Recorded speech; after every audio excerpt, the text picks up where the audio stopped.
Mark Grady, our guest commentator. Yeah. Check 1, 2. We're got cameras up and shit. Yeah. Posting group.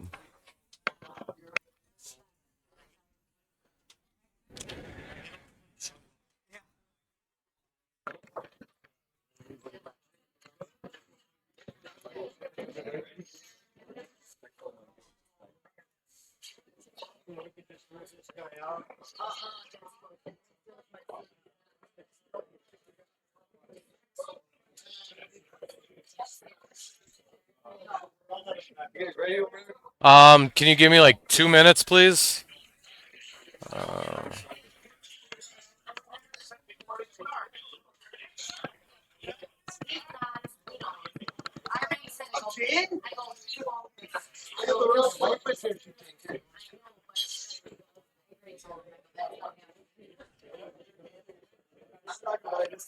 Who is Gerald playing? Andy Silverfeather. Tell him. He's good. Okay, yeah. Okay. Hi, you guys. We're live now. Sorry, didn't realize what time it was. We got Scooter Benbenek and Scooter's here with me, going to be talking. What's up, gang? How we doing today? Um, Check 1, 2. We're just getting some audio things figured out. Yeah, we're here. We're live. It's the 51st Yogi Open. Sorry, guys. I'm just trying to get some get the players' names up here for you. First game's Gerald Benbenek against Andy Silverfeather. Yeah, we've been going through a lot of stuff right now. We just ran a side pot. A couple shooters showed up late, so we're good now.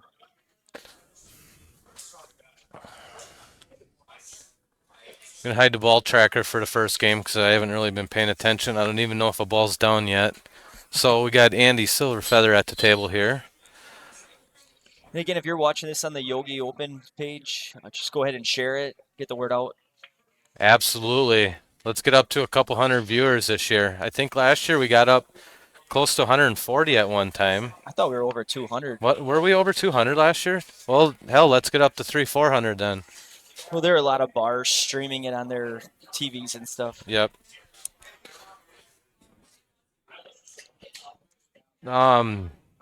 As I kind of get settled in here, I'll get on the Facebook page. I'll go in the comments. I'll put a list of the players that are in the tournament.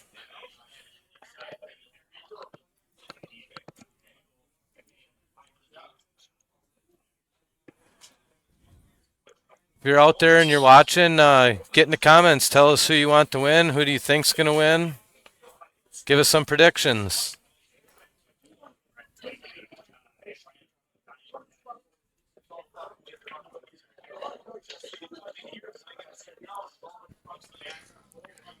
All right, looks like LB missed. Andy's back to the table. Okay, I'm in the corner. Oh, yeah, I know. Yeah, that's fine. So then, got the commentators, got me, got Scooter here. Oh, Andy wobbles that one in the corner. All right, so we're settled in. So, has a suit been established yet? What's that? I said, has a suit been established yet, or is the table still open? I think it's still open. Okay. I'm getting confirmation that the table is still open here. I'm going to try turning down this mic because I do have a slight echo. Okay. All right, I think we're good now. It was kind of bugging me while I was talking. Yes. So yeah, everybody, we're here at the 51st Annual Yogi Open. Last year, our commentator here, Kevin, actually won this. And Kevin, I got a couple questions for you. Was Sure. it easier today setting this stuff up knowing you didn't have to shoot? It was 10 times easier and less stressful, yeah. Last year we had a few technical issues and I was scrambling just to get everything set up. And all of a sudden, next thing I know, I had to shoot, and that was the second game, and I'm like, holy crap, that came up quick. But Yeah, I mean it's hard enough to run a tournament and shoot in it, and then to So set up streaming and get all that locked in. Oh, and then you're up to shoot. I mean, you're running back and forth, technical difficulties. The fact that you pulled it off last year was pretty impressive, and having to deal with all that stuff too. yeah, it was crazy. I mean, it was definitely a lifelong dream.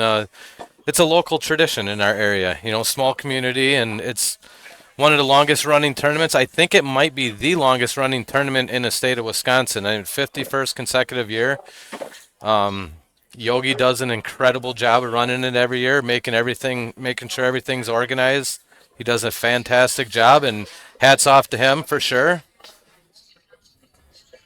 Yeah, well, last year it was the longest running tournament in the state, so I can't imagine that be any different this year either. So, but I couldn't say it any better than you just did. It's well ran, well managed, 16 bars locally in the greater Portage County area, formerly known as the Portage County Open, actually. Yep. And it got renamed a Yogi Open recently, and it should be. Yogi's done so much for the pool world here in central Wisconsin. And, the rules, if you're tuning in and you're not familiar with them, they are slightly different than, you know, maybe BCA rules or league rules that you're in. It's singles, it's single game, so a race to one, double elimination tournament. Closed break, meaning that if you make a solid on the break, you have to shoot at solids, or if you make a stripe, you have to shoot at stripes. Um, so they call that a closed break. The only time you could shoot at either or is if you make one of each. And then when you scratch, the cue ball remains behind the head string, I'm pretty sure, all the time. Yes. Yep. And if I'm not mistaken, please correct me if I'm wrong, because it's been a few years since I've actually tried shooting in one of these. Um, if all of your balls are in the kitchen and your opponent scratches, do you get the opportunity to spot one of them? You get the spot. You can spot the one that's closest to the head string, And then you have to shoot at and it. you have to shoot at that ball. Then you can't kick at a different ball in the kitchen. So you can't move one away that might be in the path of a kick shot and And then spot not it shoot and at then it. kick at the other one. The one that you spot has to be the one that you shoot at. Makes perfect sense. So, Yep. yeah, if you're joining us, those are the rules. So, if you're watching the game and you're like, well, why didn't he take stripes when he broke? Well, maybe he made a solid or vice versa. Yep. So, just something to keep in mind. But, yeah, these two shooters are here. Gerald, actually, my dad, I'll be pretty honest about it. Gerald's my dad. He qualified at BJ's Pit House last week. Uh And oh. Oof. Andy Silverfeather qualified at Jordan Bar. He ended up taking second place over there. So these two are lining up here in our first game of the day. We have a ton of pool action coming for you. Oh, buckle up. We probably got about 7 hours streaming here, so Yeah, absolutely. Hopefully we get it done before the stream gets kicked out. I think we get 8 hours. 8 hours. Last year, I think we finished in 7 hours and 31 minutes. So So you get all of your viewing pleasure at any time you want in the same video. You don't have to be jumping videos if you don't need to. what's up, Scooter and Kevin? How's it going, Jason Zinda? First one in the chats. What's up, Jay-Z? Thanks for joining. How's the sound, Jason? Everything sound good? Too loud? Could be louder? Let us know. Yeah, we're really concerned about the audio stuff, just because we can't really hear it. But yeah, again, go ahead and share away on your own pages so we get the word out. I know there's a lot of bars that put this on their TVs, so if you're joining us, Uh-oh, get out of there. do appreciate that. Boy, very, very nice combination shot by Andy, and he gets unfortunate and he scratches. So this is what makes this a lot tougher than playing BCA rules. BCA, you can take ball in hand anywhere on the table.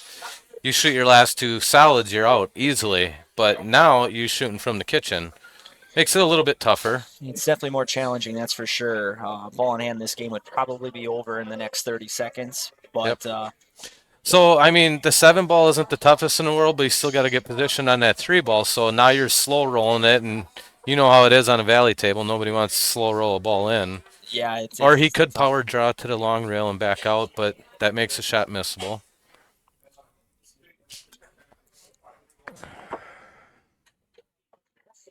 And I don't know if we've mentioned it yet, but we are at Very nice shot. Perry's Family Tradition. Bevent, Wisconsin. Yep, right next to St. Ladislaus Church. And Population about 37. So if you're bored today and want to come watch some pool, come on down. The bar's pretty packed here. Great crowd. Perry and Tina do a great job here. They are gonna have some food out for us. Nice Very shot, nice shot LD. by Gerald there. Looks like he should take this first game with the 8 ball. Again, I'm going to try to be as objective as possible. Oh, Kenny says Kevin is too loud. I can turn that down a little bit. Thanks, Kenny.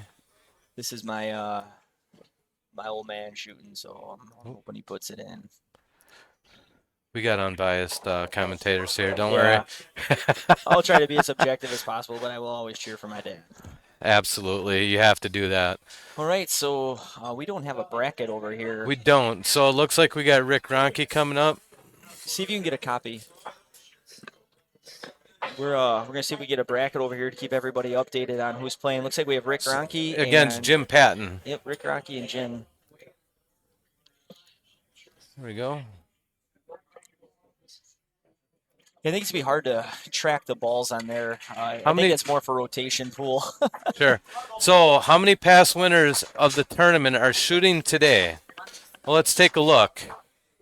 I'll have to get the. What are you looking for? So there's a question in the chat. Dean asked how many past winners of the tournament are shooting today. Well, I know for sure Rick Ronke, that's up right now, is a 6-time winner of this tournament. Far and away the most that has ever been won. I can kind of go down the list here. Jesse Phillips, I don't believe has ever won. How about Dollar Bill? Has Dollar Bill ever won? John Skibba. John Skibba won 2 years ago. So he's a former winner. He's a former winner, so that's 2 for sure. Looks like Jim broke dry here. And Mark Hutchinson. Mark did you ever win? Oh, Mark won one time before. Okay. I thought you won, Mark. Mark's sitting right next to us. If you're wondering what's going on here, I thought you have, but I don't so have that makes 3. I know James Mayer was runner-up last year, so he has not won. Alex, has your dad ever won? No. Okay, so Gerald's never won. Rick, Steve Silber's new to the area. John Scott Chase. Has Kenny Watasek ever won it? I don't think Kenny's ever won it. Yeah, So Mark Hutchinson won it back in 2009. okay. So so it looks like we have 3 past winners in the field today. And just to go to show you how hard this tournament is to just to get back to the finals. I mean, it's a race to 1. Anyone can beat anyone in one game of pool. For I sure. believe we only have 3 players that made the finals last year back at the finals this year. Jesse Phillips, James Mayer. Well, actually, it'd be 4. Alex Walkush and Rick Ronke. So 4 out of the 16 were repeats from last year's finals. It's very tough to make it back. And I do have a picture of the bracket now. Oh, okay, great. So we won't know the winners. Obviously, we'll have to remember them. But on deck, we will have Steve Silber and John Skibba. So what I can do is I can start writing in the comments too who beat who, just so in case somebody comes in late they can see. Sure.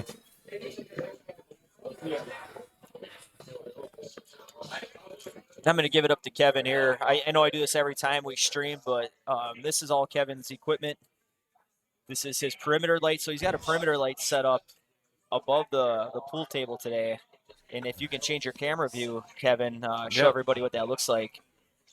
Well, with the perimeter light, he's got the overhead bird's eye view, and then he's got one set up on the side. Those are the only 2. I could not do 3 cameras today because I didn't realize if I had 2 cameras that were the exact same model and brand, the software that I'm using right now can't distinguish between the 2. So it'll only show one or the other. Damn technology. So to run 3 cameras, I have to have 3 different brand named cameras, and I only had 2, so we'll just have. But I do love the overhead view. I think that's nice. By far and away the best view. Absolutely. So yeah, how many hours did you put in today getting all this set up? Today actually wasn't bad. I got here at 10 o'clock. Perry was kind enough to let me in before the bar opened, so I wasn't getting in people's way. And I think it took me about an hour and a half to get everything set up today. Gets a little bit easier every time I do this. Nice. So wasn't too bad. Looks like Jim's lining up his stripe. Oh, I guess the only thing I can say about the bird's eye view is it's great, but you can't really see who's at the table. So Right. that was Jim that missed there. We can switch back and forth, and you can let us know in the comments too if you prefer one view or the other. So Rick's at the table. He's shooting at solids. Again, Rick is a six-time former champion, so he is no stranger to this format. He spent his winter in Arizona, so I'm sure he's glad to be back, and a lot of people are glad to see him back. He's been around the pool area in central Wisconsin for as far back as I can remember, so at least 30 plus years. Great advocate for the game, real big advocate for the BCA game. Dude just loves playing pool, man. I mean, Yep, he can still hit him, even though he's getting a little bit older. He can still hit him with anybody. absolutely. He's definitely got to be considered one of the favorites. I mean, if you just take past experience into consideration, Yeah, when you win a tournament six times in the past, you're definitely considered a favorite. I don't care who you are. absolutely. And Rick told me that he had some of his friends down in Arizona that wanted to tune in and watch today. If you're out there, if throw a comment in the chat, let us know where you're from, where you're watching from. See how far of a reach we're getting today. Yep, feel free to share away. Absolutely, share, share, share. The more you share, the more people can watch. And last year we had tremendous feedback. Like I said, I think we had over 200 viewers, and I get people coming up to me constantly saying, "Thank you so much for streaming it. I love watching, and I couldn't be there, and I could just sit on my couch and watch it." Or you have stream parties at other bars. The bars putting it up on their TV, and you get a bunch of people coming down. So even if it says we have 100 viewers, we might have 300. You never know. Absolutely. And, I do know I went back and just because I won the tournament last year, I went back and I rewatched the stream from last year, and I had it uploaded to YouTube. And between YouTube and Facebook, last year's video has over 20,000 views. 20,000. 20,000 views. Wow, That's incredible. that's great outreach. So yeah, we share this on the Yogi page. I don't know that there's a whole lot of people in there. So if you are in that page and you're viewing it, just go ahead and share away. I know I have it on my Facebook page too. You can share my copy of it. Pool Hub has it on his. Go ahead and share that one. It looks like Butchie Filtz is uh, chiming in from sunny Florida. So welcome, Butchie. Arnie Barney, I Sue can't thank you guys Kaleski enough. watching in Florida. Love it. Arnie Barney. Hey, glad to see you in the comments again. It was great So, hanging out with you at the state pool tournament this year at WSPA. That was awesome. A lot of fun. so Rick's down to the one ball here, and he's. I don't know what he plans on doing with that eight. It might go all the way up in the bottom left corner, but he got so straight in on this one ball, he might even have the angle going the wrong way. And does he go forward 2 rails? Oh, see, yeah, he left himself tough. When you mentioned this earlier too, they're shooting on a valley table, and I love valley tables. I grew up on valley tables, but they all play slightly different than the next one. They So a lot of these absolutely. guys Oh my playing gosh, I'm today, sorry, guys. I didn't even see that four ball or five ball there. a lot of these guys playing today probably have only shot in this bar a few times. You can go to the bar, 5 miles down the road, and that table is going to play completely different than this one. So, this is the first game jitters. You're getting the feel of the table. So a lot of these guys, you might Abs- see them in their first couple shots get us slightly out of position, and maybe not. Obviously, Rick had no issue there. Rick got out. right. So Rick Yep. takes down Jim Patton in the second game of the day. Very nice out by Rick. And now we have Steve Silber and John Skibba Jr. Again, John Skibba Oh Jr. my won gosh. this 2 years ago. These are probably two of the favorites to win this tournament. Have to match up in the first round here. Yeah, I don't know a whole lot about Steve. I Um, played against him at the state tournament this year in the team division in the AAA. I'm pretty sure his team beat us 11-8, if I remember correctly. Again, I could be misremembering things, but well, I remember he shot very, very good. He's like a double A player. yeah, and I've heard the name. I don't know too much about him either. Apparently he just moved to the area. I think he used to own a bar, either a bar or a pool hall in the New Berlin area, Okay. and he just recently moved up here, so he's new to our area, but he's Super in the nice guy. 16s for a Fargo rate, so he's definitely a very solid shot. And, Well and deserved to be here. and let's give John Skibbett some due credit here too. He's a former champion 2022. He's also a double A player, high fives, low sixes, usually with Fargo. You mentioned it right off the get go. These are probably two of the favorites today as well. Again, race to one format. Anybody can win this thing. Anybody. I Uh, I do believe these are the two highest rated Fargo rate players in the field. I would bet on that for sure because I know Steve's in the sixes and I know John's in the 590s or upper Yeah, I think 580s. he's like 597, something like that. So Gotcha. Rick Ronke's right there, 590, right around that area. So But in a um, race to one, none of that it, matters. it absolutely, when we can None of that talk about matters. Fargo's, yeah, race to one doesn't matter. It could be a 300 player playing against Shane Van Boingen. It doesn't matter. Yeah, It's one game. everybody here can run a rack. I've seen everybody here that I know run multiple racks in a night. Uh, Yep. and that's what's cool about the format. And you mentioned it earlier, Kevin, why it's so challenging to win it, so difficult to win. It's so difficult even to get back because there's so many talented players in our area. I mean, obviously of the Fox Valley, they got great players. Wasa's got a tremendous amount of great players as well. But I would say for a small community, the Rochelle, Polonia, Ellis, you name it, Iola, even Amherst, that whole Absolutely. area has a ton of great shooters. And one thing I love about this area in this format of pool is it's all offense. And Yes. so you're going to see some incredible shots today that you would probably never even see attempted in a BCA match just because these players are going to go for it all the time. Yep. And I love seeing that because there's shots that people pull off that's like you don't even dream of that. It's like how did they think that up in their brain and then they execute it? It's just awesome. Yeah, it's definitely with this rule set. It's a more offensive style of game. You can't play safeties. I mean, if you do, you might get thrown out the Might bar. get beat up, You might get beat up and thrown out of the bar. So, and rightfully so. absolutely. You should be beat up. So Kyle messaged me, Wilkuski on the side, Calcutta results. So there was no Calcutta. So great question. They were going to hold one on Friday. Apparently nobody showed up, and then they were going to hold one today, but they started drawing the bracket before that happened. So as everybody who knows anything about a Calcutta, obviously you can't start it after the bracket starts getting drawn up because Right. it's a conflict of interest. So what they did is they did a $50 side pot buy-in, and I think there were 10 10 players. people that got in it. So for first place for that, it's 250, 150 for second, and 100 for third. Yep. It looks like Randy Budsberg said that the overhead view is awesome. We're going to keep switching back and forth. Rita Hintz is watching from JR Saloon. Shout out to Rita.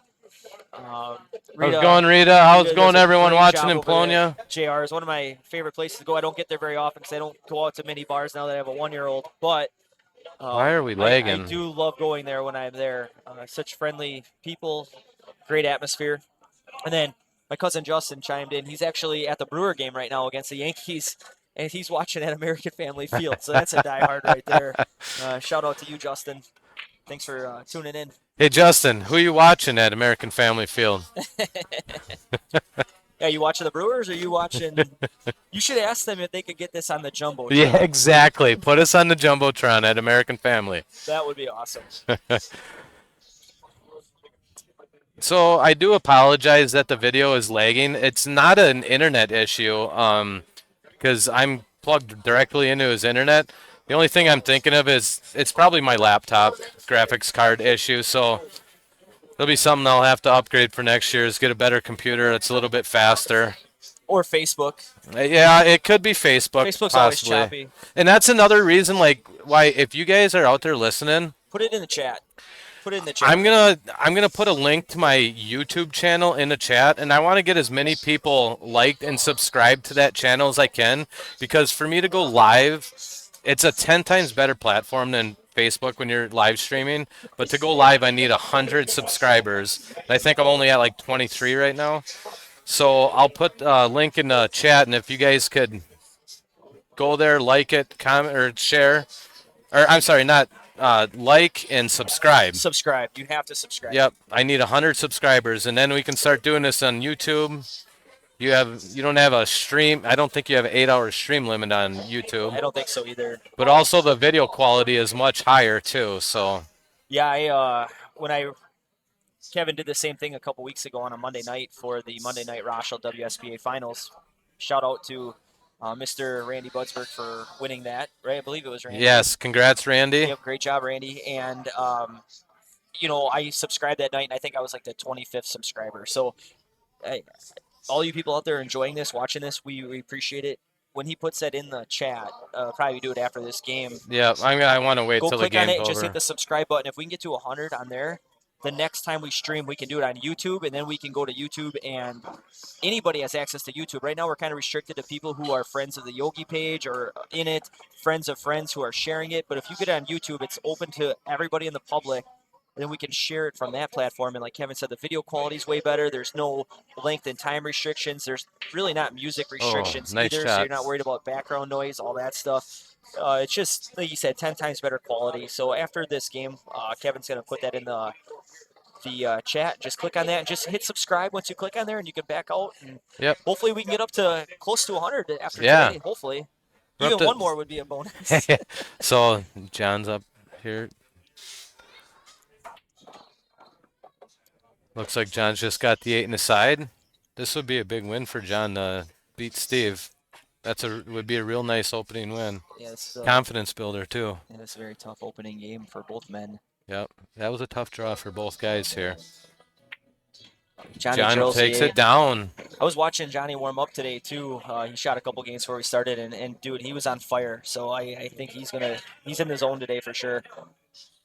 So we might be talking about him all day. The other nice thing about YouTube too is it makes it so much easier if you do have like a bar owner that wants to stream it to their TV for all of their players to watch. It's so much easier to stream it through the YouTube app than it is to stream Facebook to a TV. All right, next up we have Kenny Wojtasic and Dollar Bill. So all the Dollar Bill faithful, if you're watching at Dollar Bills, I know Mary streamed this last year at the bar. Here's your hometown favorite. And then obviously Kenny Wojtasic, who is no stranger to the pool scene in the Rochelle area either. One of my favorite human beings right there. If you go out with Kenny Wojtasic and you don't have a good time, it's because you don't have a soul. He is one of the nicest human beings I've ever met. Love shooting teams with him. They shoot at the Oh, I had a great time hanging out with you guys at State this year. I mean, I shot with Scooter as teams, but we did a lot of hanging out with Kenny and those guys at State, and it was fantastic. It was awesome. Yeah, and we shot together the Cubby Bear. Yeah. Gophers. Congratulations on winning that tournament, by the way. We took that one down. Kenny was 6-man teams. Yep, Kenny was on our team, and like I said, he's just a riot. If you can't get along with Kenny, and Dollar Bill also exceptional human being. I'm not cheering for either of these guys. I wish they both could win, but as you all know, when you're playing buddies, one person's got to win, person's got to lose. So let's see what happens. Looks like Sue's rooting for Dollar Bill. Of course, she's one of the mainstay bartenders there, so no shock there. Hi again, Sue. We love that you're chiming in. Again, feel free to do comments. We like interacting with everybody. It's hard to talk for like 10 minutes, nevertheless, for 7 hours. So if you guys keep feeding us material, that'd be great. Looks like Kevin's going to be putting that link in the chat here pretty soon to his YouTube channel. So we'll let him go in and get that done.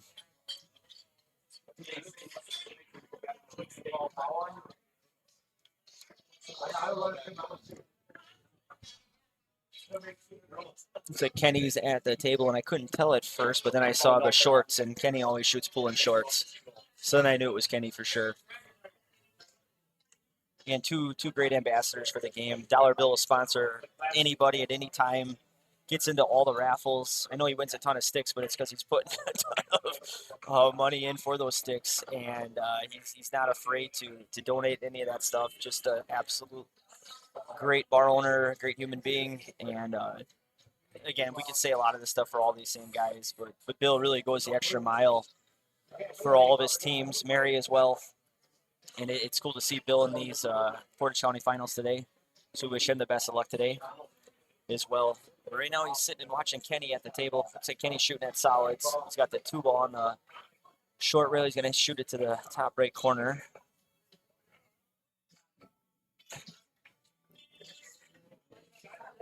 When he hung that one, that's a tough shot because he's trying to make the 2 in the top right and then break out. I believe that's a 3-ball. 1 plus to missing that ball is Bill's got a couple balls that only go there. Okay, I am so new to my YouTube. I don't even know how to share it. I'm just gonna share the name of my YouTube page. It's just called Pool Hub Streaming. And okay, so when you put that in there, just everybody just beware. There is also another pool hub out there, by the way. When I was looking for yours, There is on YouTube. so Yes. make sure you're subscribing to the correct one. Okay, so if you're when you search for Pool Hub on YouTube, it's gonna have one video in there, and it's called Stream Test. Maybe I can. Here, let me try to see if I can share that thing. Casey Koback, how's it going, bud? Oh, very nice carom shot by Dollar Bill there. So I hit the share button. Now if you go to Facebook, oh crap, yeah, you can't do that. Well, can I copy the link? Where did you go to share? I held a button. I'm trying to figure out technical stuff here, guys. I'm not the best at it. Top right. This one? Yep. Oh, not that one. Top right. Oh. Wait, what the hell did I do? I don't even remember what I did. Sorry, guys. We're trying to get this Pool Hub streaming on. Oh, I just held down on it. On the video? Yeah. Okay, so basically I'll share a link to the video. Maybe try holding down on this. No. Yeah, Kevin's gonna share a link to the video. Go watch the video and then hit subscribe on that channel. Yeah, that ain't. Could you copy that link and then put it in that in the chat? I'm just gonna go do this. All right, sorry guys, we're just trying to get more subscribers on YouTube right now, just so we can get off Facebook eventually. The Facebook czars are probably going to be listening to this, and they're going to kick us off for using their platform and talking shit about them. But I really don't care. Okay. Oh, Jesus Christ, that's not what I wanted to do.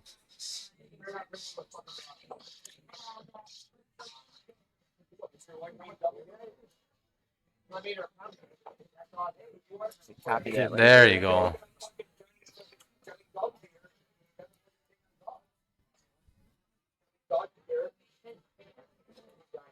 All right, there you go. Sorry about that. So I shared a link in the comments to a test video I have on my page. So once it takes you to that page, just subscribe to that YouTube channel.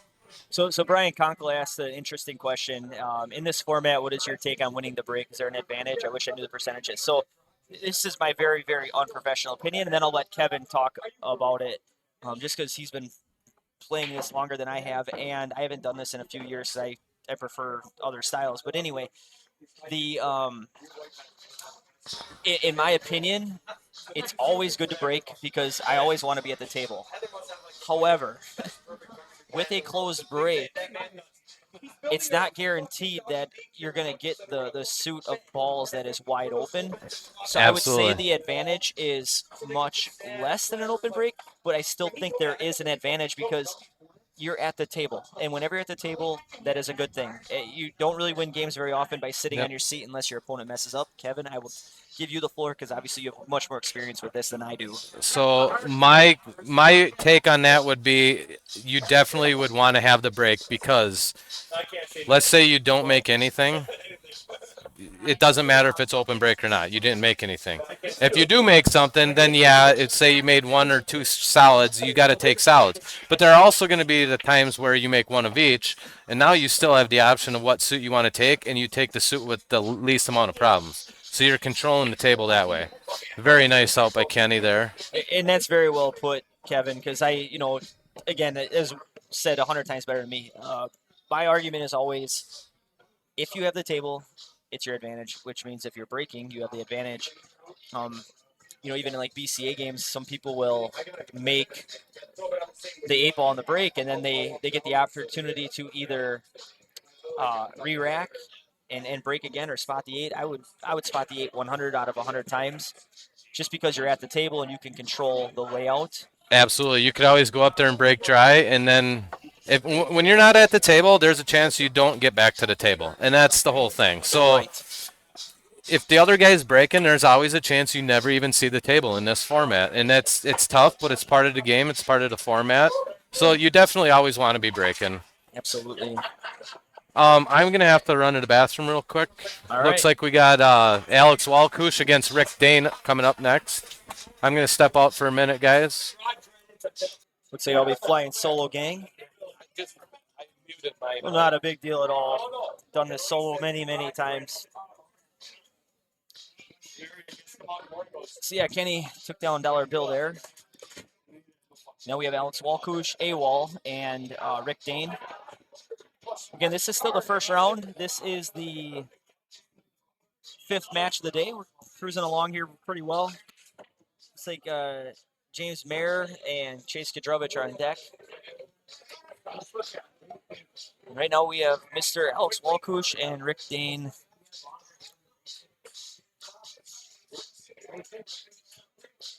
And Alex is at the table as we speak.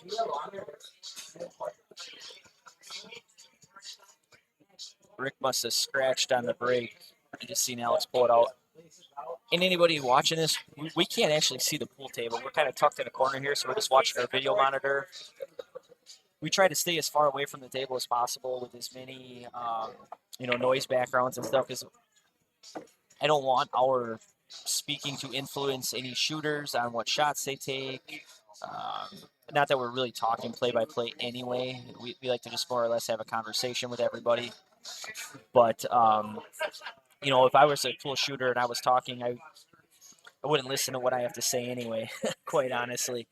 But all joking aside, though, we tried to do that to keep the integrity of the match. So it looks like Alex just dumped in the cue ball in the bottom right corner. So Rick will have solids with the cue ball behind the head string. And as Kevin gets here, I'm going to step away real quick. Nature calls. All right. So I am back. So I'm gonna have to apologize. I don't know who's got what here. So hey, what is babe? Before you leave, what does Rick have for suit? Okay, so Rick's solid. Sorry guys, So let's take a look at the overhead just to see what we got going on here. Looks like he's gonna start with the two oh, well, didn't completely sell out. There's a ton of work to do. Alex, if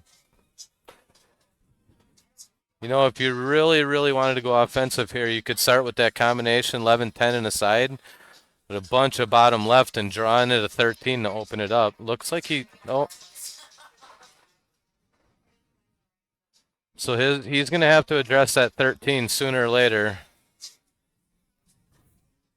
The rest of the stripes all have a pocket. If he takes the 11 in the side, that does open the 13 up for going all the way up in the top right. Oh, tried opening it. Now it won't go anywhere for sure.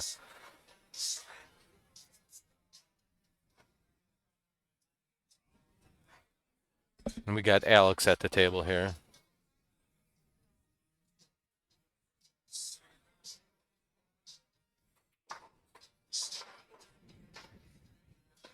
I really think that he's got the angle here to kind of force stun it over, hit the long rail about by the second diamond, and then run into the 13.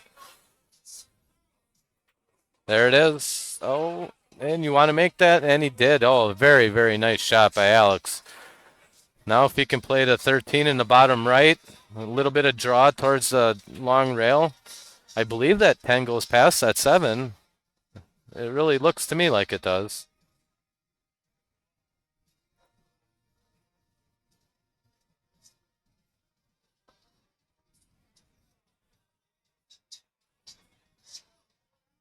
Oh, that's got to get some legs. Okay, now this is another rule in this format. Normally, if you're playing BCA, that would be ball in hand for Rick, but because nothing hit a rail, but in this is just normal bar rules. It's just a miss. Shoot from where it lies. Butchie, I hear that Scott's voice is normal. Kevin's is louder. I probably just talk louder than Scooter, so I can turn my mic down a little bit. Let me know if I get too quiet or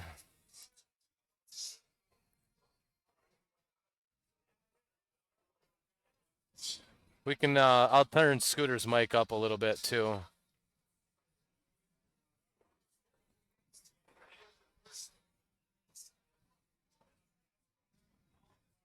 So Rick's got a wide open table here. He's just got to control the cue ball, and there's really no trouble at all. So we got Scooter joining us back here. I turned your mic up a little bit, everyone, and I turned mine down. Everyone said I was a little loud and you were a little quiet. So, oh, and he just sneaks it in. Thank God for Valley Pockets. There you go. We It's got just because Scooter back. Kevin has more information to provide than I do. I think it's called just a more annoying voice. Booming bass. So what did I miss? You missed. Alex made a excellent shot to break out, open the table up, and he left himself a little bit long on the 13, and he missed it, and it left Rick an open table, and now Rick is running out. And Rick's got stripes. Rick is solids. Oh, then I was gonna say if he's got stripes, he's got some work to do. But Yep. solids are looking pretty good right Yep. now. I mean, I think you just play a stop shot on the 3 here, and then 3, you 6, just 5, float 2, the 8. 6, float up off the 6 a little bit, and Yep. get that 5. Yep. Use the 2 as your key ball. Absolutely. You read my mind. Again, that's probably wrong, but Doesn't mean it has to get done that way. That's just the way we both saw it. Oh, so he decided he didn't like that 2 as his this will key work ball. too.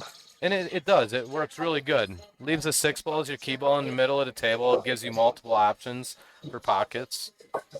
I'll be honest, I get most of my commentating knowledge from watching like pro matches. 'Cause I watch pool all the time. You can ask my wife Andrea; she gets annoyed. I have pool on all I the time think at all home. of our girlfriends and wives get pretty annoyed with how much pool we watch. And one thing I've noticed lately is there's a lot of these underground guys that are just kind of bullshitting and stuff. And I like that format more than like these other pro matches because people say, well, he should do this, he should do this, and or she should do this, and she should do that. And all of a sudden they do something completely different and it still works.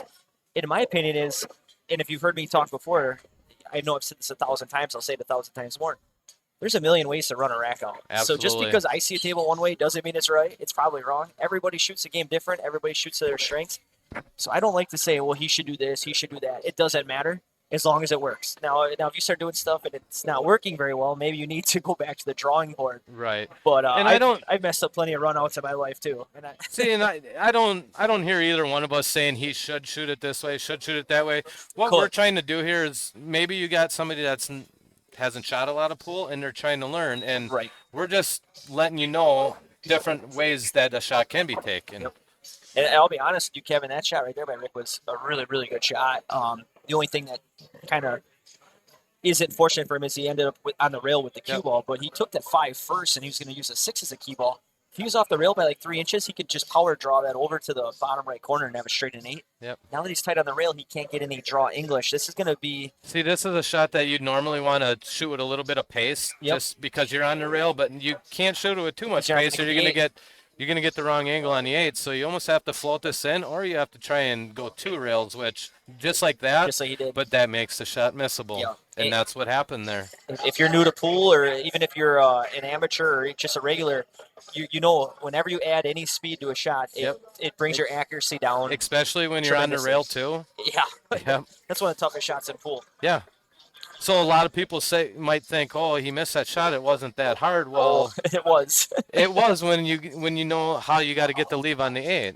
And now Alex missed a shot, but he left Rick pretty tough again. So now here's where you can kind of play a 2-way shot, and it's not a safety. You can try and bank the 6 in the top left, and you can just play speed to roll the cue ball down by the 8, and you leave Alex with a really tough shot if you don't make the bank. Yeah, I'm banking this ball all day because if Yep. you then cut it, I prefer to cut over bank all the time, and I'm saying bank this because if you do cut this, like you said, Kevin, you're not going to get a leave on an 8 ball. This table's playing a little bit slower today, I feel. You can just tell the way the balls are rolling. Mhm. There's no way he's going to be able to go up and back on a cut shot, so you have to bank it, slide it over, use the 8, and then if you don't make it, like Kevin said, Alex is pretty much stuck with a bank shot to a real thin cut on the 13 ball. So yeah, so if you, yep. No, I like the bank here, definitely. I mean, if you try and slice that in, see, what and Alex that's exactly what I said. He left the cue ball over by the 8. And he's going to make. So now not only does Alex have a really long, tough shot, but now he has to go up and back to get back down for the 11 ball. That's not Devil's easy. advocate, though, Rick left that 6 ball in the worst possible He spot he could did. have He left he it. definitely wanted to leave it closer to the pocket. Not only would that have taken a pocket away from. Oh, excellent shot. Is he What a gonna get shot. a leave here? See, but it's still so tough. Oh, my goodness. That No was a, reward. no. No reward at And all. Scooter just said the table was playing slow, and he went 2.5 rails. He hammered the piss out of that one, though. Well, let's see what he does here. Oh no. Okay, this is a perfect example of the rules now Wow. because he's. Or no, that's not the He's not kitchen. in I'm looking at the table the wrong way. Either way, he doesn't have ball in hand, though. No, he has ball in hand in the kitchen, so now he's going to be probably banking here. Yeah, you gotta I'm sell thinking he's out. going to back bank towards the 8 because if he comes up a little short, it might go off the 8 and go in. Again, in this format on a scratch, you do not get ball in hand. You have to stay behind the head string. There's no. I mean, you're not supposed to be playing safeties anyways, but there's not even a two-way shot here. No, You have to go for this, and you got to make it. this is a do or die Oh, shot. he double kissed it. Off the 8? Nope. Wow. And that looks like that's going to give Alex the game, It was barring something crazy. It was a hell of a try there. The only thing that Alex has to avoid is getting locked up on the right short rail behind the 6. Otherwise, this game's over. Yeah, and the 8's so close to the pocket. I think you just slow roll this in and just get it off the rail about a foot, just like that. Oh, you went to the middle table. That's perfect. Perfect shot. Absolutely perfect. So it looks like Alex is going to stay in the winners. All right. And congratulations to AWOL, Alex Walkush. Next up, we have James Mayer and Chase Gadrovich. And as you mentioned earlier, we're going to give a shout out here to James. James took second last year to you in the Portage County Finals. Yes, he did. He shot so well. He shot excellent. I think he had 3 table runs out of his He did. 6 games. 3 or 4 table runs. He did, because I remember commentating, and the dude couldn't miss all day. He wasn't missing. Don't early. believe me? Go watch last year's video on the Yogi Open if you want. Watch James's games. Dude shot like a rock star. I do want to. Say hi to me and Scooter. How's it going, I don't guys? even know where the camera is. It's right in the middle Right there. there. Hey, what's up? Coronas are tasting good today. Bud Light. So are the waters. I do want to reach out to. I was kind of scrolling Facebook this morning after I woke up for about 5 minutes. And I thought I read somewhere that the ladies from JRs are shooting in that Club 161 6-woman tournament, and they were undefeated. So, Rita, if you're in the chat, if you want to give us an update, that'd be great. We can give a shout out, maybe name who's on the team, and name how they're doing. I know last year, my mom and sister's team, my cousin Amy's team, won it. Yes. It And I was remember you were Corky's- talking about that on the stream last year. My That's awesome. stepmother, Monica, my Aunt Becky. I apologize if I'm forgetting anybody else. But, yeah, they ended up winning the whole thing out there on Corky's Uncorked. Or Canteen Uncorked was the name of the team, which I thought was really cool because it was a little play on Country Canteen and Corky's in Shantytown. But, yeah, we can get an update on how those ladies are doing. That'd be great because, again, we are advocates for the whole central Wisconsin area of pool. Absolutely. All the people that play in our leagues. We want to see how they're all doing. So, We got another subscriber to the YouTube channel. so yeah, if you could just provide who the shooters are in the chat room or whatever and tell us how they're doing, that'd be great.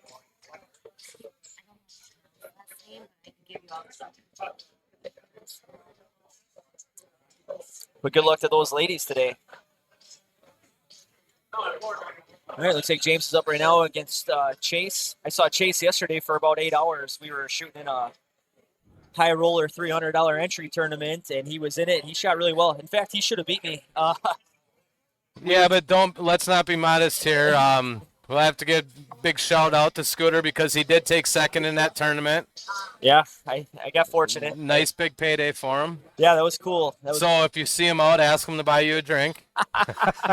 He can afford it today. Just today, not tomorrow.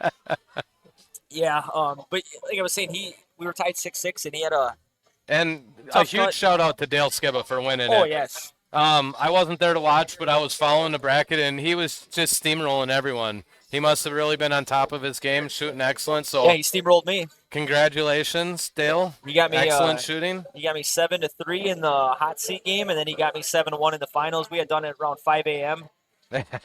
Uh, So that just goes to show you how big of a diehard Scooter is. He gets done with a tournament at 5 a.m., yesterday. gets home, only gets a few hours of sleep, and he's back down here on his. Doesn't have to be here.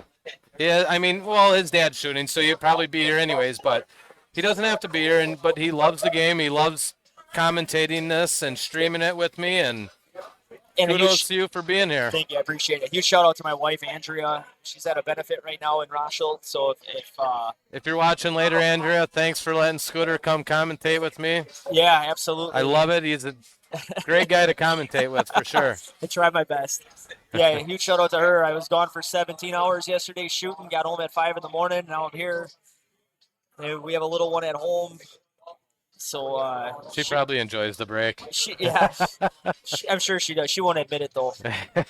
But yeah, but this is it for me this year. After today, I'm done with pool until September, October. Yep, that's how it is for most of us. Very nice combo shot there by James. And that pretty much opened the table wide open. I mean, everything's got a pocket now. The eight's open. I still don't know much about James, even from last year. Does he shoot in any leagues anymore? He shoots on Wednesday night Point League, BCA. Okay, He shoots out of North Point Bar okay. with Rob Vidal, Jared Gassi. They're always a solid team every year. They're right up there. Well, they must be if James top is on the five. team. I mean, dude shoots incredible. He shoots a damn good game.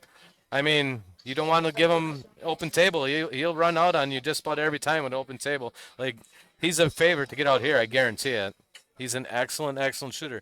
He didn't make it to the finals 2 years in a row by No, not being a good shooter. and you don't finish second without knowing what you're doing. Like, Absolutely. I don't care what anybody says. Everybody here is so well deserving of it, and you get in the top two or win it in your case. Yep. I mean, that's it's one of the toughest feats in pool in our area for sure. I mean, when you think about it, when the tournament starts, it's 64 guys that have all won a tournament just to get in. I mean, Yes. that's crazy. It's 64 guys that were good enough to win a tournament, starting a tournament, and you're the last one standing or Yeah. runner up. It's incredible. And it's very hard. It is. Again, race to one format. I'm gonna keep repeating myself, but it's so true.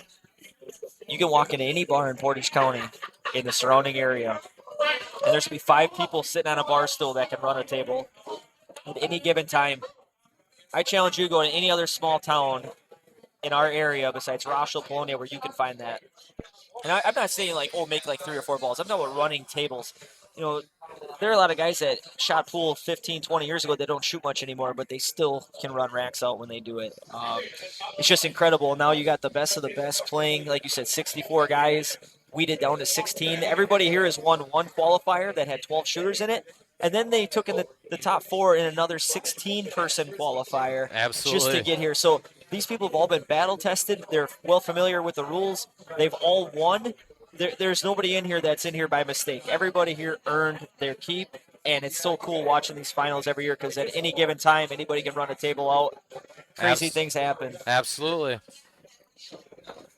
So James left himself a little bit of an angle here on the 6. I think he can just slow draw this, just pinch draw it back, and still have the 8. I really don't know if you want to risk going forward. If you run in one of those stripes, you're not going to have a shot at the 8. I really think it's just a pinch draw here. Well, looks like Julie Hunkins is tuning in, and I see Scotty's here today too. He's shooting, so Julie's shooting at the 161, and Scotty's shooting here in the Yogi Open Finals. But Julie mentioned that they knocked out Canteen Uncorked last night, and so that was the defending champions.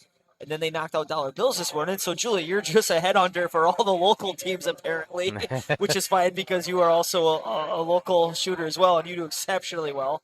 And then the JR's ladies are still undefeated. And you're playing for Old 41 Saloon, so that's awesome. So keep it up, Julie. I'm glad your team's doing so well as well. And good luck to the JR ladies as well. I'm glad to see, tournaments outside of the area People are being so successful. And speaking of Julie Hunkins, who has been more successful in our area at the state tournament than Julie Hunkins?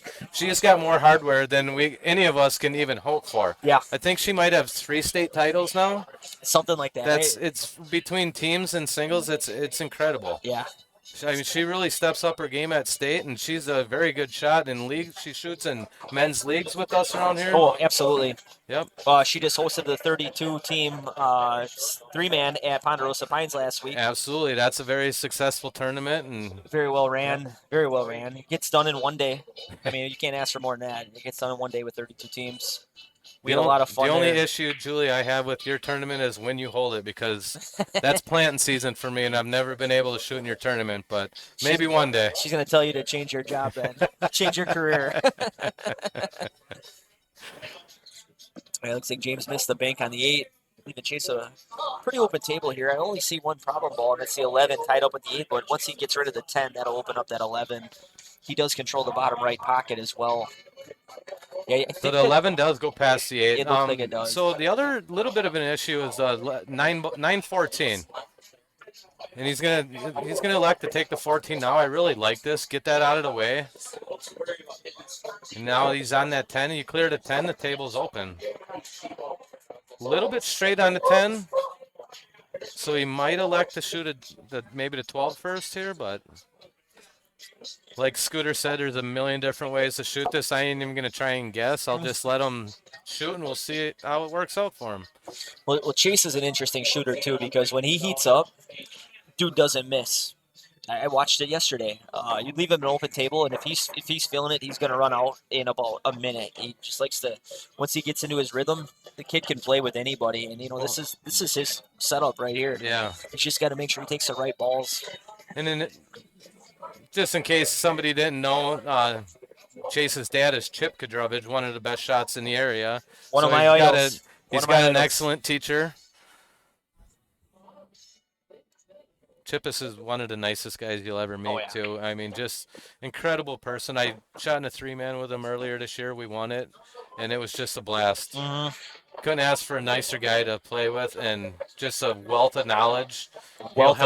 And he'll help you out. He'll sit there, and he doesn't criticize. He'll explain, like, he might say, like, I would have maybe done it differently, but let me tell you why. And he doesn't just say, you could have done that differently. Yeah, what were you doing? He's just an incredible teammate. Would shoot with him anytime. Oh, yeah. So it looks like Chase just opened up that corner pocket for that 11. I just got to make sure he gets out. Well, he was definitely fortunate that he didn't scratch, but eight's still quite available. So the problem with that is he opened up that pocket, which is fine because you got to run out. But he had the 15 ball at the top right. I think maybe from there he could have shot the 11. He took a really difficult cut on the 13. Yeah. If he makes that, he's out. Yeah. But, James has just got to bear down here. He should have this 8. Yep. He got out. James takes that one down. All right. Great match here, gentlemen. Both guys had chances to win.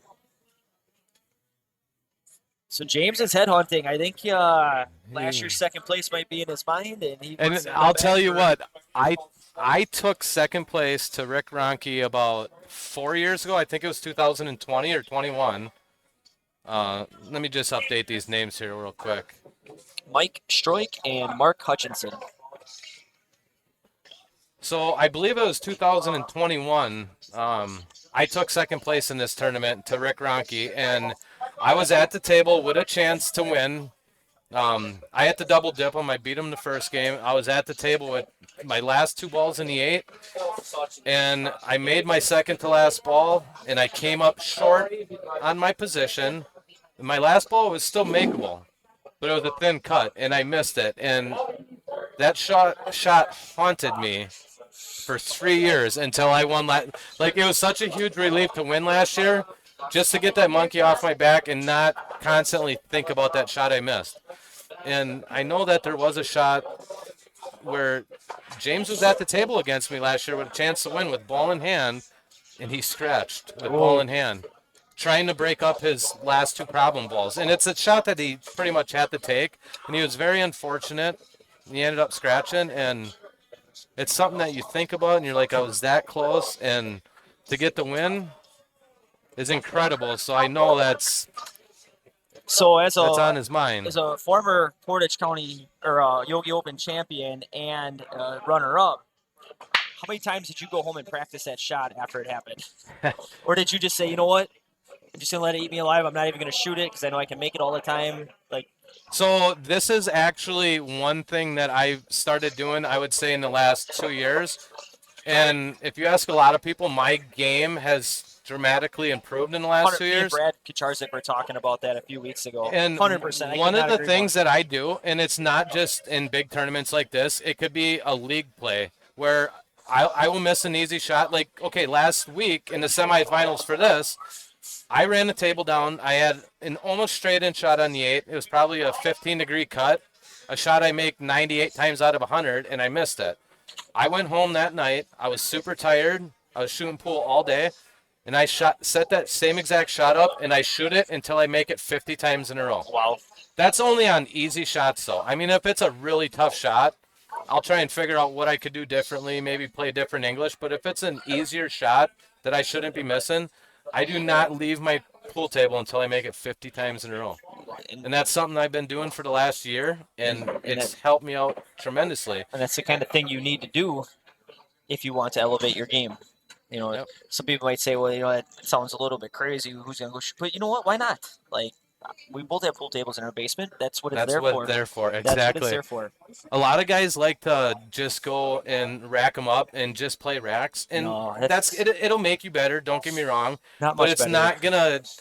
not gonna prepare you for real life situations. Like, you miss that shot in a real life situation, so go down and shoot it until it's completely natural, like where you Right. feel as though you can't miss it. Couldn't agree more. And if you have a pool table at home and you're struggling to find drills and stuff, there's a ton of stuff online you can watch.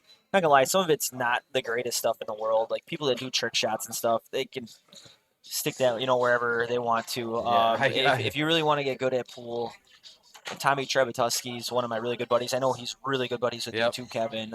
And he's a great ambassador for APA and BCA pool. But he said, 90% of pool comes down to fundamentals. So if you just work on your stance and your bridge and your follow through, do that. And then when you're playing games at home, don't just throw out balls and shoot them in. Like have a purpose for every single shot. What I tend to do, and I bought a table last July, and I feel like my game's gone up a little bit in this last year for sure, just because I've put in more time. But if you do rotation pool like 9 ball or 10 ball where you're just shooting balls in order, so if you just rack up 15 and just start shooting at balls, your mind in about 5 minutes is going to go numb and you're going to be like, whatever, this isn't that fun. But when you have 9 balls out there, 10 balls out there, and you shoot them 1, 2, 3, 4 in order, it's constantly a challenge. You can set up drills where you put It, the balls on the rails, and then you have to make so many in a row. Like Kevin just said, he shoots a certain shot 50 times. Well, until he makes it 50 times. Like, have yourself a little challenger. I find myself too, like, if I have a drill where you have to make like 10 in a row, and it's a little particular shot, and you got to set up for another one, you get to 9, and you start to feel a little bit of pressure. It's like, because if you miss this, now you have to start over and you don't want to start over. So it's almost like a yep. tournament feel Absolutely. when you're getting down at the end of the game and you're eyeing up that 8 ball and you feel that pressure. You can kind of mimic that pressure while you're practicing just by putting that pressure on yourself. Otherwise, it's hard Uh-oh. to mimic any type of pressure situation from a tournament in your basement, Right. but you can set that stuff up. So like I said, don't just rack 15 balls, break and shoot. If you want to have fun, that'll make you a little bit better at ball making. But if you really want to get better at the game, you really need to focus on crucial factors that you might not be that great at and certain shots, but you got to put yourself in pressure situations so that when you are in pressure situations, you're gonna capitalize on those. Yep. And that's my whatever soapbox thing about Right. practicing pool, but I got a lot of experience doing that, and I know everything that worked and everything that didn't work for me. And with you speaking about Tommy Treb, and I've shot leagues with him for the last 2 years. He's one of my best friends.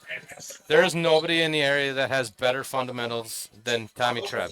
And there's a reason why he's successful. He's always at What a top. shot! By the way, not to interrupt. What a That was shot! an incredible shot by Mark. But yeah, speaking of Tommy, In his and his fundamentals. fundamentals are just incredible. And he's the top shooter in the league every year. Yep. Whether it be Monday night, which is a very tough league, Wednesday nights, he's always top shooter. Bunch of table runs. Just watch his fundamentals. They're crazy good fundamentals, and that's why he's successful. If you want to get better, work on your fundamentals. Yep. Focus on the small stuff. Yep. I know Mark that's Hutchinson takes that one down. Put Mike Strike into the losers bracket. Who do we got up next, Scooter? should be our last two shooters. So Jesse Filtz and Scott Hunkins. This will round Filter. out our First round. first round, and then I believe they're going to shoot the winners a second time. I could be wrong. I'm not running the bracket. They are going to go through the winners again, yes. Twice. Okay. I'm going to go ahead and add the names to this overhead view, too.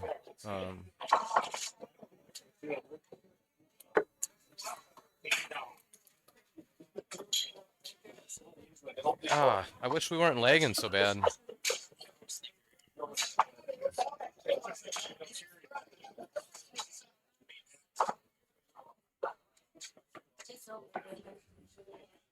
So one thing, we've been talking a lot, and I haven't been watching as many shots as I should be. I got a really awesome replay system that I can save good shots and replay them for you guys. So we'll try and focus on that. We'll find a shot this we game. probably could have showed Mark's last bank shot on Yeah, that one was- ball. That yeah. was probably the shot of the day. That was a so very good far. shot. Yep. By far the shot of the day so far.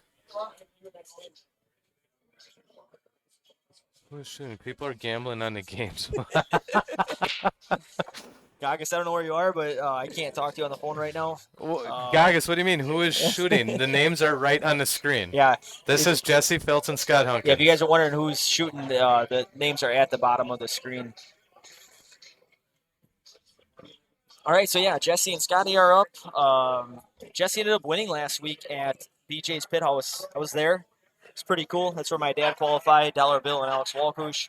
But yeah, Filter took down the semifinal, and Scott Hunkins ended up taking fourth place at 10 LA. Iola. Yeah, Iola 10 LA.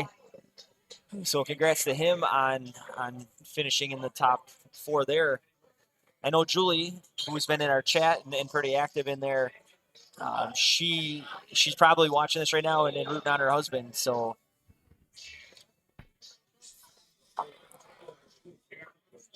We, all right, so we you guys can't just said you see can't who see is shooting. maybe that other camera. Oh, the you know, other view. Okay. Gotcha, the other So angle. yeah, I can add the player names to the overhead view also. So Oh, we can just keep jumping back and forth too. It's fine. no, 'Cause it's actually really easy to do. all right, we're gonna try to get that on there. Sorry about that, guys. That's why we were confused. We didn't realize that the player names were not on the overhead view.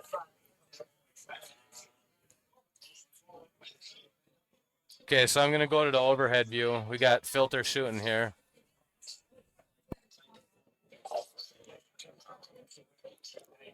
We do apologize. Still, we are still rookies at this. We're not getting paid for this, so it's not like we have a stream of income to get all that. But we do appreciate the comments section and letting us know. It does not bother us one bit.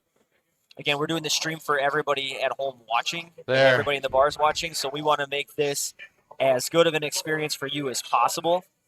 So if you notice anything like that, feel free to shout out. Absolutely. There might be things that you guys notice that we are completely oblivious to. We do this stream for you guys, so if there's anything we could do better, or whatever, just let us know.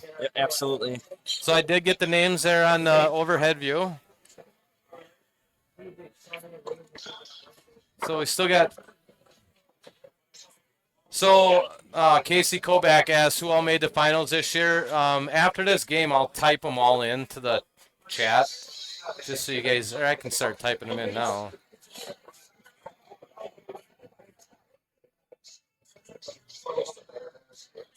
Or we can just say it. It might be easier than typing it. Yeah. So you have to shift and all. You don't really have a Okay, keyboard. so I'll just go down the list here real quick of the finalists. So we got Jesse Filtz. Everyone knows him as Filter. Dollar Bill. Gerald Benbenick. And Alex Walkush. James Mayer. Andy Silverfeather. Rick Dane and Rick Ronke. Steve Silver. Mark Hutchinson. John Skiba Jr., Scott Hunkins, Chase Kadrovich, Kenny Watasek, Jim Patton, and Mike Stroik.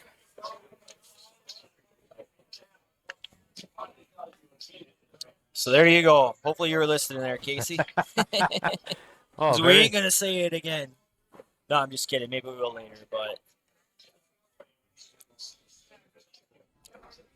so yeah, this game will round out our first round of the tournament.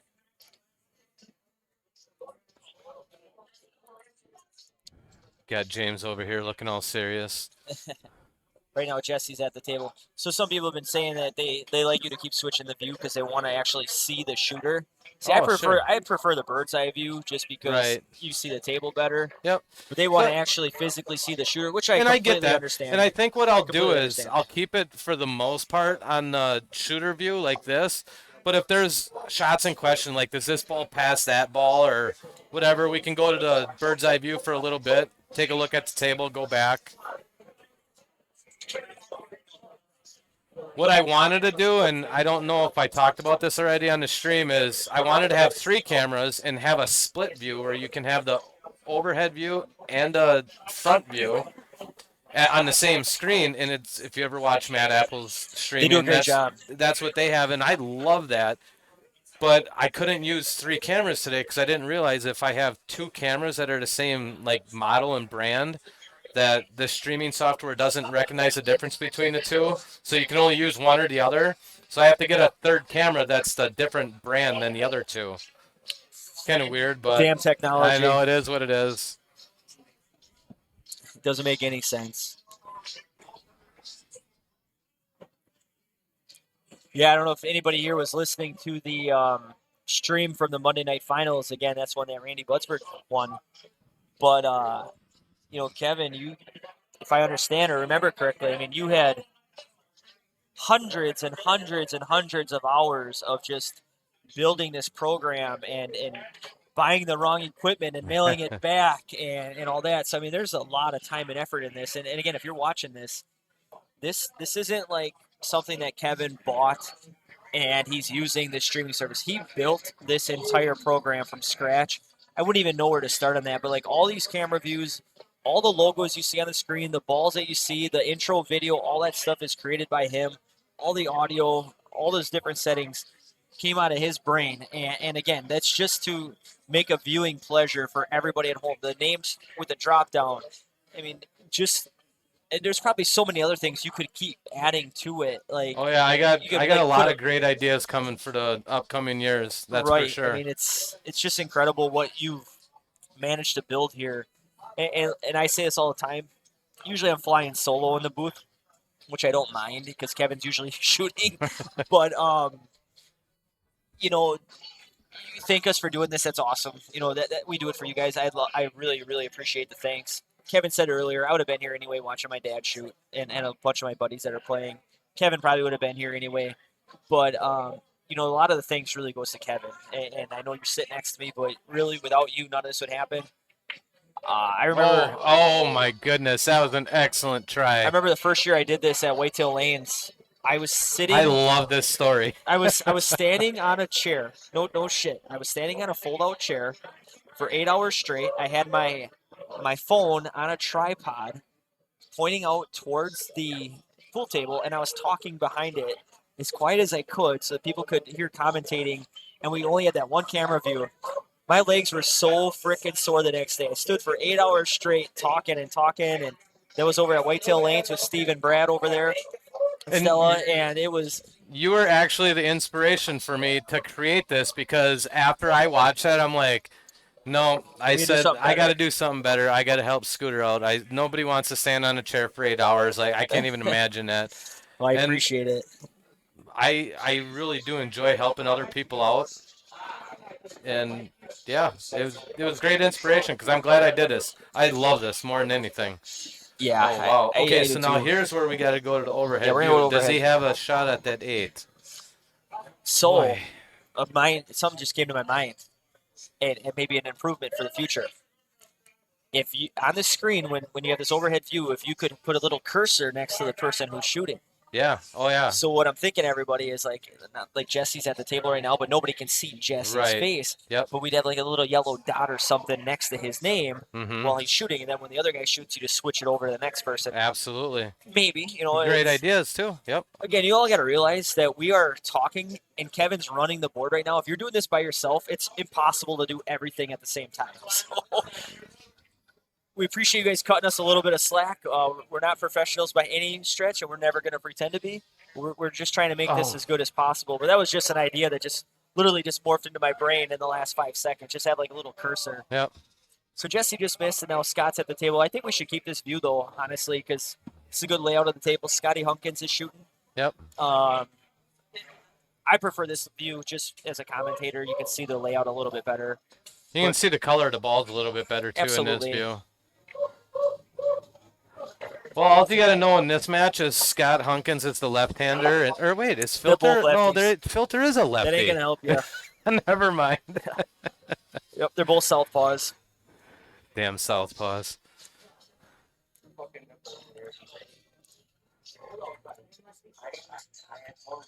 Oh wow, that was an excellent shot by Scott. I wasn't sure if that went past. The only thing I'm curious right now is if that 8 ball goes in the bottom side, or the 10 ball goes in the bottom side. Because if it doesn't, he's gonna have to address that at some point. To me, it really looks like it does go. And if it does, then I don't see why he's not out on this rack. Quite honestly, he's got a pretty good layout right here. Everything's wide open. Yeah, just get straight in on this 11. Oh, a little bit more, but he's still fine because he can float out towards the 10 now. The angle's He doesn't fine. have to do anything, just middle ball here. Yeah, the angle's fine. I do think that 10 goes past. Well, we're gonna find out here soon, one way or the other. The side view actually. No, It's tough to it's tell. so hard to tell. If it was at the bottom, it would be able to tell, but the top, it's hard to see. Well, I'll tell you what, maybe this will give us a good chance at our replay. If he makes this shot on the 11 ball, I'm going to take a replay of it. So, Kevin, I'm kind of looking out at the bar right now. Yeah. They have our stream on the bar with a closed captioning going. It's pretty awesome. That's awesome. See, if you guys are all at home, you can stream it to your TVs. You can do that picture-in-picture, not picture-in-picture, what's that called? Any view cast. Okay, so that was a very excellent shot by Scott there. I'm going to save that one because if he wins this rack, that was definitely the shot of the rack. Because right now he's just got to float this 10 ball in, probably bump the 8 a little bit. It did go. Oh, see, he didn't really. He's bridging over to 15, which makes this tougher, but. Well, that answers our $1 million question from 5 minutes ago. Does that 10 ball go? It clearly went. It had plenty of room. I'm telling you what, this is my least favorite shot on the pool table, is bridging over a ball and having to shoot straight. Well, you don't like Mount Everest? No. They like to call this shot Mount Everest when you're shooting over a ball. Actually, if he makes this one, I'm saving this replay because this will be way tougher. Oh, uh-oh. Yeah, that's like Kevin alluded to there. It's that's probably one of the most difficult shots in pool when you're shooting TVs. You can do that picture-in-picture. So there's a replay on that 11 ball. Any view can. Yeah, shooting over Mount Everest like that, straight in. That's one of the toughest shots in pool that you're gonna see. So if he makes this 8 ball here, I'll do another replay. Yeah, this isn't an easy one either. No, you're definitely cutting this one in the side. You don't have to worry about scratching with the 15 being there.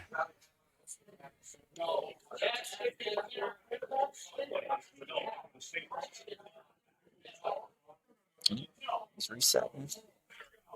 And this is Jesse shooting at the 8. Yeah, it's Jesse. Overcut it. Oh, he did. And he knocked it. Oh, he's not going to leave the 15 easy. It's still a pretty makeable angle, though. Did he overcut that? See, he did over. And if you look at this angle, this 15, that's a pretty thin cut. He could end up going right towards the 8 ball with the cue. He could, but if you go to bird's eye, this looks pretty straightforward. I mean, it's the 15's almost to the first diamond on the. I'm just saying. What I'm saying is the shot's not the toughest. The cue ball is going to be moving a little bit. You don't want to just slow roll this one in. Correct. Because then you almost want to do just a hair right and try and go around the 8 and shoot the 8 in the bottom right corner. That's going to be perfect. Oh, okay. Yeah, I mean, the cue ball was moving there. It was tough to hold that one. You're right, because he could have ran into the 8 and pushed it tight up against the rail too. I get it with the position side shot. pocket. Yeah, absolutely. So Scotty Hunkins is shooting at the 8 ball now. Got drilled it. Very nice shot by Scott. Right, that rounds out our first round on the winner's side, and now we're going to go over to the second round of the winners, I believe. Okay, so I just want to make sure I got my maybe I'm wrong. Hold on, there's something going on here. Gerald and Jim Patton next? No, oh, they're confused as to if they're doing a winner's bracket or the loser's bracket. So here's a replay on that 8-ball. Drilled it. Notice how I got the timing set up right now? Right there. Yeah, we had some issues with that last time. The replay is it was cutting off half of the shot. Very nice shot by Scott. We got to just make sure we don't accidentally keep showing the same replay over and over and over again. Right now we got Gerald Bembenek and Rick Ronke. So this is the winner's side, second round. Gerald Bembenek.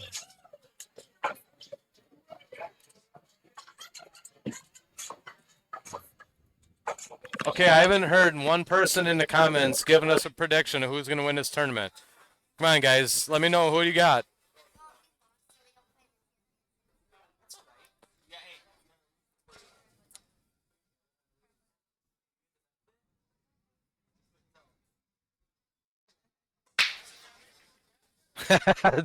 Arnie Barner, hey, watch the talk about southpaws. You know I love you, Arnie. All right, so this is our first match of the second round of the winners. Again, full disclosure, Gerald Bembenek is my dad, so go LB. And Rick is a former 6-time champ in this tournament, so this is going to be a good battle. So speaking of my dads, I have to give a huge shout out to my dad because this is the 51st annual tournament for the Yogi Open, and my dad qualified again this year. Okay, for the semifinals. For the semifinals, so yes, he is the only person to qualify all 51 years of this tournament. So, I mean, it's timing. Obviously, you had to be young enough to, or old enough and young enough to start shooting when he first started this. I haven't even been alive that long. I think the first year was 1970. What was it? 3. So yeah, my dad was 19 years old, and or was it 21? 1974. 74. Mr. Leo Stanislavski is the first winner, the inaugural winner. Yeah, my dad was 21 years old the first year to started, and he has qualified every single year. I'm just going to stop you real quick.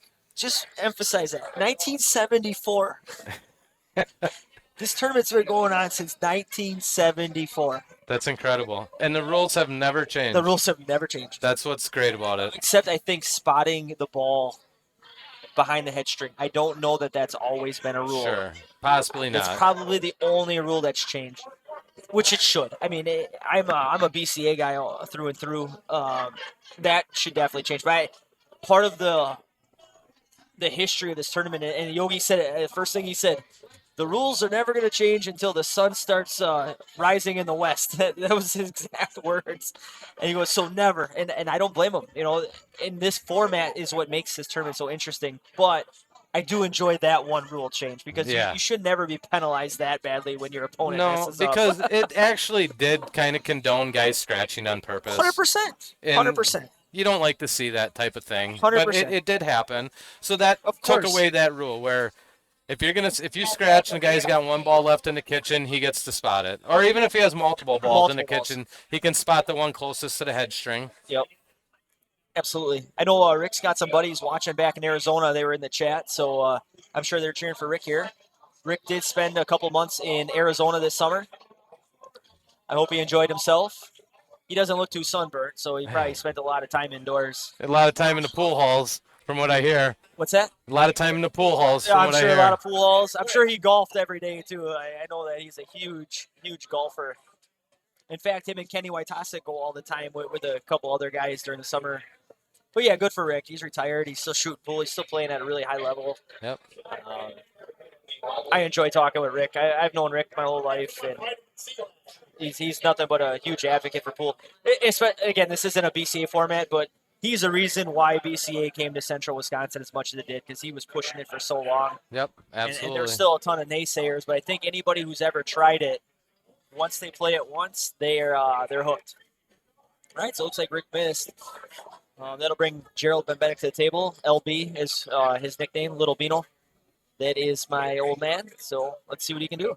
And he's got stripes here. He's got a wide open table. So we all know that it's Gerald at the table. I really do like this overhead view. It Yeah, just we got shows to the figure out the table so cursor. well. We got to figure out the cursor thing. Yeah, That would be awesome. improvements to come. Knowing you could probably program that right now in about 10 minutes, but you probably have to cut the stream.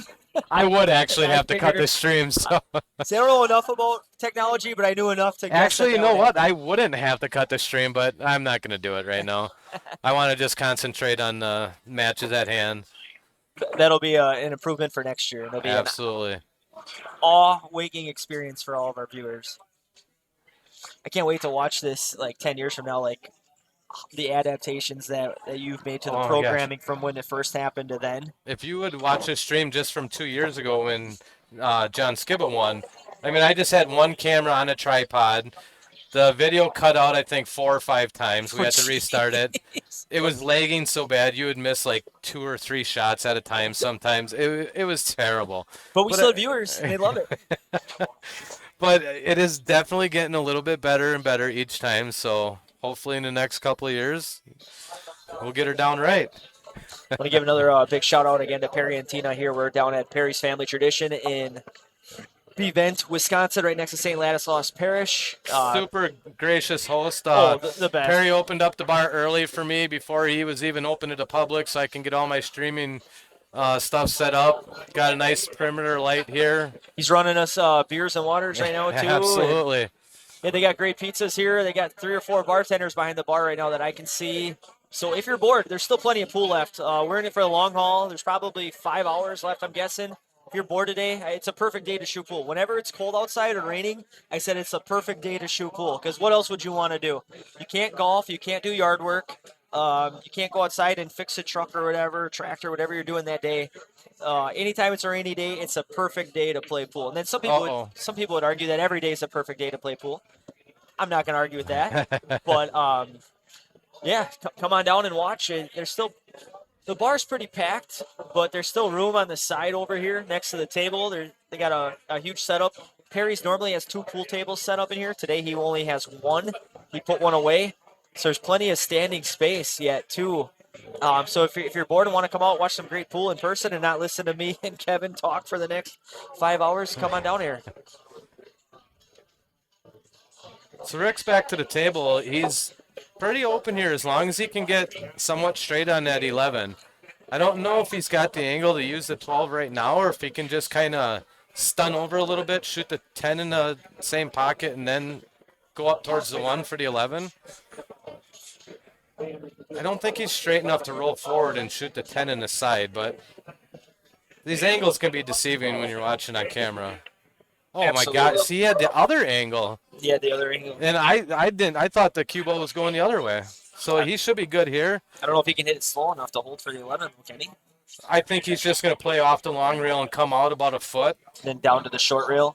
Oh So he's going to no! give himself a longer shot? Yeah, he's just going to float this one in and just give himself room past the 1. Gotcha. Shoot a little bit longer shot on the 11. Or do you flirt with 2 rails here? So you push middle right English up to the top right corner, hit that first diamond, hit the next diamond, and then come out. I know Rick's game. He's just too cautious of a player to do that. He's gonna check it off the rail with a little bit of left-hand English here, Oh, that way. just like that. Yep, that's Perfect. exactly what I was thinking. Perfect. Now here you just play a little bit of a stun shot, and you just make sure you get the cue ball off the rail about a good foot. See, I thought that angle was a lot thinner to where he couldn't play that inside English, but it really wasn't. Sure. Al Conco's prediction is John Skibba for this tournament. Yeah, I mentioned earlier, I was watching him warm up. I don't think he missed a shot. He's shooting really well today, and he did win his first match. All right, so Rick leaves the door open for Gerald. I think what happened there is he tried checking it off the rail with a little bit of right-hand spin, but he hit it too soft, and he threw the 11 ball away from the pocket. Yeah, he was trying to be too precise almost.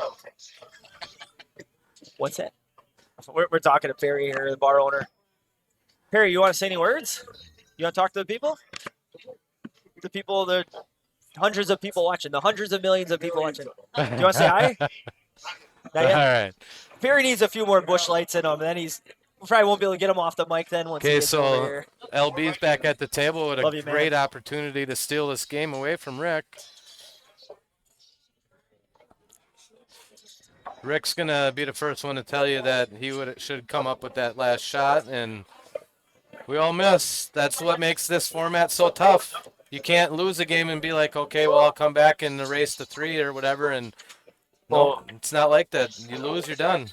Rick of all people, I've had many pool conversations with Rick in my life, and he's always like, Scooter, just leave yourself a shot.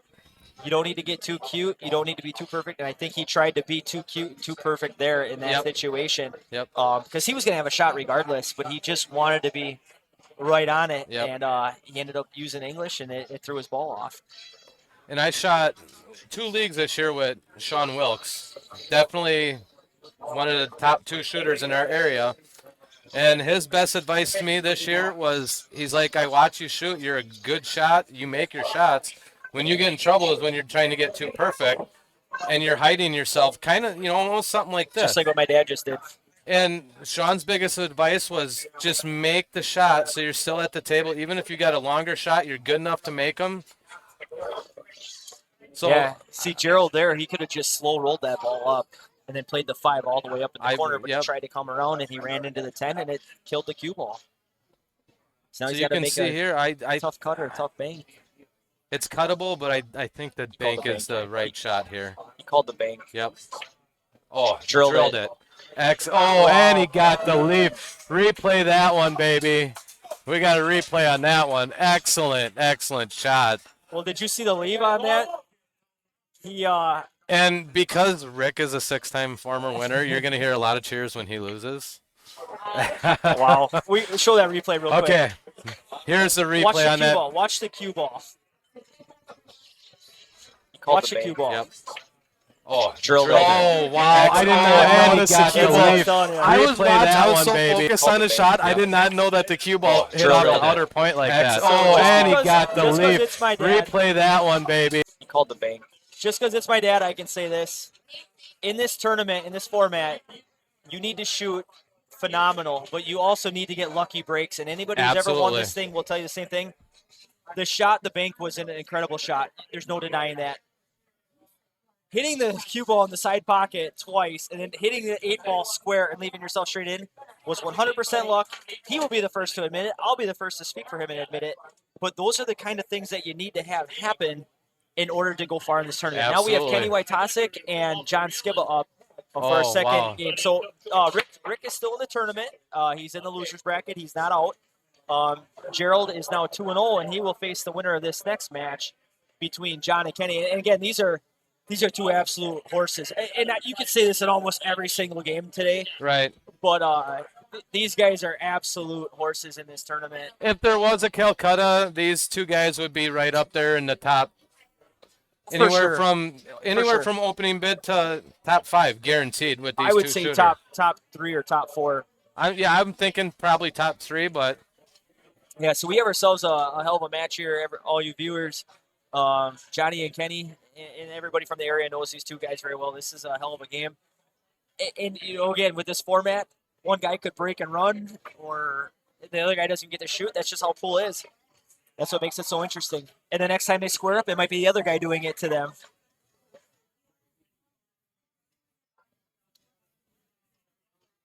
All right, looks like we're having a little bit of some lagging issues, but that's all right. Yeah, I think that's got to be with my graphics card. I'm using a laptop. Not the greatest idea to be streaming from a laptop because they're generally slower with worse graphics cards. I don't really want to bring a whole desktop setup here, but I think next year I'm just going to have to do it. I got a really nice gaming computer at home. I'm not a gamer, but I have it because of the insane graphics cards in it. So, yeah, those are some of the best computers on the market. Yeah, when you're running 2 different cameras like this, switching back and forth between views, it's just going to take a lot of the CPU usage on your computer. So you're telling me that you don't know how to build a computer? I was going to say, you could probably build a computer. Well, I can buy the parts and build one from scratch, definitely. I figured. Yeah, that was interesting when that last game, I'm going to go back to that last game real quick, when Gerald made that shot and the crowd erupted. I think it was twofold. I think one, it was just such a great shot, and obviously came out. But I think you nailed it. Being a six-time former champion, I think Rick has like the New York Yankee effect. He has the Dallas Cowboy effect from the '90s. People cheer against him because he's so good. It's not for any other reason, in my opinion. Right. Um, you want to see new blood in the winner's circle once in a Absolutely. while, but I don't think it's anything personal. I hope it's nothing personal because Rick is an upstanding guy. But if you heard all that, I think it's just because he's won it so many times, and it's like, okay, you don't need to win again, type of thing. The, Yep. the underdog attitude. Exactly. Yeah, Yeah, he's won 3 in a row too. That's probably a feat that's never going to be matched. yeah, he won it 2013, 14, and 15. That's The only incredible. guy that comes to my mind that has a chance was Gary Claysmith, and he won it back in 2001. He didn't win it in 2002, but then he won it in 3 and Well, 4. that he And has he his won it. brother to blame because his brother Russ Oh, beat him. that's his cousin, not Oh, brother. I'm sorry. Yeah, I'm sorry, But cousin. yeah, but still, like, one guy won it 3 out of 4 years, but not 3 in a row, and Rick won it 3 in a row. I think he's And got a six couple, times all six times overall. all together. So, Yeah, incredible. hey, Kevin, I might have you steer the ship here. I'm Sure. gonna go to the little men's room again real quick.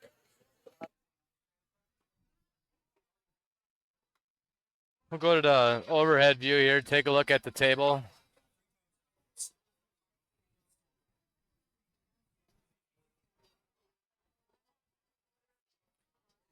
Got a tough opening shot here. I mean, he can start with the 7, but that's not easy. The 2 looks like it does go in the side, but probably only half a pocket.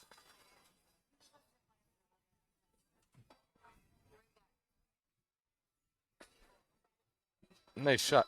Nice shot on the 4 ball there. Gets him started.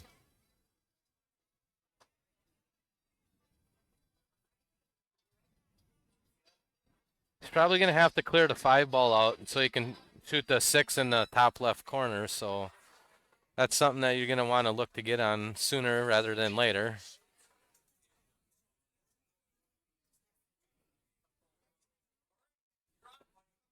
I think. Oh.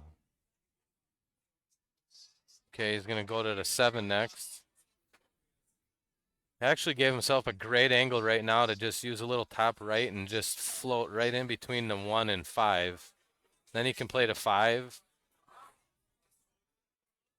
If I had to guess, that's what I would say he'd be playing next. Roll the 7 in and just float up for the 5. You don't even have to get perfectly straight on it. Just get to a point, get somewhere close to the 1 ball.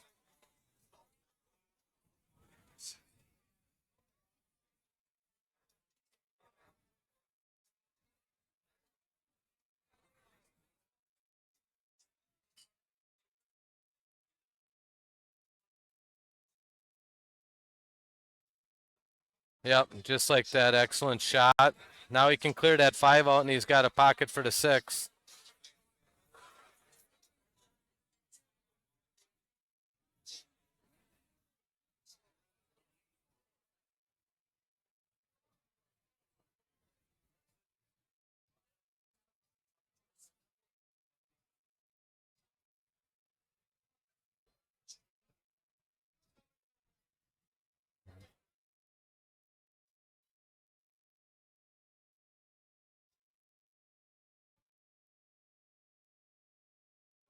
I know Kenny's been to the finals multiple times. I'm pretty sure he has not won it before. Yeah, I don't see his name on the list. I know he's a fixture in the finals. He makes it there a lot. Just hasn't quite broken through yet. It's definitely an excellent shot. He can win this tournament as easily as anyone here. Got a little bit straight on this 3.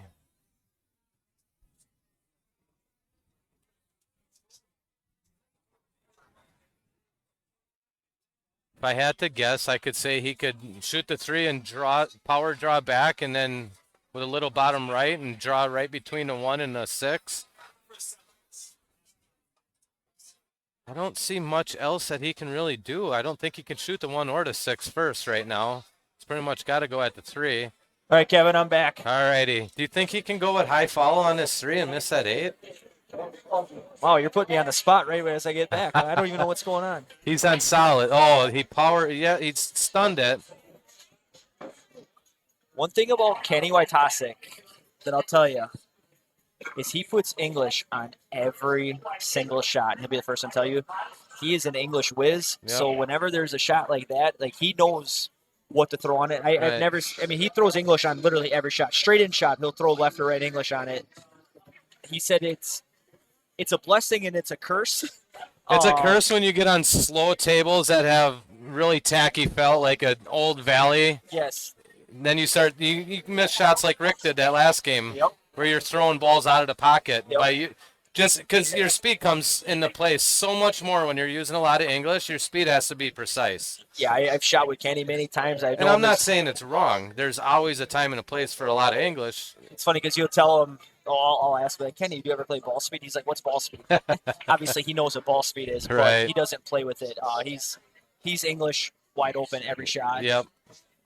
In to all you pool shooters out there, you know, when you throw inside English on a shot, ask any pro, those are the toughest shots to make because you're not used to undercompensating on shots. And Kenny uses inside English as well as anybody does, but he's been doing it for so long.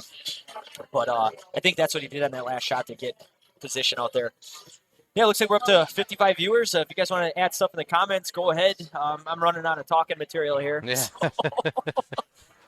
Let's see, what haven't we covered yet? Yeah. Politics? No, we're not. No. We won't do that. I don't want to start an argument out there. I'm just messing with everybody. We could get Rick over here and start talking No, politics. we're good. We are good.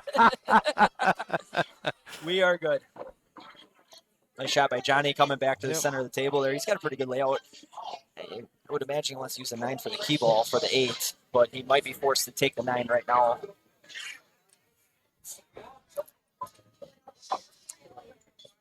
Yeah, we are in the second round of the winners bracket. So both of these guys are 1-0. They both won their first matches.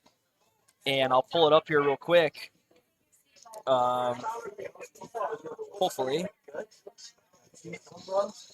Maybe not. Let's see.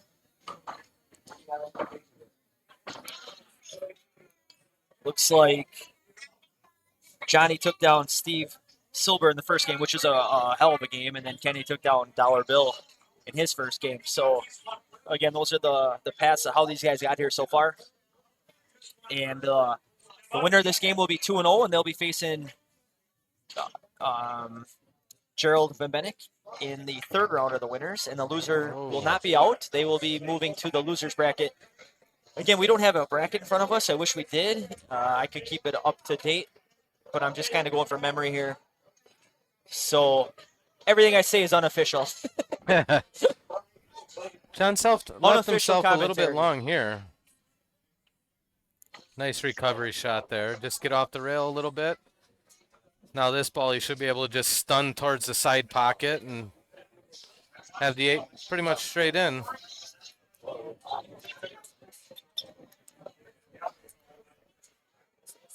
You guys heard of ships in a bottle, right? Yeah. Now I got a sword in a bottle. I'll tell you what, if Johnny gets through Steve Silber and Kenny Wojtasic in the first 2 rounds, his confidence will be sky high, and he'll definitely got to be one of the favorites getting through those 2 guys. Well, if you ask Al Conkle out there, he'd tell you that's who he thinks is going to win. He made that prediction. And I said I was watching John Stroke before the game day. I got here about 45 minutes before the tournament started. He was on the table probably 3 games in a row. I don't think he missed a ball. He's dialed in. And John, to his credit, he owns a valley and he owns a diamond in his basement, and he's on the table. He likes to say he's not on it very much, but I don't agree with that. I bet you he's on that table all the time. Heather, if you're listening, you can comment on that, but I know he plays a ton, and he's one of the best shooters in the area. So Johnny takes down Kenny in another good battle. So who do we got now? James. James and Alex Walkush.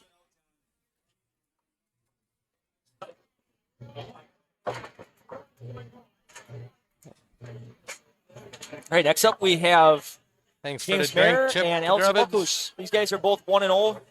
Remember, James took second last year to our own Kevin, so he is no stranger to this event. He can handle the pressure. He's been through this before, very successful. Alex Walkush is a really good up-and-coming shooter from the Rothschild area. He's been playing for about 10 And years. this is Alex's second year in a row in the finals. Yeah, So, I mean, Alex can play. I'll tell you what, playing with Alex as long as I have, if you leave him an open table, he usually gets out. oh, yeah. One of the best ball makers that I know. Um, and you mentioned earlier when James has an open table, he's out too. So this should be a pretty quick match. Watch, I say that, I give the commentators drinks, and this might be a 10-minute match. Who knows? But yeah, both these guys can stroke it, and we'll see what happens here. But again, this is a Uh-oh. 1-0 match. Oh. So The James, loser, this is not out. The winner will move to 2-0. excellent spread break by James, but he lost the cue ball. So once again, if this is BCA rules, this game would take about 45 seconds. Well, the But Alex at the table for sure. absolutely. Yeah, he would run this out. But now a minute, it definitely guaranteed. makes it tougher. The 13 and 2 ball are the problem balls for each suit. So if you can figure out what to do with those two balls, tables open. Every ball has a hole. You just got to figure out your pattern here. So I got a question too, Mr. Tech over here. Yeah. Tech potato farmer. I love it. I love it. Talk about your what's the word I'm looking for when people come up with assumptions and stuff like, oh, you're a potato farmer. Oh, Bullshit. right. Yeah. Yeah. Those guys are geniuses too. So my question would be, is there a way to get like a JPEG picture or a PDF that you can throw in front of Yes. on the screen once in a while? Yes. Yes. Because it'd be cool to actually Sandy reached out to me, Glajinski and Weeza, and she said that maybe show the bracket once in a while. The problem is that we can't update it. Right. Unless you'd be able to type on it. We'd almost need a second monitor for that, then click and drag it over. Again, we're dealing with one laptop here. We got a picture-in-picture with the comments. We do appreciate that all coming in. But we are very, very, what's the word? Low, I don't want to say low value, but like low, not even low tech, but just I just haven't. I have all of these ideas we in have a very mind. basic setup. Is it? But Maybe yeah, we started off with a basic setup, Yes. and I have the capabilities and know how to do all this. I just haven't had the time to do it because, especially now, like it's planting season for me. I'm working 80, 90 hours a week. Yeah. I don't want to come home and program, even if it is for this. Like, so. Most people don't want to come home and really do anything. But when I do get ideas, I'll implement them for next year. So yeah, we can definitely go to a bracket if I had the bracket online. What would be nice is if we had the bracket online, then I could just flip to it very easily. Jason Zinda just actually texted me personally. I want to give him a shout out. Thanks, Jason. We'll take any tidbits of information. If anybody's got any information for us to use, we'll spread it. Alex Walkush made the finals at Canteen 2 years ago also. He did. So this is This 3 years is in a row. 3 that years he's in a been the row. finals. You're right. So And I did not remember that because that was the first year I ever met Alex, and I really didn't know him at the time. And if I'm not mistaken, I think he took like third or fourth place. he might have. Again, I do not have And a photographic Chase memory. Kadrovich was there that year, and between Alex and Chase, they took third and fourth. I don't remember who took which place, and they're both back. And like you said, Alex, this is his third year in a row. That's an incredible feat. It's an incredible feat. Absolutely. I mean, just to make the finals is hard, and then make it 3 years in a row. So again, James has been here before. James is no stranger to this. Final two last year. Alex has been here 3 years in a row now, so he is no stranger either. I don't think the pressure is going to get to either of these guys. They played on the stream many, many times, successfully. I might add. So the element of the moment, the pressure is not going to get to these two guys, where with others it might. So, like it normally is, the first shot of this rack for James here is the key shot. He's on the rail. He can cut that 7 in, or he can cut that 4 ball into the side. And as long as if he can cut that 4 ball into the side, I like his chances of getting out here. But that's a risky shot. That's a very risky shot because if you miss that, you're selling out. You are. If you don't make that shot, you're going to lose. So I'm thinking he's probably going to start with the 7 here, but it's such a thin cut, you're going to lose the cue ball a little bit. So are you hitting off the 5 ball? You could draw it a little bit, but then you could even risk scratching in the top right. Yeah, the reason why I say you sell out if you miss that 4 ball that you said is I think because he is. Oh, he did. Oh, wow. And the reason why I said you're selling out is if you miss the four is now you open up the 8 ball to that side pocket Right. because Yep. it wasn't open there. And then Alex just has a 15 and the 13, the 8 on the side. Now James has a ton of options. Oh yeah. He's got 3 different shots he can shoot, right? Actually, 4. So he's got to address that 4 at some point, I would either shoot in it the right now. side I'd or shoot it right the. Absolutely, I I'd shoot think it I right would now. shoot it right now. You got to shoot it right now. You're not going to get a much better look. I mean, Nope. you can break it open and possibly have a better Yep. look, but you never know what's going to happen when you break it open. And then you If have you this. don't have to move them, you really And shouldn't. then you'd have the 6 as your insurance ball, and then you'd have the 2 ball open. It looks like he's going to like to shoot the 6 first. Yep. And again, me and Kevin are not experts. There's a million ways to run a table out. Just because we say it doesn't mean it's right. We're not gospel or anything. But see, the problem is now he shot the 6. Now if he shoots a 4, he might not have another shot after that where he had the 6 as his insurance ball there. Exactly. But he could still bump the 2 and still get it. But now he's kind of at the mercy of what the table gives him after he pockets his 4 ball, where before he wasn't because the 6 ball was still there. He essentially has the same exact shot he just took. Yep. Exactly. But without an insurance Without ball an insurance anymore. insurance. Yep. Yep. I mean, the 2 could still be an insurance ball if he gets straight in on it, but there's no guarantee. Not when you're breaking a ball out. People claim they know where balls are going after they break it, but There's a pretty good look at it. you know what? Maybe they do And to some stretch, but there's some funky things that happen. If you have a little bit of nerves at all, I mean, this is the finals. This is a little bit of a nervy shot. You could catch a point. Looks like Emily Ann asked us who was the Excellent. youngest person to ever win the Portage County. Oh, Honestly, or wow. the Yogi, I have no idea. The problem is that on this list I have, like we have Leo, we have Wally, we have Tim.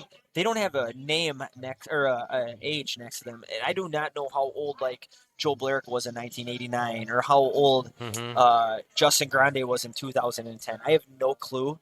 I could try to like use my knowledge of who these guys are and what year they won it to maybe put that together. Chip in 1995 had to have been awfully young. Yeah, Chip and even I'm looking at. I mean, that would probably put Chip in his early 20s. Jeff Garsky in 1986. I don't know how old Jeff Garsky was in 1986, but I don't think he was that old. Put it this way, you had to have been at least 21 because I wasn't even born yet. Right. And I know Jeff.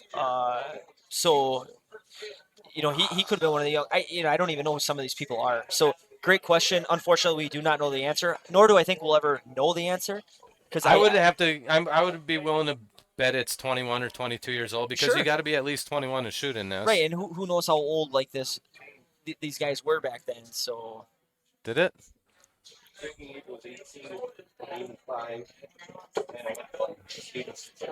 So Emily, I'm sure. Sorry, we can't give you a definitive answer on that. I don't know the ages of these guys, the years that they won it. So we could give you a guesstimate, but I can't give you an exact answer. No, James has got a tester here. He looks like he's jacking up. Always makes a shot tougher. He's got to try and draw and avoid that 11, going between the 11 and 1. Now he looks like he might be going top. No, he's undecided. Again, James is at the table, everybody. You can see the angle he has. He's got too much angle to just float it in. He'll end up behind the 11. Can we have any updates on the JR's women? And Julie, what a fantastic shot by Julie, James. if you want to give us updates on how your team's doing, we'd love to spread that along to everybody.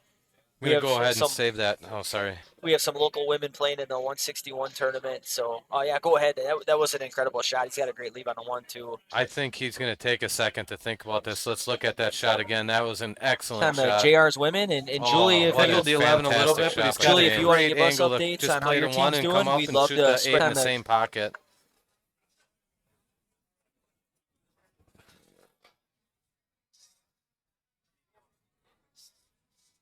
I wonder who got it on the TV for him. Well, James has just got to bear down here now. All right, let's see if he can pocket the save. This is not an easy 8 either. That slight back cut like that, length of the table. I missed an easier shot last week to get in, so. Absolutely drills it. So James Excellent is 2-0. shot. James 2-0 again. James is in very familiar territory. Again, last year he started off running racks wide open, and Who do He's we right got where up he was now? again last year. I think he's got redemption on his mind, Kevin. I think you gave him a little bit of an edge this year. Who's Mark playing here? It's like Mark and Scott Hunkins are up, and I think this finishes out our 1-0 games. I think. Let me see if I can pull up a bracket here on my phone. My cousin Amy texted it to me earlier. Again, it's not updated, so I do apologize. I'm just going off memory here. Yeah, this would be the last game of the 1-0s. We have Mr. Mark Hutchinson, who is a former winner, and then Scott Hunkins. And then after this game, we're going to move into the losers bracket. So um, the losers of those games will be out. But this game right here, the winner will be 2-0, and the loser will be in the losers bracket.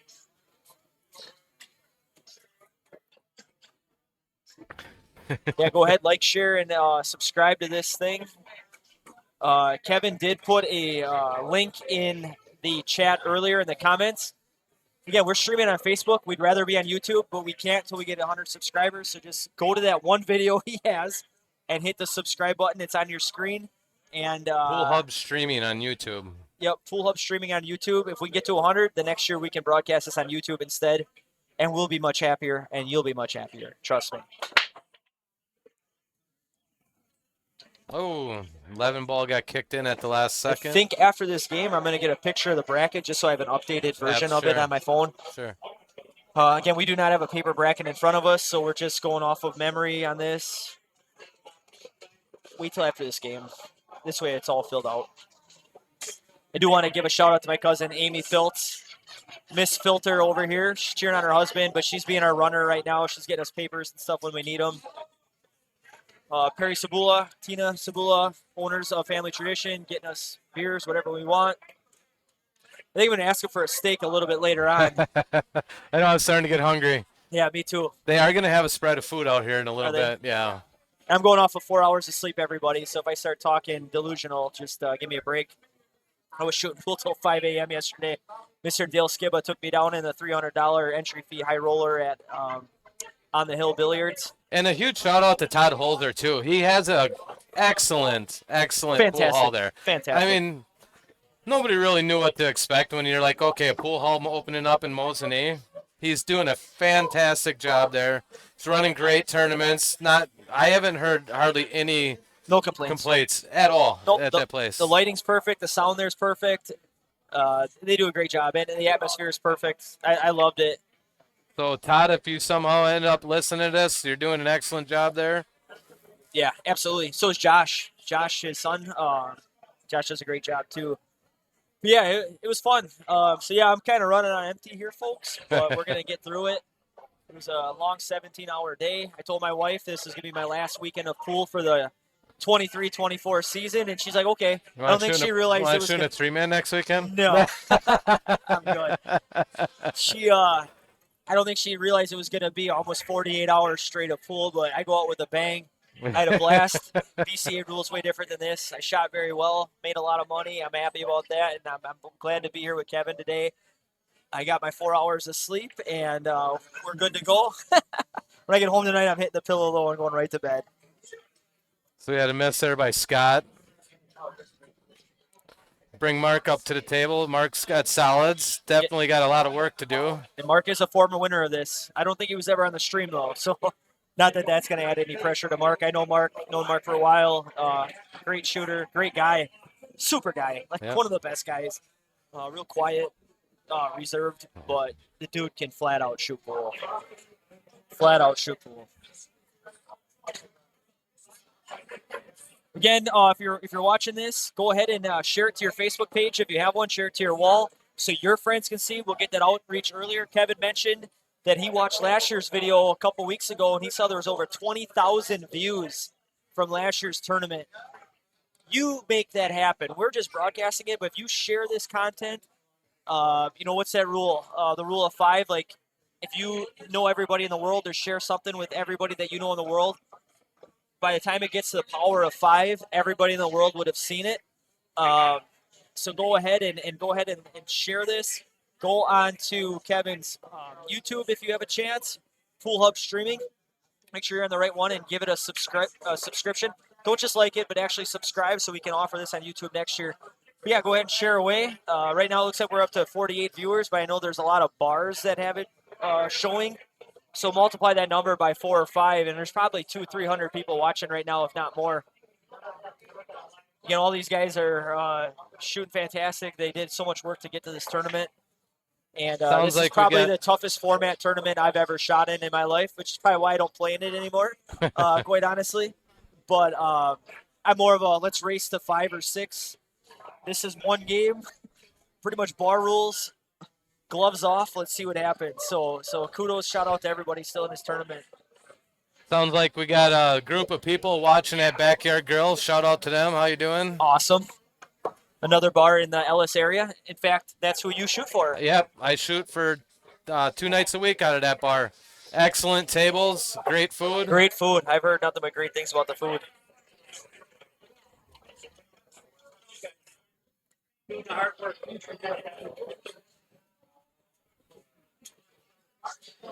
So we said Scotty Hunkins at the table, everybody, if you're wondering. And now he is a southpaw. And Mark might be too. I'm not even sure. No, I don't. Mark's not. I think next year getting that click button, I think that would be awesome because I love that overhead view so Right. much. But yeah, me and Kevin can't see the pool table. Like for all of you people, like we physically cannot see the pool table from where we're sitting. We're watching our monitor. We can kind of peek up and look over the top, but we want to stay as far away from these shooters as possible, just not to influence their shots. Now, obviously, the jukebox and all the crowd in the background, I walked over there. You can't hear anything, so it's not like we're persuading anybody. But, that's always my number one thing is the integrity of the game. Right. Do not limit the integrity of the game. Yeah, you don't want to be altering somebody's Coaching, shot. sharking, whatever it might be. You might even give them an idea for a shot they hadn't thought of by talking about it, and you don't want to do that. I think I'll bring something to this in the future. I'll bring a plexiglass board that we can put up in front of us so that our sound bounces off of that. Yep. I would gladly invest in something like that. Again, something mobile. Yep. Just again, I can't stand when you're playing in 3-mans and people are talking loud from the side, being like, "Well, he should shoot it like loud enough so that their teammate can hear it." It's like, no, there's no coaching. Do not affect the integrity of the game. That drives me bonkers. Right. Like it drives me up a wall when I hear that stuff, and I do not want to be guilty of that unintentionally, like the unintentional consequences and stuff like that. But yeah, it looks like Scotty just missed that, so that'll bring Mark to the table. He's shooting at solids, so he's got 4 balls left, and then the 8 ball. And he's got a starter on the 3 here, but he's going to have to get on that 8, and he's going away from the 8 now. He can't break it out. So he left the 2 there. That was a nice shot to leave the 2 there. See, now I want to see if he can make that 2 and clip that 13 out of the way.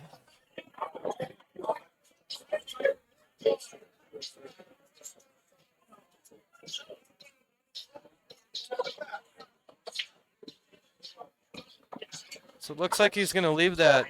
It's actually the 4 ball for last. But then you have to break the, or maybe the, I guess he doesn't have to break it out. If he gets by the 10, he can make that 8. Yeah, that 8's in a really tough spot. Wow. It all depends on what kind of angle he gets if he shoots this 2 first, what kind of angle he gets on the 4, whether or not he's going to break it out or just try and slide over by the 10 and just play the 8 in the same pocket. Right. I mean, if you end up with a little bit of a back cut on the 4, there's nothing you can do but run into the 13 and open up the 8. Yeah, see, I would almost consider shooting the 4 ball first right here, quite honestly. I know it sounds ridiculous because it's like, oh, now you're shooting one end of the table to the other. So he came out really well here, but this is my point. He's going to break this 8 out now, but you have no idea what kind of shot you're going to get. I think he's going to stun down by the 10 and shoot the 8 in the same pocket without even moving the 13. Oh, then that's perfect. Just like that, right there. Okay, then I stand corrected. Yep. I didn't know that 8 would go, because if it wouldn't and he had to break it out, I would have shot that other ball first, but that's why I'm just a commentator and not shooting. Great call by my partner here, Kevin. Excellent out by Mark Hutchinson, by the way. Mark is 2-0. He rounds out our 2-0 bracket on the winner's side.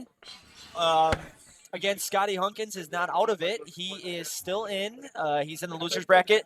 Now we're going to start our first round of losers bracket. So everybody who loses this round will be out of the tournament. I'm going to get you some numbers here real quick on payouts. A lot of people are always wondering, what the payout is and stuff like that. Trust me, these guys are not doing it for the money. They are not doing it for the money. They want their name on the plaque. Every year they get their name on the plaque. It's more of a pride thing. There's a little bit of money in this, but the time investment over 3 weeks and how many qualifiers you have, that has nothing to do with it. So the losers of this round will get $150 a piece, and then I'll go on and commentate the rest. But the winner of this tournament gets $450. Good payday, don't get me wrong, especially if you spent $10 to qualify once. It's a $440 payday. But everybody's in this for the pride. And let me ask you, Kevin, being a former winner last year, um, you're the perfect guy to ask. What meant more to you, the $450 you won or your name on that plaque etched in eternity in the central Wisconsin area of pool shooters in a tournament that's been going on for 51 years? What So means more to you? I can tell you right now. So last year in this tournament, we ran a Calcutta, and my mom actually bought me in the Calcutta, so I bought half myself back. Smart mom. But I did not even look at the payouts for the Calcutta or the tournament until I got home with my envelopes. I tore them open and I seen how much I had. I had absolutely no idea. I didn't know if it was. And I bet you didn't care. I know. That's what I mean. I absolutely did not care. Did not care. I wanted my name on that trophy so bad. I've been shooting in this tournament for, what is it, going on 24 years now? That's all I cared about was winning. And I bet if you lined up every single person who's ever won this tournament, they would all agree 100%. Maybe there's one outlier, whatever. People do this for the pride.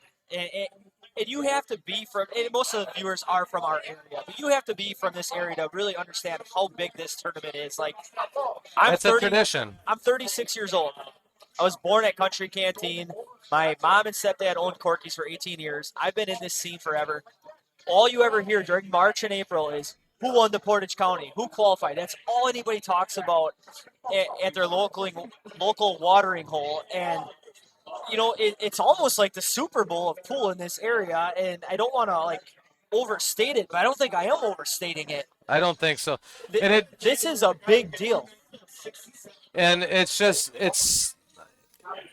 such a prideful moment when you win, and it's great throughout the year where you walk around, people like, hey, you're the one that won the Portage County Open last year, right? Well, I'm sorry, the Yogi Open now. Yeah. But yeah, it's great when people recognize you from that. And let me tell you a great story. One of my really, really good buddies, Justin Grande, he shoots for Perry's Family Tradition here on Thursday Night Pool League. And I shoot tournaments, and Justin shoot against him in tournaments, and he's a phenomenal shot.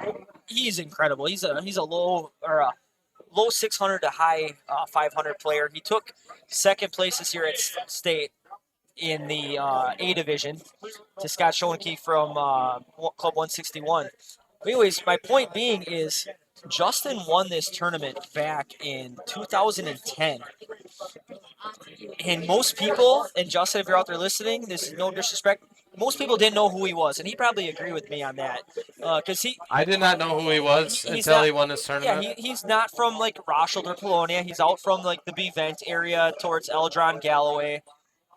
But nobody really knew who he was, and all of a sudden he won, and all of a sudden everybody's talking who's this Justin Grande or Grand guy? And all of a sudden you start to see him in leagues and stuff, and you get to meet the guy, and he's one of the nicest guys out there, a great teammate. Another guy that's super knowledgeable about the game of pool. And this tournament, I think, put him on the map. It did. And maybe he'll agree with me or he'll disagree with me. He probably doesn't care either way.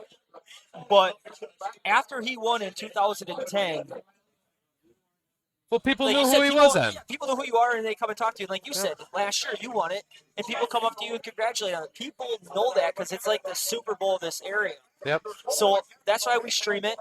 That's why so many people tune into it. That's why this bar has over 75 people in it right now to watch this tournament go on, because they care that much about it. It's a big deal because from our area, you're either drinking beer or you're shooting pool or you're working. That's what it is. And not to take anything away from Jim here, but he's running this out, doing an excellent job. Yeah, I kind of went on a little tangent there. That's all right. That's all right. But getting back to the game, Jim's Looks like he can just float this 2-ball in and just come off the short rail and got the 7-8. This game could be over real quick here.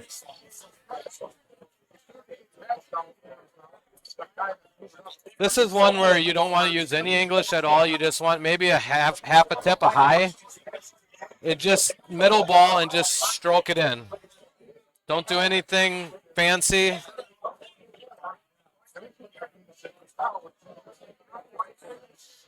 And there's pressure on this shot. The loser's out, and if he misses this shot, he could be selling out.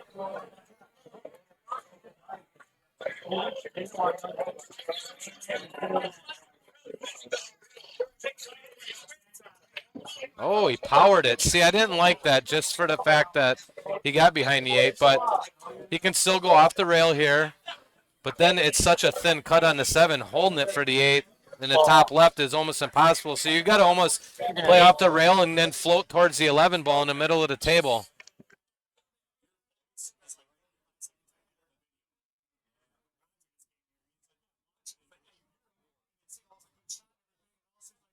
Both of us? Both of us? Or was he watching a replay? Is anybody else having an issue with our audio being off sync from the video? When is the Yogi interview? Dean Zagjeski wants to know when is the Yogi interview. You know what? We did get him on here last year. We really did. I remember that. That was over in Arnott at Hitch and Rail, and we did get Arnie to talk for a little bit. So maybe we will. Maybe we'll get him over here. I know I tried to get Perry on the mic. He said he hasn't had enough bushies in him yet. Yeah, here if you shoot that 7, what I'm thinking in my brain right now, Kevin, is just shoot the cue ball underneath the 8, hit the 7, but you got to hit that freaking hard, and then you get the cue ball out in the middle of the table and shoot the 8 in the same pocket. Somewhere near the 11. Yeah. Hopefully you don't roll behind the 11. You have a huge window there. Like you said, the only thing that's coming into play is the 11 ball. Yep. So he's either going to really hit this soft and try to hold it for the 8 in the top left corner, or he's going to blast this and try to shoot the 8 in the same corner. I'm curious to see how he does this. Me personally, I would hit it pretty hard just to get it around, just like that. Oh, just what like an that. excellent Just shot! like that. I gotta save that replay. And like Kevin mentioned, if he hits that any harder, he might get behind that 11 ball. But that's exactly how I would have played that shot. Identical. Yep. Identical. And now you just cut the 8 in the. And this goes back to our previous comments about just taking the longer, tougher shot on the 8. He could have tried going way harder and going around the 15 ball, but then you might get hooked. Here, just take the 80-degree cut on the 8. Oh, he missed it. That's all right. He hit it so thin, he missed the shot. Show that replay. Okay, here we're gonna go to the replay of that. This was an excellent shot on that 7 ball. Oh, just what like an that. excellent Just shot! like that. I gotta save that replay. Tell you that's an 8 ball that he should make. It happens. Just like that. Excellent Just shot! like that. I gotta save that replay. Not only make it, but at least hit it. Like he hit it so thin, he completely missed the ball. Right. Thanks, Kevin Hartvig, for the comment that we're on time. I don't know. Roger Yenter came in and said that there was a 45-second difference between our voices in the video, but I think he might have been watching a replay or something. Yeah, my guess is a replay thing. Yeah. So Andy's still got some work here. That 9 ball is going to be his problem ball.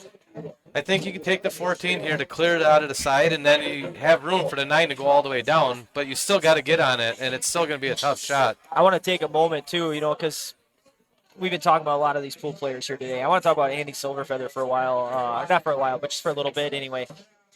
Andy came around this area maybe 10 years ago, and he loves pool. He loves pool as more much than as anybody. Yeah, I would say as much as anybody, if not more. And he'll be the first to admit that when he came here, he was getting beat. Like, he was, but he puts in a ton of time. And the growth that his game has had in the last 3 or 4 seasons, he made it to today, just speaks wonders and volumes of itself. Yep. He will get out now. Like, I love this shot he just took here. Now he's going to You got to just be careful here. You don't knock the 9 into the 8 and make the 8 ball. Right. There, that was Perfect. it. Worked out Absolutely great. perfect. But yeah, on your topic about Andy, yeah, he puts in so much time. He So loves the much game time. so much, and his results are definitely showing way more this year. You want to know how much Andy loves the game? I used to sub for him once in a while on a Wednesday night in Point. He would call me up to sub, and then he would sit on the bench and pay my weekly fee. Excellent shot. He actually offered to pay it. I never took it, but he'd offer to pay my fee for me to shoot. So he was there just to watch. I'm like, well, then why? I just love the game so much. Right. But his game and his abilities have gone through the roof compared to what they were 5 years ago, and it couldn't happen to a better guy. Yep. And I really haven't said that. There's another guy that mirrors what you just talked about that I really want to bring up, and that's Jordan Matesic. Yes. This year, I have seen such an incredible jump in his game from last year to this year. Absolutely. And the guy loves the game. He takes it seriously. He's starting to go to On the Hill tournaments at On the Hill constantly. That's another great thing about On the Hill. It gives us pool players in the Point, Plover, Rochelle area somewhere to go without having to drive an hour, you know? Yeah, you don't have to. I mean, in Portage and all that is awesome, and We just got a bucket of money dumped in front of us. They took a donation for us commentating and streaming. we do not I need this. appreciate it, guys. Portage and Mad Apple, Varsity Club, excellent places to play pool, but you got to drive an hour and a half to get there. Yep. Like you said, On the Hill Bar. I was there last night. I was there for 17 hours yesterday shooting pool. Literally shot pool for 17 hours straight. And placed second, did well. Very happy. Made a good bunch of money. But here's the deal. Like you said, you don't need to drive that far, and it's such a great atmosphere. So I'll give On the Hill a shout out anytime I can. Absolutely. Our next matchup is between Steve Silber and Dollar Bill. Again, this is our second game of the first round of the losers. The loser is out. They make 150. The winner will move on. And the winner of this game will play against Alex Walkush AWOL. And Andy Silverfeather won the last one. He's going to play Scott Hunkins here coming up soon, maybe in about an hour, slightly less. And on deck, we got Rick Dane and Chase Kadrovich. So, again, we are probably not quite near the halfway point, but we're getting probably pretty close. Still plenty of time to get down here. Probably 3 hours of pool left, 3.5 hours. We're at Family Tradition in Bevent, ran by Perry and Tina Sabula. They do an amazing job. Come on down if you're bored. I said it's a perfect pool shooting day with the rainy weather outside. There's nothing better to do. Come out and cheer on your favorite local, or just come and support this establishment. Kevin, do you happen to know who's hosting next year? I don't, and I was going to ask Yogi that, and I forgot. I do not know yet. I might find out from one of our runners.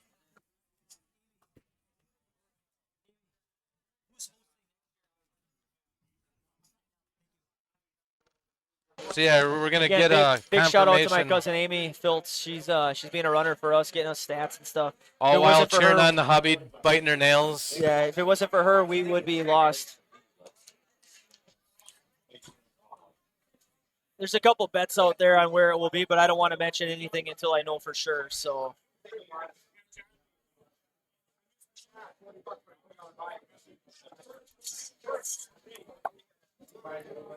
Yeah, as soon as we find out who's hosting next year, we'll let you know. Amy's going to go get that information for us right now.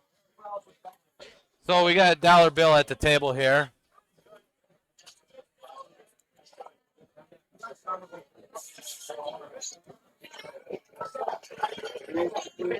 Again, the biggest thing you can have in this tournament if you lose the game is a short memory. That's right. We got Filter over here kicking himself, saying something about 3 times. Chase, too. I'm sure Chase is in the same boat. It's frustrating. I'm trying to figure out how Chase is here shooting today. He shot for 9 hours yesterday at On the Hill Bar. I was there. I watched him. We played each other one match. And he's right back at it again today. So yeah, what kind of draw was that? You and Chase got each other the first round, didn't you? Second. Oh, second round? Well, then I guess that's not so bad. Yeah, second round. He won. And I actually thought that. So next year, the finals will be at Z Place to Be in Mosinee. I've actually never been at that bar. I've been there. It's a nice place. They got 2 pool tables in there. When you walk in, it's a really long, like, really just a long bar, and then they have another like boxed area set up for just the pool tables, and they fit 2 of them in there. Yeah. In fact, my dad's kind of in my ear over here, and my uncle Red Dujdik used to own it. Red's Inn. It used to be called Red's Inn. And then after that, it was called something else, and then it moved to Z Place to Be, I believe. And maybe I'm wrong. Maybe there wasn't an owner in between there, but a little bit of family lineage there. Again, if you talk to me about bars in the Portage County area, I'll tell you the whole history about all of them. I'm not necessarily proud of that, but I'm not upset about it either, because I don't know. I love that atmosphere. I love that culture. I think pool scenes in general get a bad rep, and I think it's very undeserved. Pool is a game where it brings people together. You can have fun, have a couple beers. When you start gambling and stuff, it can be fun, but as long as you don't have people sharking and doing all that other stupid stuff, it can just be absolutely fantastic. Looks like we got Justin Grande in the comments. Thanks for the shout out. Kevin Hartwig's heading out to Mark's Bar to finish out the night. Well, he should come out to Perry's before he leaves. So if you're still watching, Kevin, get your butt over here. Again, dollar bills at the table here. Loser of this game makes $150. They will be out of the tournament, finishing 13th through 16th. And Kevin last year had that stream going across the top banner. I don't know if you have that set up this year. I don't. Okay. I didn't add that in there. That was pretty cool. I recommend bringing it back. Okay. So last year across the top, he had a banner across I'm pointing at the screen like y'all can see it. But across the screen, it showed the results of everybody. It was a huge hit. It was a huge hit. So let me put that on the to-do list. Add it to the other million things. All right. I don't know why I took it out this year. I don't know either. I thought it was awesome. It was great. I loved it. Well, we'll definitely get that back in there for next year. So we do apologize. So we'll probably write down on a piece of paper how everybody finishes. And I can put in the comments, too, as people get knocked out, what place they took. Yeah, you could type 16th Jim Patton right now if you want. Oh, yeah, there you go. Or I would type 13th through 16th. Yeah. Because honestly, 13th and 16th is the same spot. Ask anybody who knows how to run a tournament. So he says, I took dead last. No, you didn't. You just lost first in that round. It has nothing to do with, taking 16th is worse than 13th. It's all the same. But again, Jim walks away with $150 in his pocket. So you go 0-2 and you make $150. There's nothing wrong with that, and that's how this format is. We do have a side pot here today. The players were offered the option to buy in for $50, and the top 3 finishers of those people that paid in will make money. First place will get an additional $250. Second will get $150, and third will get $100. Me personally, if I was shooting this tournament, I would have put in 100%. You're going to make $150 no matter what. Why not bet on yourself and try to make a couple extra dollars? Right. But not everybody wants to do that, and I get it. It's not for everybody. But it's no different than any side pot anywhere else. I'm going to go to the overhead view here and see if that 4-ball will pass, or 2-ball. You're not betting on yourself, then why are you playing, right? That's right. So dollar bill's in a real tough spot here. Even if he banks this 2-ball, then you're looking at probably banking the 8-ball. Double bank here, everybody. And I think you have in this format you have to go for it. You're not playing safe here. Oh, look at this. Drilled it. Oh, I gotta save that. Oh no. Save it. Save it anyway. I'm going to save that one, but I cannot believe that did not fall in. I apologize to everybody. I premature said he made that ball. It looked dead on the camera. I don't know how that – is he shooting on a diamond or what? Deep shells? You would think.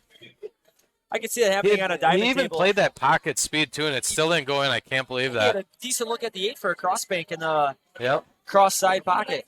There's a nice shot by Steve there to open up that 8-ball a little bit. Makes that 10 a little easier. He doesn't have a shot now, though. Oh, he's got the 15 all the way in the top left, but it's not easy. You think it goes? Oh, yeah, I think so. That's a tough shot. I think it goes. Oh, yeah, all day. All day. It's 6 inches. I think I'm blind. It's a lack of sleep that's catching up with me. We're up to 59 viewers. Please go ahead and share this on Facebook if you want. Get more people watching. He might try and get on that 10 right now. Oh. Tried to break it out. Oh, and he Oh, put now he the put the 8 back in yeah. there. So you guys can't see him right now. We can see him. He threw his arms up in disgust because he 2 shots ago he broke the 8 out of there on purpose to open the balls up, and now literally he pushed it right back where it was. See, I don't know if he was trying to go into there and open that 10 up a little bit more, but he really didn't have to because he could have slow rolled that 14 in the side Right. and just rolled up to the rail for that 10. I agree. So he might have been trying to avoid that 8 and just unfortunately caught it. Yeah, he caught it. He He changed the whole table what with he one could shot.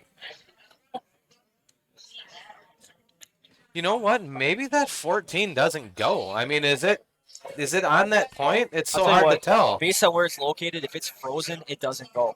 If it's off, even like a fraction of a hair, then it should be able to go. Well, If it's believe it or close enough. not, even if it's frozen to that point, you can push it through that point. Just slam it. But you can't try and also break the 8 out because if you put any kind of angle on the cue ball and you try and do that, you're going to miss the shot.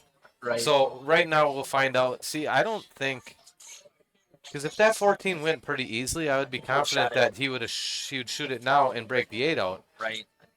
I don't think he can make it. So now he's going to this is tough. Oh, wow. Oh, no. He tried using the 2 ball to block and slow down the cue because he couldn't hold it. And that was a very unfortunate shot. Wow. So again, Bill's got to stay in the But kitchen. see, this is where both balls are out of the kitchen. He has no clear, easy shot here. Can he cut that 14 in? He's on the 8. Oh, I am so sorry. What am I talking about? I'm He's on thinking the he is on the stripes. You sure you got 4 hours of sleep last night? I'm kidding. Uh-oh, he missed it. Wow. That's a shot Bill makes 9 out Well, of we're 10 going to times. find out right now if that 14 goes pretty easily. He's looking at it awfully close. And everybody watching at home, it's not ball in hand on a scratch. So See, this is where I need the $1,000 cameras where you can zoom in on it. Maybe next year. Yeah. Maybe. Let's see if he can push that through there. It did go. Believe it or not, I actually could have zoomed in on that one, but that was a great shot by Steve. That was, because that was such a fine. It was right on the nipple there. So it looks like Steve's going to move on, and Dollar Bill's going to end up in 13th through 16th. Yeah, Bill had his chance there, that's for sure. I know he's going to be disgusted with himself for missing that shot, but again, great season to Dollar Bill. Finishing 13th through 16th out of 64 people is no small feat, and he should be happy. Obviously, he's not going to be happy with the way that game ended, but just the way the whole tournament went for him, he did very, very well. Who do we got up here next? Next up, we have Chase Kadrovich and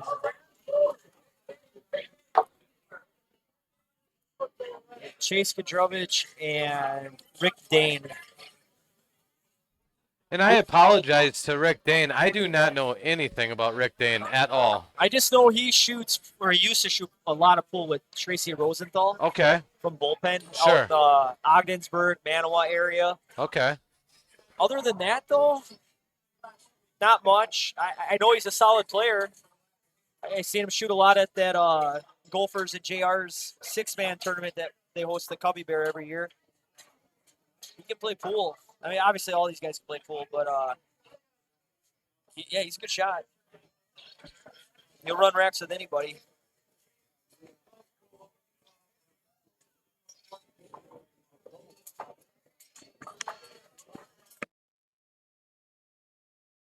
Sure.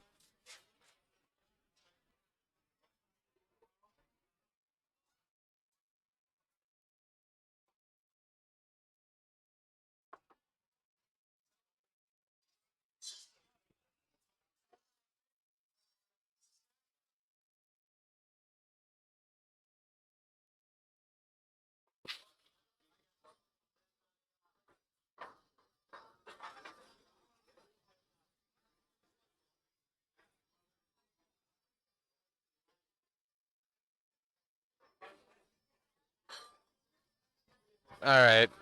I was messing around with his balls, and I didn't see what ball he made here. 1, 2, 3, 4, 5. Looks like made 2 stripes.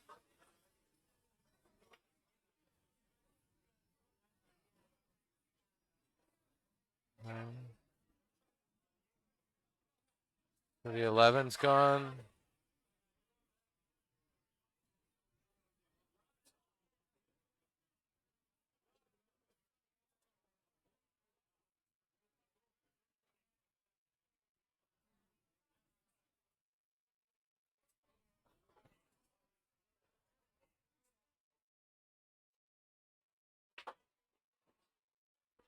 Oh,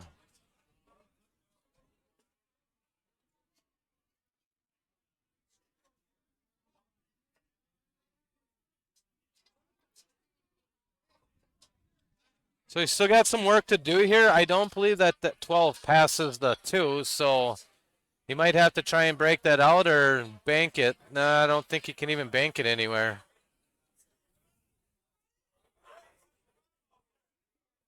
He could elect to shoot this 10 in the top left corner. Would it just straight top, come off the rail, and come back down into either the 6 ball or into the 12-2? Open it up.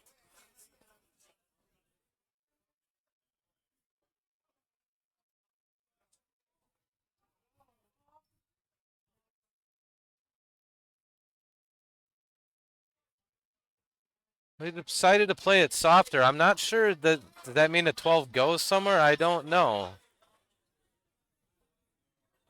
I'm gonna go to the side view and add this ball tracker back in. Yeah, I'm gonna try and start paying attention to the ball tracker for you guys and remove the balls that have been made. I don't know if you guys like that or not.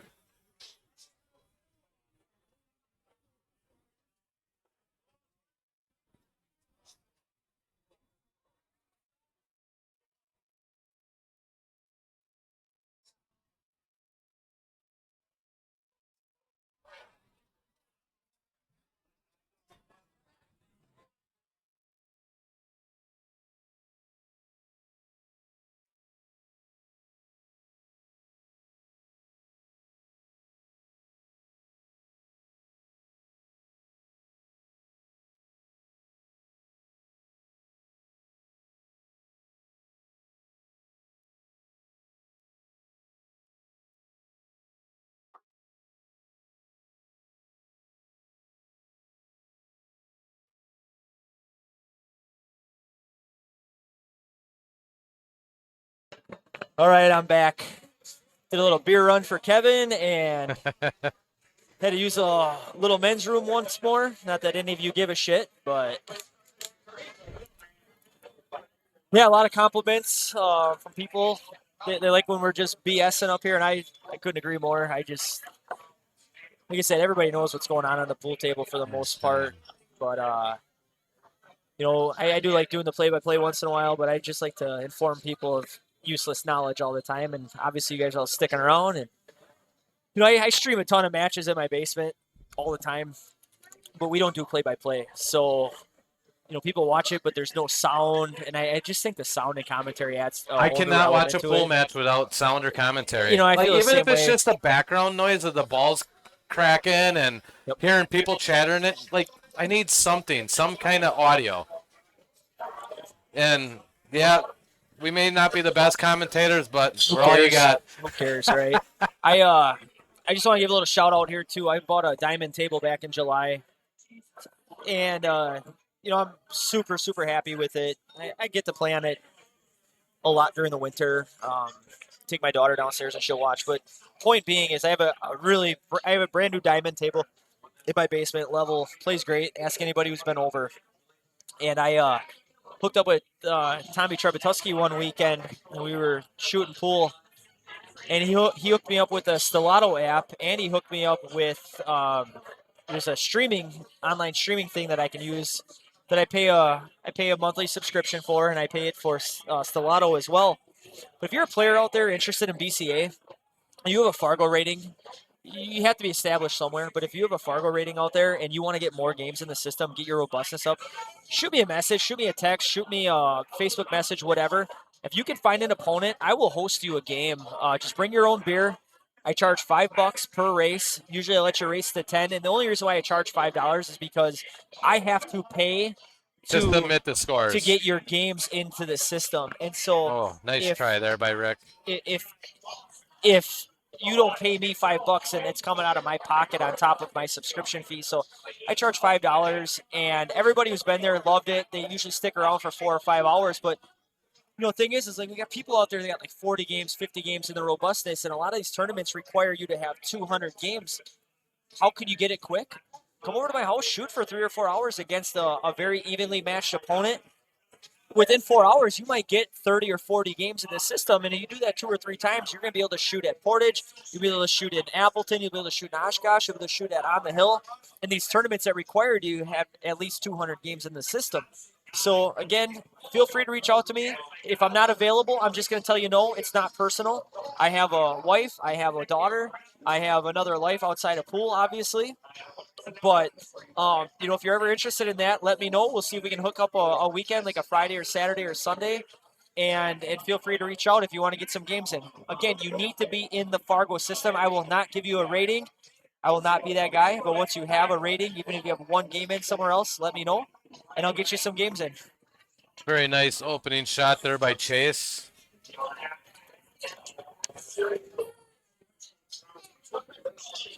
All the balls are open. He's just got to find his pattern that he likes.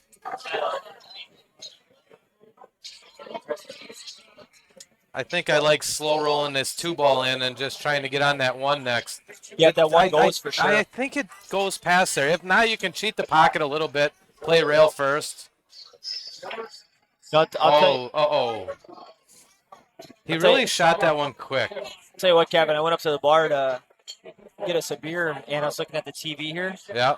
The picture quality is amazing. Like, you can pinpoint every ball. Awesome. So I think it's just that your screen might be a little bit fuzzy on this older laptop. Well, the other thing too is to save on how much of my CPU it's using.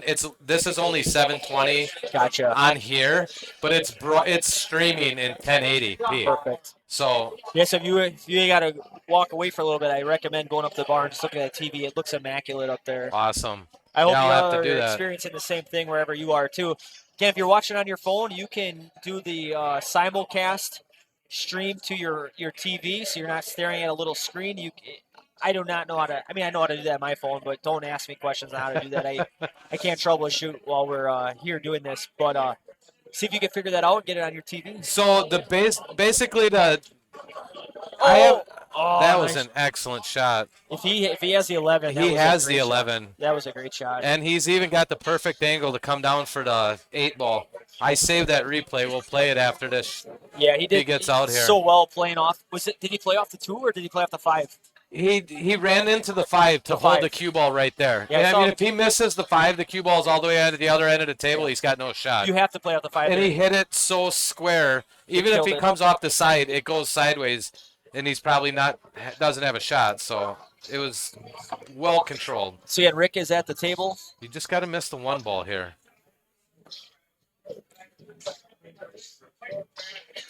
Oh, he went. Oh, I'm kind of surprised he went that way. He just missed the 5. That was another very nice shot. If he would have clipped the 5 there, he'd been in no man's land, but he just missed it by like a 1/4 inch, and he came out straight in almost. What a great out if he gets this 8-ball down. Yep. What a great out.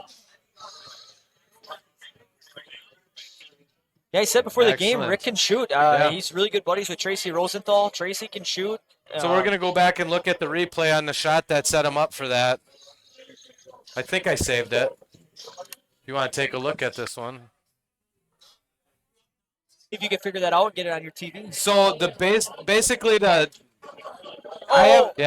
saying goodbye to some little ones here, but if you want to, if you can figure that out, get it on your TV. So basically that was an excellent shot. If he has the 11, that one right off. So watch how square he hits this 5 ball.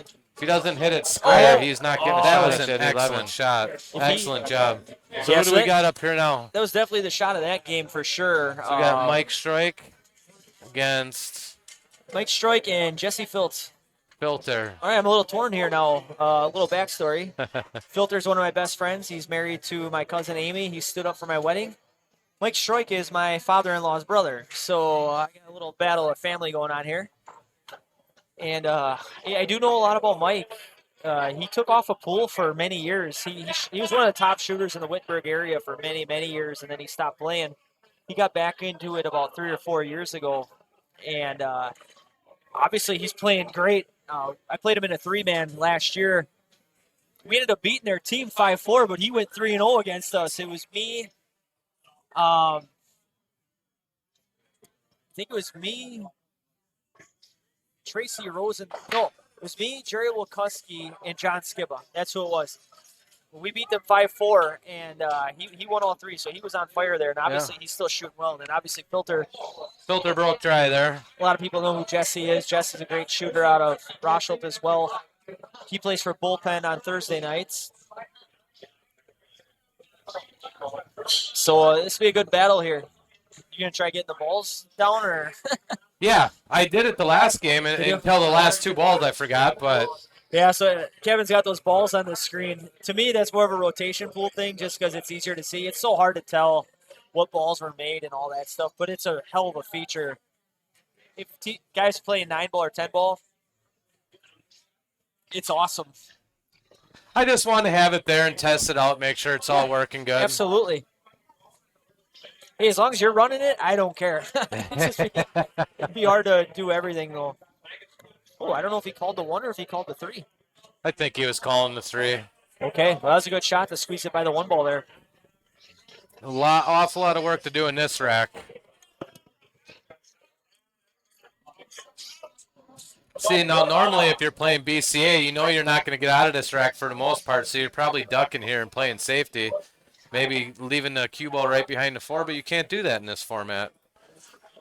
It's just such an interesting format.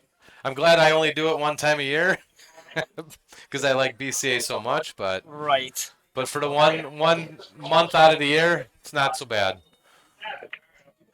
Oh. So I had a couple people reaching out to me already in text and chat and all that stuff, and asking, how did they go about getting a rating? Because I mentioned that you need to have a rating. Thank you. And what I would recommend doing, honestly, if you're local and you don't want to travel too far, go to On the Hill Billiards. We've talked about them numerous times already today, and we'll probably talk about them numerous times after this. Yep. Every Friday night they have a 32-man open tournament. You don't even need a rating to go there. And the more you shoot, you're going to get a rating. Yeah, and the open format means that guys like Jim Morris, who is probably my number one idol in pool, just because he's helped me out so much in my life. He's a 685 Fargo, just a wealth of knowledge. Guys like him sign up. So you might go there and draw Jim, and then you lose and whatever. But the whole point of it being, to what I was talking about earlier, is you're going to get a rating. They're going to rate you like a 500, 525, maybe a 450, whatever they give you. Once you get that rating, then you could come over to my house and play, and then that rating will change while you're playing against people that you're playing against, but you need to have a number. So what I would recommend is go out to like On the Hill. Once in a while, Varsity Club might hold an open, and I'm not going to lie, if you're new to BCA, you're probably going to get your clock cleaned a little bit against a lot of these better players. There's a learning curve. There's a huge learning curve, but you're going to get a number, you're going to get established, you're going to get your name out there, and then you open yourself the opportunity to keep getting a number driven up. So my number one recommendation is go to On the Hill on a Friday night, shoot. Maybe you do well, whatever. Get that robustness to like 10, 12, 20, whatever it might be. And then you have a number in the Fargo rating system. Then you can come over and play against anybody at my house and get your robustness up. If anyone is wondering what robustness means, it just means how many games that you have in the Fargo system. Exactly. So if you go to On the Hill and you're playing a race to 2 and you play 5 matches and you played a total of 15 games, well, that adds 15 to your robustness in Fargo. And a lot of these major tournaments, you got to have at least 200 games in the system to let you in because they're handicap based. So they want to make sure your number is correct. They don't want somebody with 10 games in the system to be coming in and shooting. And another thing, oh no, that's a very unfortunate scratch. I did take the ball tracker off the screen only because for me to update the balls, then I can't see the chat. And right now I'd rather just have the chat up there so I can talk to people if they're chiming in, have questions, whatever. So I'll leave the ball feature off there for now.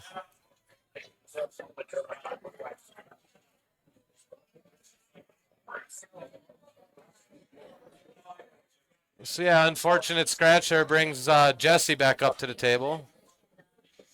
Yeah, I've shot at Mikey's house a few times. Mikey strikes. He's got a pool table in his garage, and he's got a pool table in his basement. Nice, dedicated. Very dedicated. Loves the game. Just a great guy. Like I said, that's my father-in-law's brother, and he loves the game of pool. But yeah, he's got 2 pool tables at his house, and it's so cool because whenever I go over to we call our granny's house, so that'd be like my grandma-in-law. Right. Being able to sit in the corner for an hour and just talk about wrestling and pool, and you want to know about wrestling. If you want to know anything about wrestling, you call Mike Stroik up. That guy knows everything about everything in wrestling, whether it's wrestling moves or state finishers, all that. Big in the Wittenberg area, followed the high school wrestling and even the kids when they go to college and all that stuff. So not to get off tangent here or anything, but that's just my background with Mike. Just an absolute stand-up guy, and a lot of people probably don't even know who he is because he's not from the Rochelle area. But that's another thing that makes this tournament so great is it's such a small local community where I would say besides Steve Silber coming in this year, and he's from out of town, but he moved here.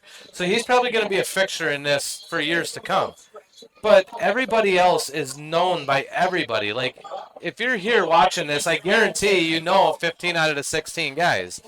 And it could be your cousin, your uncle, your best friend, and a lot of times you don't know who you want to root for. It's just such a fun atmosphere. This tournament is just incredible. And Love it.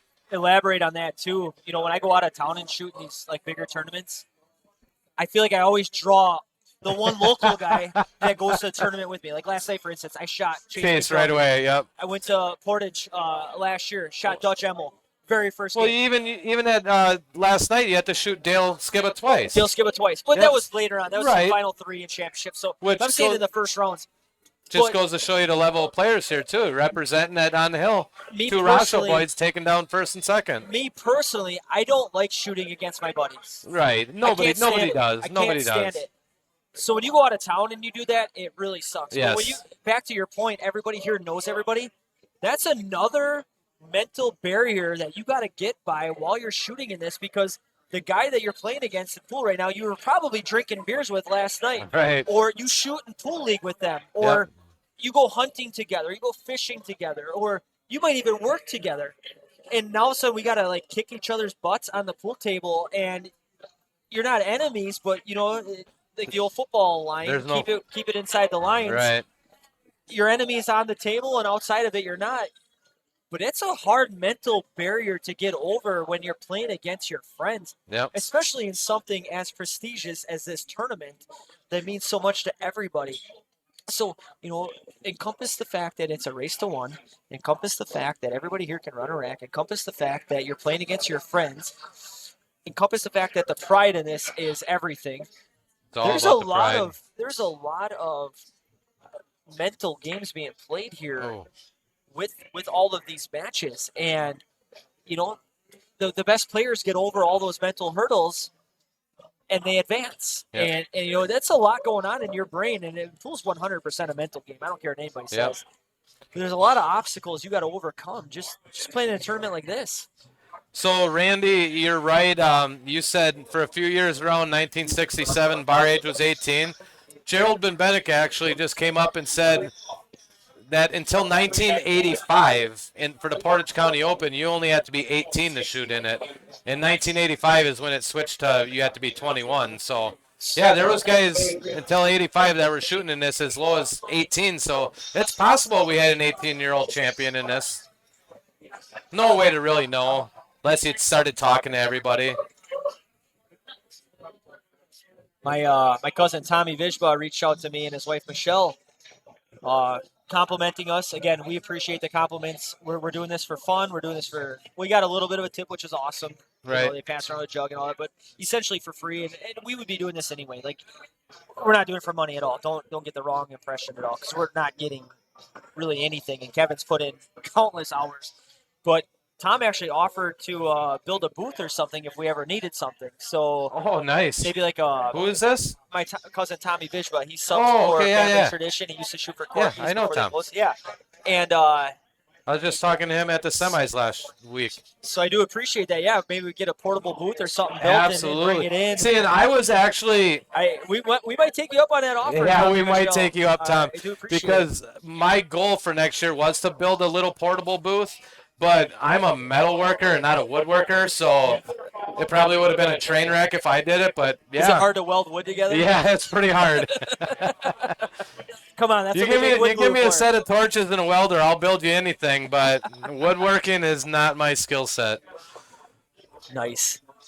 We'll say Jay-Z commented he thinks Z Place used to be called Cindy Lou's, not 100%. Yeah, I don't know. I don't. That name does not ring a bell. I've heard of Cindy Lou's. I'm not sure if that was Z Place to be. Tim Sharonka was 17 or 18 when he won it in the 70s. Okay, so I do have a list of everybody who's won it. Tim Sharonka won it in 1976. So that would have been the third year. Yep, so Dale Sabula added that this Tim Sharonka was 17 or 18 when he won it in the 70s. Wow. He did win it in 1976, third year out there. So, Dale, we'll take your word for it. So, Emily Ann, you asked earlier who was the youngest guy to win it. Right now, it's Tim Sharonka. Awesome. Completely unofficial. I have no clue. I don't even know who Tim is. I'll take your word for it, Dale. Thanks for the input. Yeah, it's a hell of a question. It's just I don't know how to verify it. Right. Nowadays, you got to verify everything.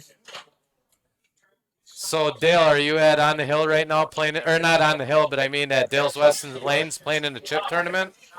He might be. Let us know. Let us know if you're still in. How many chips you got left?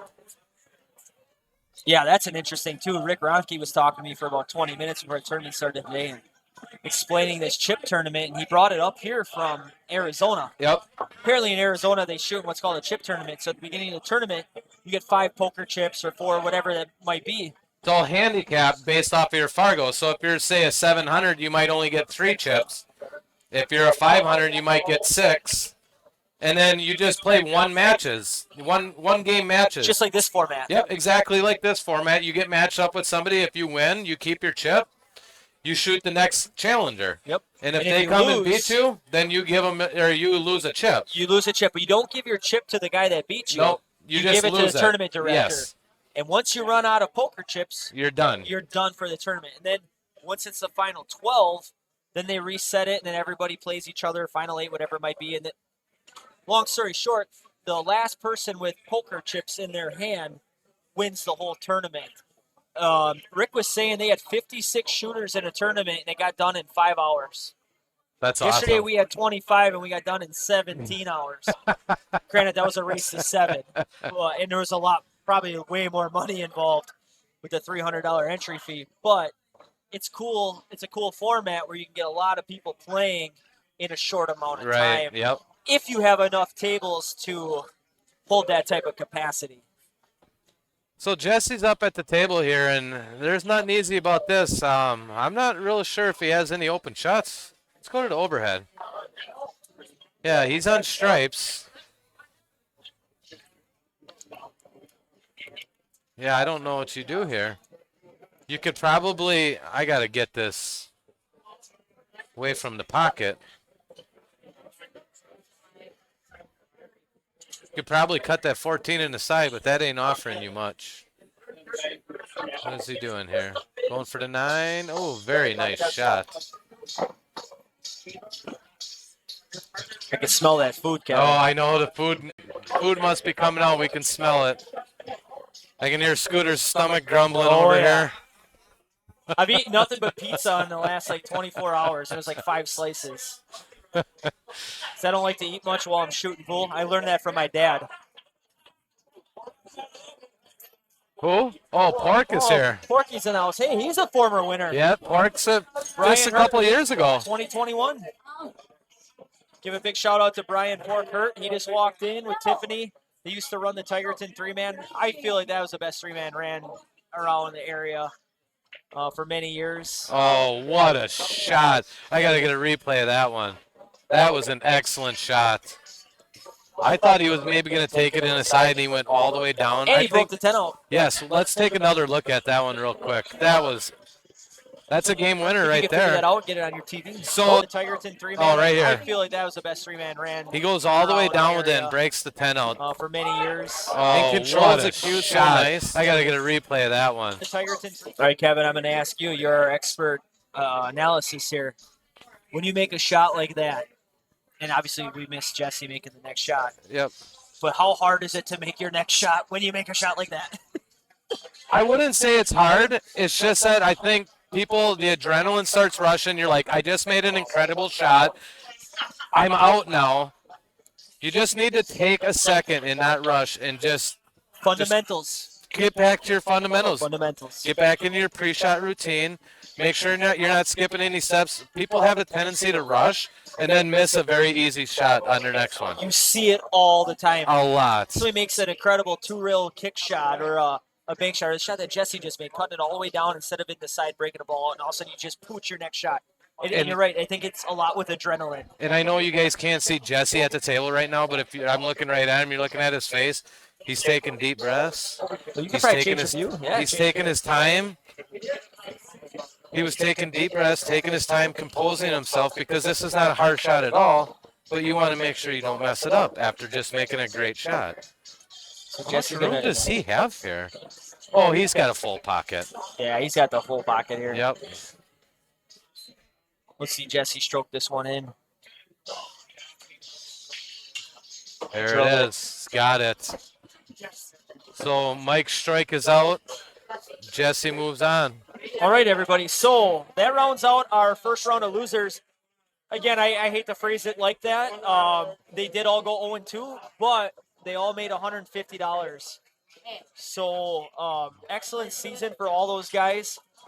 And going 0-2 in this tournament is not anything to hang your head on. These guys did so much to get here. Like Kevin mentioned earlier, they all won a qualifier, and then they also finished in the top 4 in a semifinal. So the 4 players that are now out of the tournament but all made $150 are Jim Patton, Dollar Bill, Chase Kudrovich, and Mike Strike. So great season, great tournament to those 4 gentlemen. They are out of it. And now we will move on to our next game. I do not know if they're going to shoot the losers or if they're going to go to the winners. I'm assuming they're going to go through the losers again. We're not going to really know until we see who walks up to the table. Looks like it's Scott Hunkins and Andy Silverfeather. So we are going to shoot another round of losers here. And then we'll go to the winners after that. So in this round, the losers of this round, so now we're looking 9 through 12. The losers of this will make $175 each. So again, these next 4 matches, all these losers will be eliminated, but they will make $175 Okay, apiece so and finish 9 through 12. I apologize, but I have Jim and Dollar Bill going out, and now who else is in 13th through 16th? So we got to update. It's Andy versus Scott Hunkins. A little technical difficulties here, but we'll be all right. Oh, Chase and Mike. Okay. I'm just trying to update in. Good luck spelling Kudrovich. Oh, no, I got that shit down. I think it's Kedrowicz. I know it. Chase is standing real close to us. I don't know if you can hear me or not, but Hey, it helps yeah, when it. that helps too. No, I know how to spell it, though. And then. And then Mike Strike.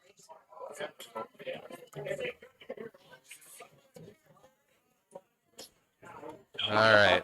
So I was just typing in some comments back to the game here. All right, looks like Andy broke. I'm not sure what he made. It looks like if you look at the pockets there, it looks like it's 1 of each. Well, there's 7 solids on the table, so Okay, Andy is two stripes. stripes. And the table's actually open. Yeah, Everything's. he's got a good layout here.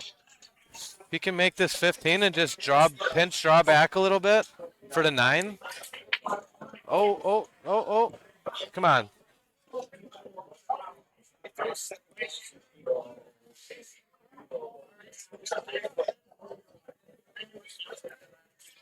Boy, I just got a text from my buddy Gary Claysmith. Love that man. He's gonna be stopping down here pretty quick. He's like, great. He goes, great job, Kevin and Scooter. I'll be stopping by in a bit. So Gary, I can't wait to see you, brother. Nice. Been a couple weeks. You want to talk about a pool shooter? Oh my god. He hardly ever plays. Hardly plays league. Hardly shoots tournaments. But when he plays, he's phenomenal. You want to talk about a pool shooter? That's all I'm going to say. I'll let you guys fill in the rest. Anybody and everybody around this area knows who he is, and he's a phenomenal player. The nicest guy. I always call him part of the big three. You got Chipper Gadrovich, Gary Claysmith, and John Skiba, and even Sean Wilkes too. Sean Wilkes, but he's more from like the Plainfield area, but he shoots a ton in our area. Right. Yep. So really the big four, and then John Skiba you could add to that list too, just because he shoots so well and he gets out to a lot of those traveling tournaments and stuff. Right. But those guys are my modern day Mount Rushmore of local pool. So it's always great to see those guys. I know Chipper's in attendance here today too. His son was playing here. Didn't probably have the day he wanted to have, but that's all right. Boy, does that 13 go past the 2? He's looking at it like it does, but it sure doesn't look like it. Yeah, it's a tough shot. If it goes, that's a shot to take, but I don't know what else you're going to do. It doesn't go on the side. I mean, here's the thing with valleys. You can cheat the pocket. You can play up the rail 2 or 3 inches and still go in the pocket. Absolutely. So you don't really need to see the pocket to make a ball. And a lot of people don't understand that. Yep. Like, I can't see the pocket. Well, if you can see look at this. Scott. Oh, he had the whole pocket. He still had room. But you know what I mean, though? There's a lot of times where somebody's like, I can't see it. Well, just play it off the rail then. Yep. Valley's pockets are ginormous. It's going to fall in. Andy could see it there. Andy might run this table out. We might see He might run this table out. And I got that last. We might see our first run off the break today here from Andy Silverfeather. Is he going to come out? He did come out. He's got it. He's got the 8 in the side. Wow. Here's you just got to bear down and make the shot. I love those shots when guys try to yo-yo it back and forth. Back and forth, absolutely. These are tough shots. I will tell you right now, if you have trouble shooting slow and trying to hold a ball, don't do it. Learn how to go back and forth with the cue ball. Learn your angles. Oh, no. Oh, wow. No. If you can learn to go back and, learn your tangent lines, learn your angles. So tangent lines are most important. If you can go back and forth like he did without hitting other balls, you're going to be way better off for it in the long run. It's so much easier to pocket balls when you put some pace on it than to slow roll them in. Because you don't have to worry about the table rolling off crooked, the ball's rolling crooked. If you can shoot harder than soft, do it. No, obviously you don't want to shoot too hard. Right, but I mean, okay, medium speed. Right. But sometimes people try to finesse stuff in there, and then you're, like you said, you're restricted to how the table rolls and all that other stuff. But you tend to miss balls more too. Because any English you put on that cue ball is going to be times 10 when you hit it slow versus if you hit it harder because it's going to react. It has more time to react. I challenge anyone to go and watch a professional match on YouTube or whatever. They never hit it slow. They never slow roll a ball. They never slow. Unless they absolutely have to. They will go back and forth 98% of the time, I promise you. Oh, wow. And they play on 4-inch pockets. So Scott just missed, and I think he kind of stole the farm there. Andy's shooting over the 3, and if he hits this 8 ball too thin, he's going to scratch in the bottom right corner. So he's got to, if he wasn't bridging over the 3, he could draw this ball. If you draw into the 5, you can bounce off the 5 and still scratch in the corner. He's got more room than I thought he did. Yeah. Oh, see what I mean, though? You could have went off of that 5 and scratched. That was a good okay, call. So Andy moves on. I'm going to go back and see if I got that replay because I just want everyone to look. If you're not that familiar with pool, watch how instead of trying to slow roll this. Well, if you can that's a different shot. Oh, yeah, that was a 13 I got. That was still an excellent shot, you know what I mean? Understand that. Yep. All right, so Scotty Hunkins finishes 9 through 12, makes $175. Great tournament to him.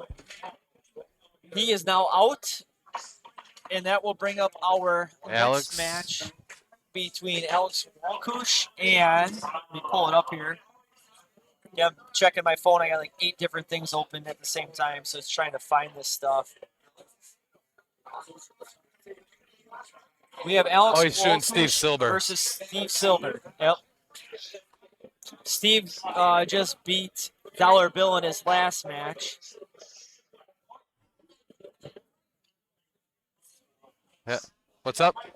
Oh. So, okay, I got to write down 9th through 12th. Yeah, so Rodney Coates asking how Steve's shooting this. We talked about it a little bit earlier. You probably didn't join us earlier, Rodney, but What the? Steve is from the Milwaukee area, and I think he owns land or a cottage on Tree Lakes or around that area. So he ended up getting into it. I don't know if he has a permanent residence up here or not, but he's definitely in the area. So, I don't yeah, know if it's permanent or not. I did hear that he moved to the area, that he did move here. I want to say that he had either a pool hall or a bar with multiple tables in the New Berlin area, I believe it was. Well, he is a AA player. Yeah. I mean, he's a low 600 Fargo speed. So Obviously, Rodney, to answer your question, Steve is still in. He's shooting this game. Yeah, him and Dan had table runs to knock you out. Yeah, that's what makes this tournament so tough. Just everybody can run a table. I know that my dad had a run of 2 consecutive years where he made the finals, and he never even picked up his pool stick. He had 2 breaking runs against him. I believe it. 2 years in a row. So 4, never even picked up his stick. It happens. Yeah, interesting story about Steve. Now that Rodney's talking about him, it's state teams. Me and Kevin played state teams together this year in the AAA division, and Steve was their AA. Kevin was our AA. They had us down 7-0.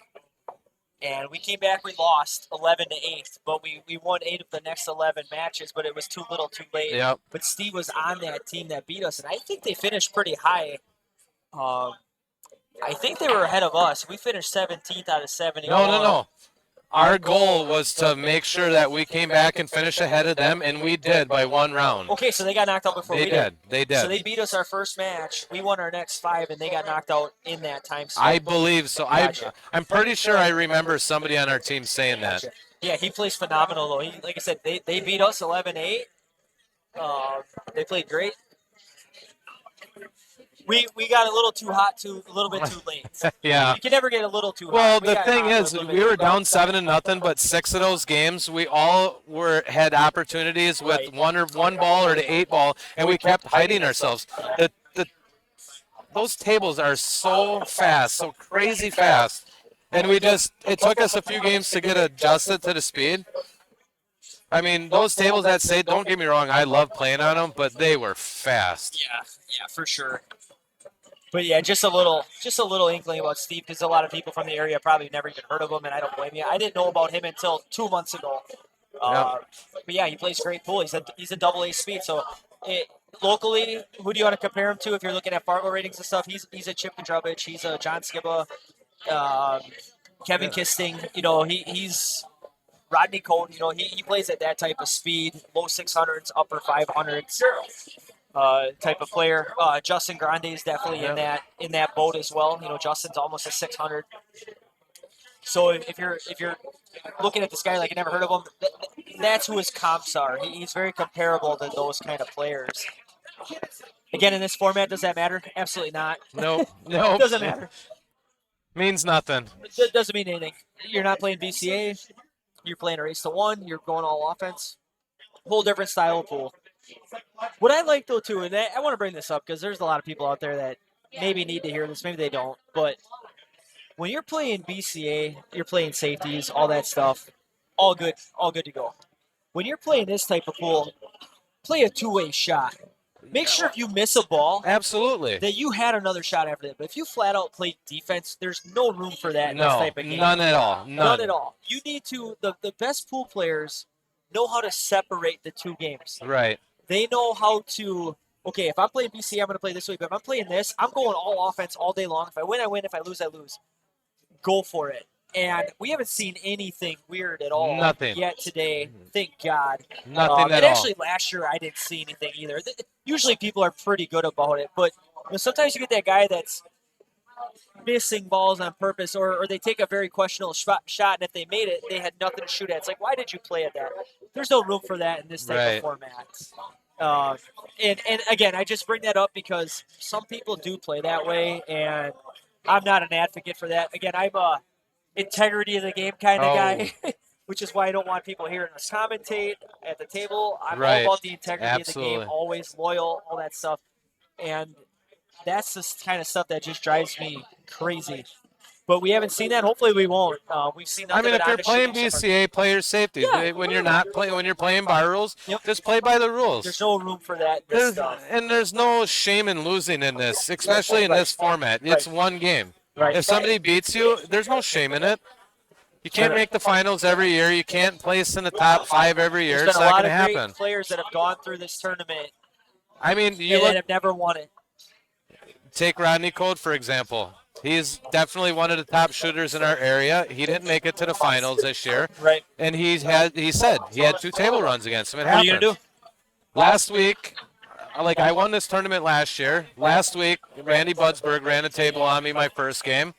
Then I won a couple games and I had my chance to qualify. I ran down. I missed an 8 ball. It Yep. happens. Like, And and then the that's guy the probably thing. ran back on you then. Well, he only had a couple balls But still. left. But I'm saying, like, you need nice the try. luck, and you have to be on top of your game and shooting good, and you need luck to win this tournament. That's all it is to it. That was a hell of a try there by Steve. He missed that ball by a fraction of an inch.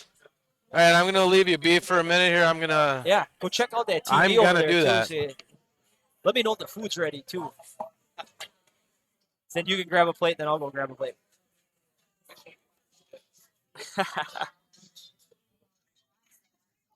It looks like Alex is up. He missed a combo shot. So yeah, Kevin stepped away, so now I'm flying solo here for a little bit. Hi everybody. Cheers if you're out there. Cheers to everybody. Happy Sunday. Perfect day for pool shooting weather. Cloudy and windy and rainy out there. Just enjoying some good pool. I want to thank Perry and Tina again for hosting this. Perry went so far out is that he set up this area for us, and obviously you guys can't see it, but like right in front of me, there's a table. So we can't see the pool table in front of us at all. There's people sitting here, and we do that on purpose because I don't want the shooters to hear us. I can't see the table. Kevin can't see the table. We're just watching our monitor and talking about the game. But he took out his other pool table in here to make more room for people to stand. And the whole bar area is packed. You wouldn't be able to sit down here if you came here right now. But there's an area over to the left of me where there's still some room. And that's where they have a big spread of food spread out and all that stuff. So if you're bored, come on out and watch. We only have 5 people knocked out of the tournament so far. This is a loser's bracket match between Alex Walkush and Steve Silver. The loser of this will finish 9th through 12th and get $175.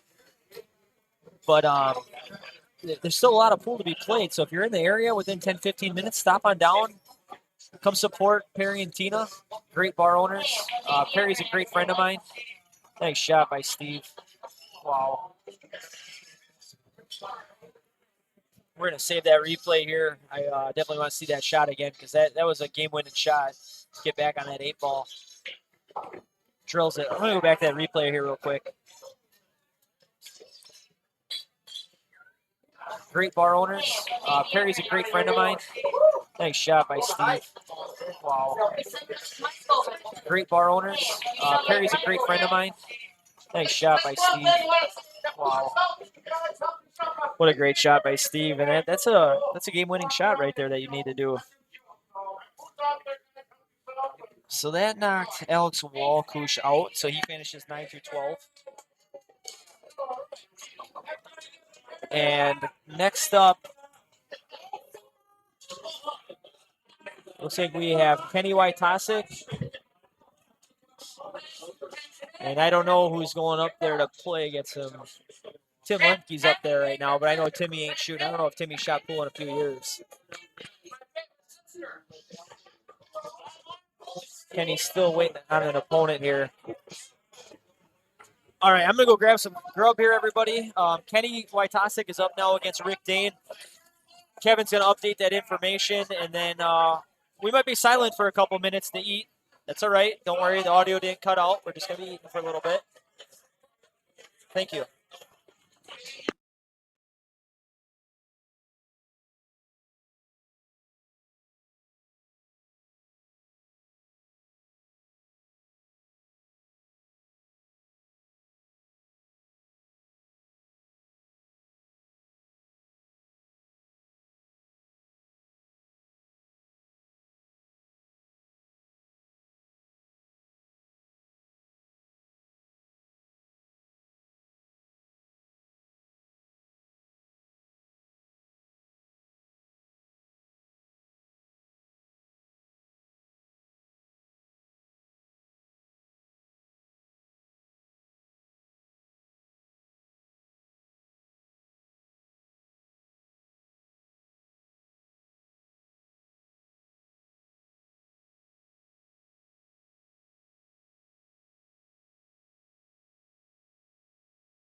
So I just want to let everybody know you have not lost audio.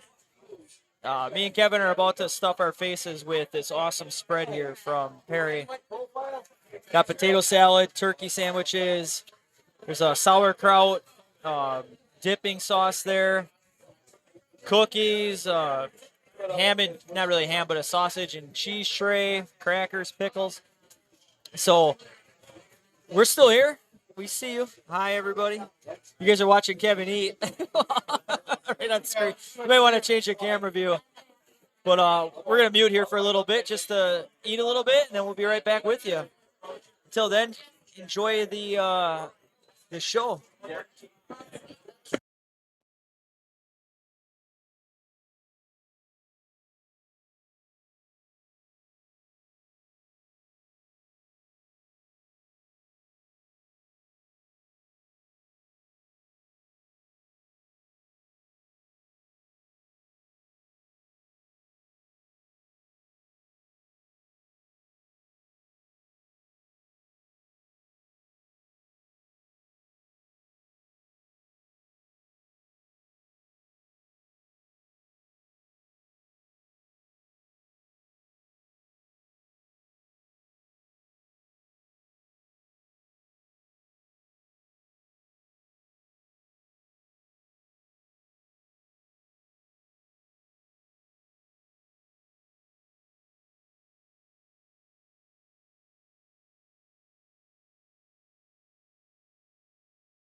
Anybody can figure it out.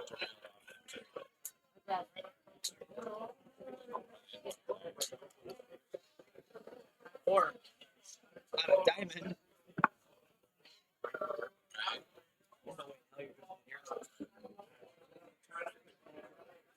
I think that angle's so thin though that even if you tried to do that, you'd come right over here back this way. I mean, it's a thin ass cut.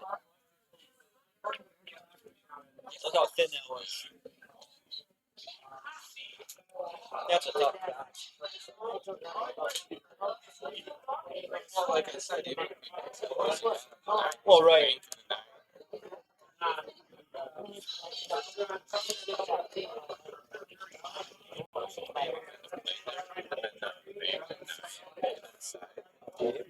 Off the air,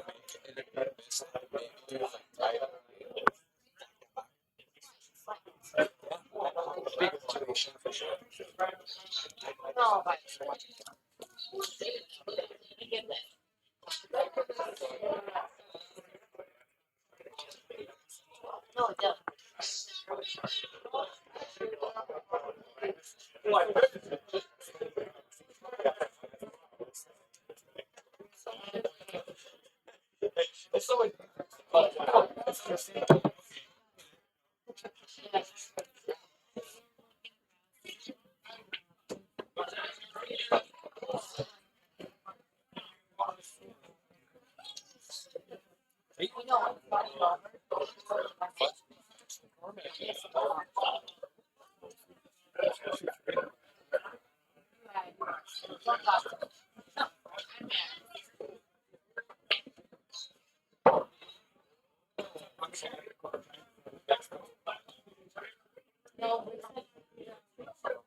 Yeah, see the clarity on that. You would check that TV out. It looks just like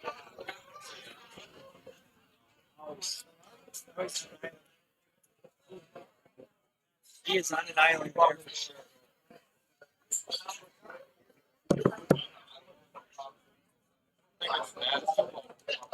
No? Oh man, sorry. I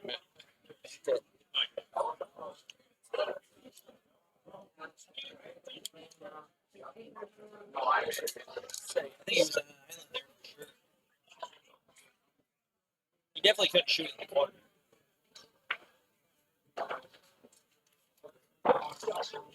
Especially in this, you scratch an ankle, you lose.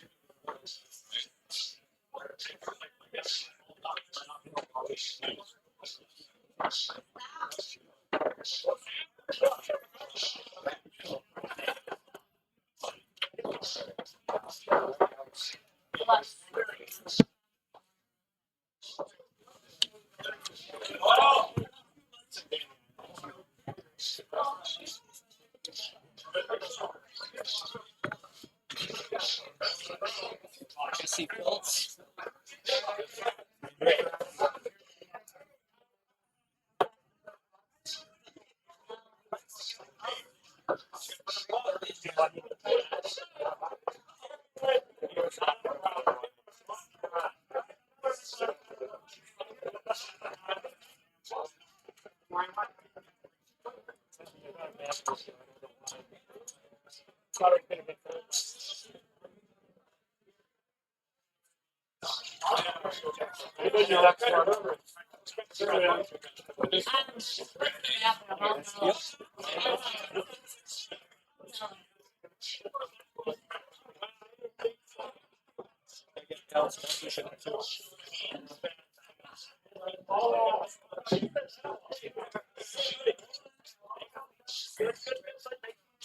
Those pickles have some heat, huh? Yeah, Johnny said that too. That's why I didn't take much. I can eat spicy food like anybody. John goes, "Did you get a pickle?" I go, "Nope." And he goes, "They're spicy." I'm like, "That's why I didn't take All right, I mean, I I put am back. Tabasco and everything. Jesse just broke. I believe it was dry. These are fucking hot. Scooter's These pickles are hot. eating a hot pickle. Talk about a shock to the system. Look at a pickle. Whoa! Your eyes are watering, by the way. I mean, I'll eat jalapenos, all that stuff. These things are hot.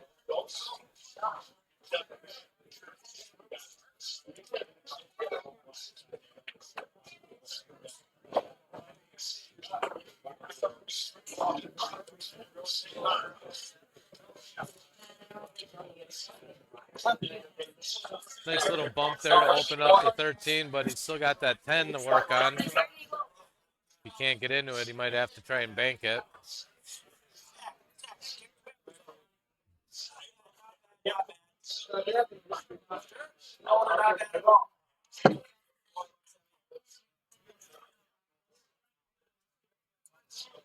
Frost.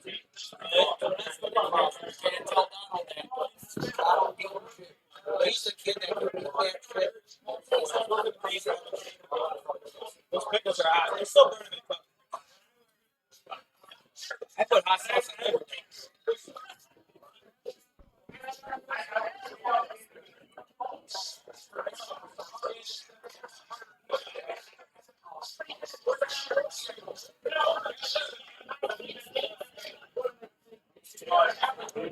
No, not quite yet.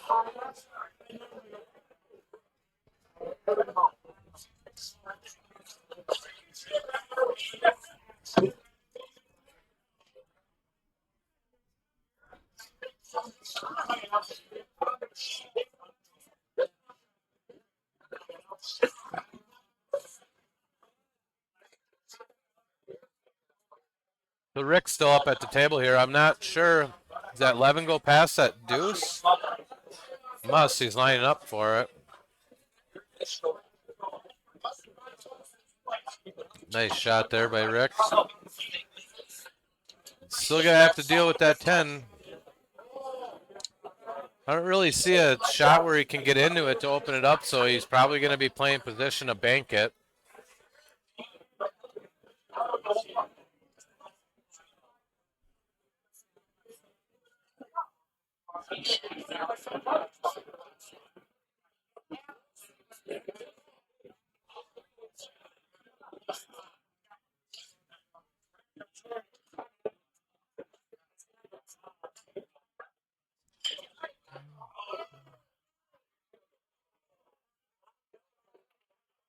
Oh, he went for the combo. Now the question is going to be, does that 3 sneak past the 10? Off the rail, off the 10? I think it does. And if it does, Jesse's wide open here. Shoot the 2 in the side to start with. And then my suggestion would be to get close as you can to that 3 to make it an easier shot. You got the 6 as your next ball after that. I think you just float this one in, and you could probably play the 7 next, or one of the 3 or the 5. I'm sorry, the 1 or the 5.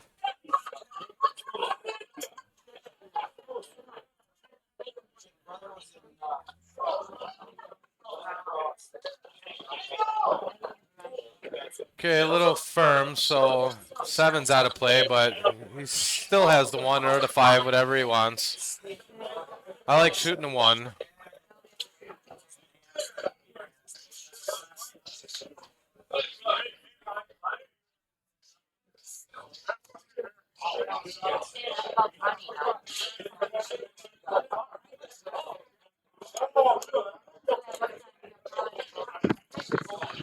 So we got Scooter back with us here now.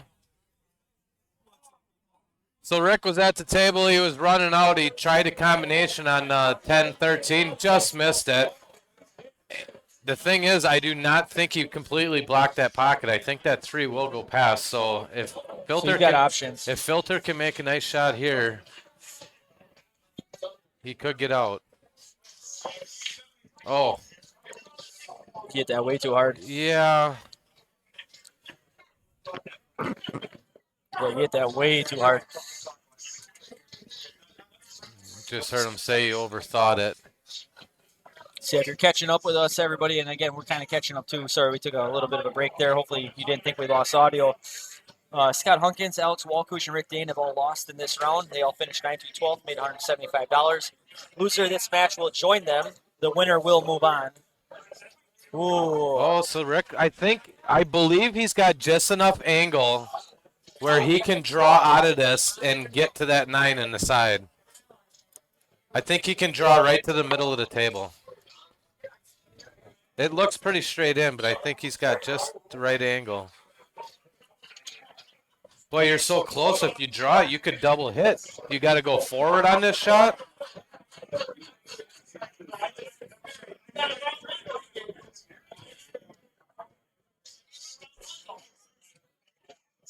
Think he's going to go forward.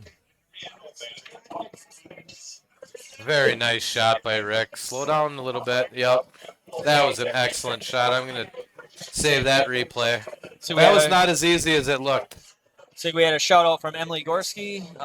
Great job as usual. Thank you, Emily. Appreciate it. I wouldn't say as usual, but we try our best. And yeah, Greg is here watching the games. So awesome, and you're streaming from home. Nice shot by Rick. Oh, he got a little straight though. I think he's got just enough angle where he can float up by that 7 and. Okay, Kevin, let's pretend. Let's play pretend. You're in the loser's bracket. You lose this game, you're out. Are you going to force this 14 in and try to get a leave on shape, or are you going to just take what the table gives you, knowing full well that your opponent has a wide open table? I'm taking what the table gives me here. I think you got just enough angle where you can draw above that 5 ball, about a foot above the 5 ball, and then you just take the little bit tougher shot on the 8 in the top right corner. Okay, that way. So you're going to draw back. I believe so. Gotcha. Yeah, because that's a tough cut in the side because he's below that diamond. That's pretty thin. See, if you look at this, he's got more angle than we thought. Okay, that's exactly how I would have played it. I just didn't think he had quite that much angle. And the risk of that shot is you hit it too hard, you're behind the one ball. Yep. But Rick's got a pretty good look here on the 8. If Rick makes this, that will knock Jesse out of the tournament, and it did. So Jesse finishes in 9th through 12th. Get that updated. All right, so our 9 through 12 finishers for 175 are Scott Hunkins, Alex Walkovich, Rick Dane, and Jesse Filtz. And now we're going to move back to the winner's bracket. I do apologize, I do not have an updated bracket. Let me see if I can use memory here. Looks like we got John and Gerald. Yeah, our next match will be Johnny Skiba and Gerald Benbenek. Again, full disclosure, Gerald is my old man. He's my dad. Johnny's one of my really, really good buddies. I go to Hodag with him every year. We hang out. We used to go camping together a lot. If anyone wants to have a good time at Hodag, just go find Johnny Skiba in his camper bar that he made. Yep. Dude, it was a blast. We had Hardy's band come to our campsite. That is awesome. When you got Hardy coming to your campsite. Well, not Hardy personally. But his band. Yep. Yeah, we watched drink with you guys. We watched them play for an hour and a half, and then they came and partied with us for about an hour. It was That's surreal. awesome. Yeah, it was a great moment. Probably one of my best Hodag moments of my life. That was awesome. Ooh, rattled the 3 ball. Oh, you got the 2 to fall. So they had 3 rattles. So now John in this format does have to take solids. Again, keep the comments coming in, folks. One thing I want to know is where everybody's coming from. So I know we've had 3 or 4 people chime in from Florida, a couple people from the local area, a bunch of bars, one person from Miller Park or American Family Field, whatever you want to call. That was pretty cool. Yeah, just in the comments section, just mention where you're watching from. Kind of curious, see how far the spread's going out. Yeah. Even if you say, oh, I'm 2 houses down, that's perfectly fine. I'd say get your ass over here, but you know what? That's cool.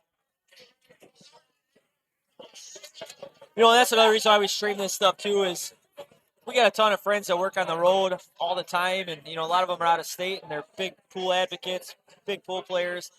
They can't make it, so they want to watch, and that's actually why I started streaming. I'll be honest, like 3 years ago, 4 years ago, whatever it was at Whitetail Lanes. Uh-oh. Oof. The first time I did it, it was because I had a lot of people reaching out to me like, Scooter, can you do this? I'm like, what the hell, why not? Only Kevin mentioned earlier, he was watching it. He's like, oh, we got to upgrade this, and he did. So, you know, we're doing it for all you people who have, you know, kids at home. You know, maybe you got something going on at the house. Absolutely. You got somebody shooting into this, and the wife's at home with the kids, and they can't make it, but they still want to watch, and they can. And, you know, one thing I've never heard a bar owner say, and I know this is always a rumor, is like, well, they don't want you streaming it because there's not going to be people at the bar. This bar is literally packed. Like, it is. Like, if you had to walk up to the bar right now to get a drink, you'd have to walk through 5 people deep to get there. I mean, I'm looking at it right now. So that has nothing to do with anything. This is just a small town bar, and there's, I would say, at least 75 people in this bar. Minimum. It's shoulder to shoulder, minimum, except right around the pool table. Right, and we still have over, 54 people on the stream right now just on this. That's not including everybody else who's shared it already. And if you haven't shared it yet, go ahead and share it on your page and get people out there. But yeah, I want to know where everybody's watching from. I know Todd Reinschmidt just chimed in. I'm assuming he's watching from his home, so that's cool. That's in the Wausau area. Todd was in the finals last year. He sure was. Yeah, Todd shoots a great game. He was actually there last night at that high roller tournament. He's a 538. He couldn't get in. He was one Fargo point too high. Where did the So 537 come into play? Like, whose so number was that? well, obviously it's Dale Skibba's. No, just kidding. But yeah, Dale was a max player. The guy running it said it was a split between 525 and 550. Oh, okay, sure. And I said, well, if you round up, it's actually 538. And that's what me and Todd were talking. That's why it came to my mind. But a true split between 550 and 525 is actually 538 if you round up. Right. But he's like, I see 550s all the time. I see 525s. But he just wanted to kind of split the middle to give those middle 530 players a chance. And it seemed to work. I mean, you got a great turnout, 25 players in Yep. a $300 buy-in tournament. plus Calcutta. Plus Calcutta. That's an excellent tournament or excellent turnout. Yeah, it's the most money I've ever made in a tournament, and I didn't even win it. So I'm okay with it. Second place was fine with me last night. Plus, I just had to get home. Had I beaten Dale that first match, and I wouldn't have. He beat me 7-1. I got smashed. But anyway, we would have shot another match. We would have been done till 7 a.m. Oh, wow. Then I really would have been pushing it to make it here today. Right. Otherwise, I've been up. I was already up for 24 hours straight. Yeah, thanks for the compliment, Todd. Don't forget to include Kevin in on that too. Kevin's with me for the long haul today. First time I'm commentating that Kevin isn't shooting, which is very rare for me. I'm not used to having a partner here, so it's cool to have somebody to throw ideas off of and have somebody else bring information to the table, because I've learned a lot already just talking to you for these last couple hours. Just on how you study the table and everything. Right. Got Shooter in the comments. Congrats on the tournament, Scooter, yesterday. Appreciate it, brother. Yeah, Shooter was a teammate of me and Scooter at State this year. I had an absolute blast shooting with those guys. I'd do it again anytime. Next year, we're running it Hell back. yeah, running it back next year. Yeah. Our goal is higher than 17th. So Let's go, Tommy Treb in the house. How much left in the tourney? We're down to the final 8. Yep, we're about halfway through. And this is the. You should have been in the chat a long time ago, Tommy. We've been talking you up the whole time. There's eight players left. Right now, we're watching a winners bracket match. These guys are both 2-0. Loser's not out. Winner will move to the hot seat match. And loser has to await a winner of a game. I'm assuming, yeah, they'd have to await a winner of a game. I'm Yeah, yep. I might be wrong, though, because they just played the second round, so they probably already have opponents. Yeah, we're down to 8, so we're halfway through the tournament. In fact, we're probably a little bit beyond that just in the amount of games. But I guess there's probably at least 2 hours left of pool. Chucky Feltz in the comments. Thanks for the kind words. Chucky Feltz, another guy. That dude is just steady. Yeah, he's an animal. He's He's an so animal. steady. You don't see him struggle very often. He just shoots really good pool. Canada. Wow, we got our first international viewing. Lord Knowlton watching Rick Rocky. Rick's got a lot of people in the stream today cheering for him. Rick is still in. He just won his last game. He does have 1 loss, but he is still battling hard. Very nice shot. Oh, no. Well, he's got to look. It's not the easiest one, but he's got to look. It's a tough cut. John looks just so focused to me today, and I think he's going to drill this one. Yeah, Tommy, I'm far from retiring, but I do appreciate that. Yeah, it was a good little payday, but definitely nowhere near retirement. Oh. Hey, John overcuts that 8 ball. That's a tough shot to overcut. That is. That was a hell of an effort, though. My God. So you left LB with a pretty good table here. The reason why I say this is the 8 ball's in the pocket, but there's really no balls that Gerald has to shoot at that need to go that way. The only thing you got to watch in this rack is you're probably, well, you don't have to shoot that combo, but if you get out of shape and you have to shoot that 9-15 combo, you just got to control the 9 ball. Right. But the 15 is pretty wide open where... I'd shoot the 9-15 right now. Because you know at that angle, the 9's going to stop in front of the pocket, and the cue ball's going to come out towards where the spot is, where your rack. And you're going to have a lot of options, and if you don't, that 9 will still be sitting there. But you should have the 13 in the bottom or the 11 in the top. Looks like he's going 13 in the side. I think that's how I would have played it. Okay. But, like you said, there's a million ways to play it. Like right now, do you want to take that combo? Because now it's an off-angle combo, and the 9 ball is going towards the top left. Well, here's the thing: if you shoot that combo, I would play to set up on another ball. I'm playing to get on the 10, Yep, just like that. Perfect. And now you control the 9, which is Because perfect. even if the 9 flies out of there, like you said, you're still playing for the 10 next. The 9 sat right where it needed to. That was And he even shot. had the 11, or I mean, he set himself up perfectly to have a shot on any ball on the table. If I'm getting out of this right now, I'm shooting the 10, shooting the 9, shooting the 11, shooting the 10, 8 in the corner, game over. I'm shooting the 11 first. Wow, okay. You know, that's not a bad shot either. And Just because sometimes with the ball in the middle of the table like that, people wait to the end and also you have some really goofy I angles. hate balls in the middle of the table at the end. I really do. Because you might scratch and then you got some goofy angles going. Because not only that, sometimes when you have 6 different pockets that you can leave yourself for, you get indecisive, and then you kind of end up on the 50-yard line. Yes, you always end up on the 50-yard line. When there's a ball on the rail, that doesn't happen as much because you got 1, maybe 2 pockets to shoot it in. When the ball's right in the middle, you got 6. It's like how many times? It's like you can't just get straight in. You leave yourself on the 50. Well, he's playing this just right, if you ask me. He left himself a pretty good shot here. You just got to make this. Got to give it a home. Not a terribly difficult shot, but pressure situation here. My dad's never won this tournament in his life, so you know that's got to be factoring in right now. Absolutely. Again, everybody listening, this is my dad shooting. My dad is Gerald. So I'm kind of pulling for him, obviously.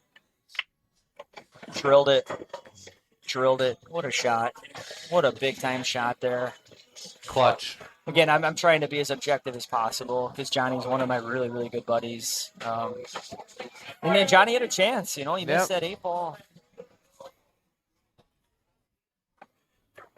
So Gerald moves on to 3-0.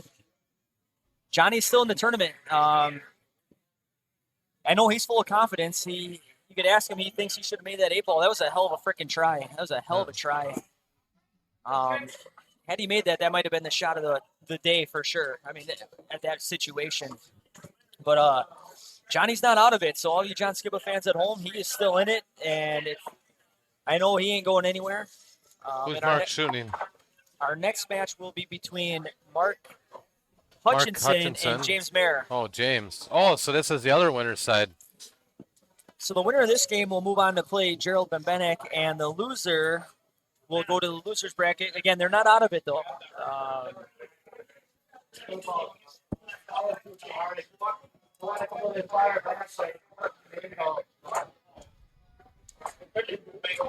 Mark's racking, so that means James will be breaking. In this format, it's you rack for your opponent.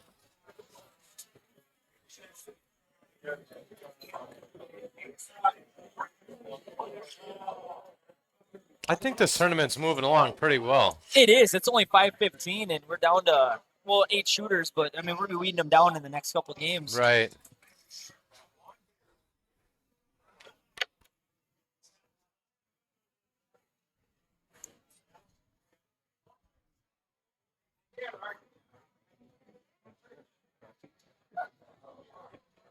All right, James, the break.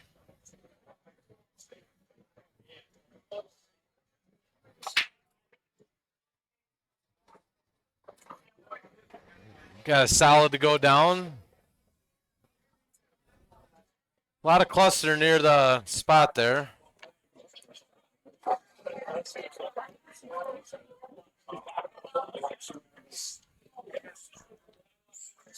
What a great day for pool, though. I keep looking out the window here, and it is downpouring. Is it really? A couple of guys walked outside, came back in drenched.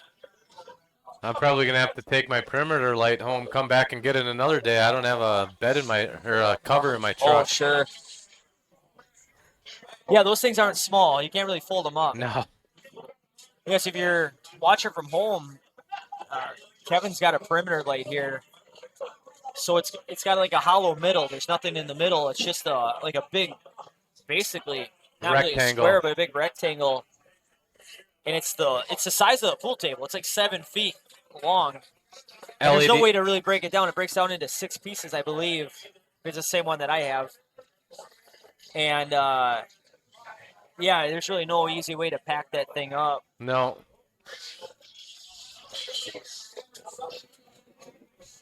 But doing that with that light like that allows us to do the bird's eye camera view Yep. because there's nothing in the way. Like on a typical bar table, you'd have a light covering the whole center. Well, there isn't. This is a perimeter light that goes around the whole outside of the table, so you can put a camera up there and shine down and get this awesome view that we have.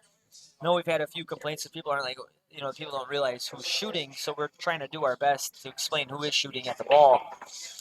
But right now, James is at the table. Who made them? Thanks for the stream, guys. Rodney, Rodney, what are you asking? Who made them? Who made what? The perimeter light? I got mine out of Perimeter Billiard Lights out of California. Is that where you got yours from? I actually bought mine from Kurt Hansen. I don't know. He got his from the same place. Okay, sure. Out of California. They're about $400. I think they've gone up in the last year though, because everything's gone up with inflation and everything. They're probably right around $500 now. Good investment. I like them. I am not a handyman by any stretch. I put mine up by myself in my house in an hour and 15 minutes. But yeah, it's just like perimeter lighting or perimeter billiards lights or something. You can find them online if you're curious. They sure are nice when you can shoot with no shadows on the table. Oh, absolutely. And I am not a salesman for them. I get zero commission, so I could care less if anybody gets them. But if you want my opinion on them, they are worth it 100%. I had a couple friends reach out to me in the last few weeks asking about those lights too. I'd say get them. Obviously, you're paying a little bit, but if you're big into pool and you don't want shadows on the table or anything like that, they're amazing.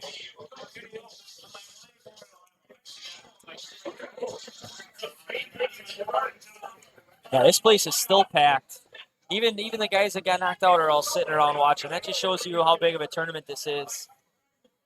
You go to any 3-man or any local like singles tournament, people get knocked out, they end up leaving. Nobody's leaving for this because they know what's at stake. Mm-hmm. Rodney, they are dimmable, but you have to buy a separate one. Those are like $600. And I agree, they are bright. I don't think they're too bright though. In my basement, you can light up the whole room with them. They're bright. When you start shooting, getting used to it, I think they're perfect. But yeah, you can get dimmable ones, but you got to pay a little bit extra money for those. But they definitely make them.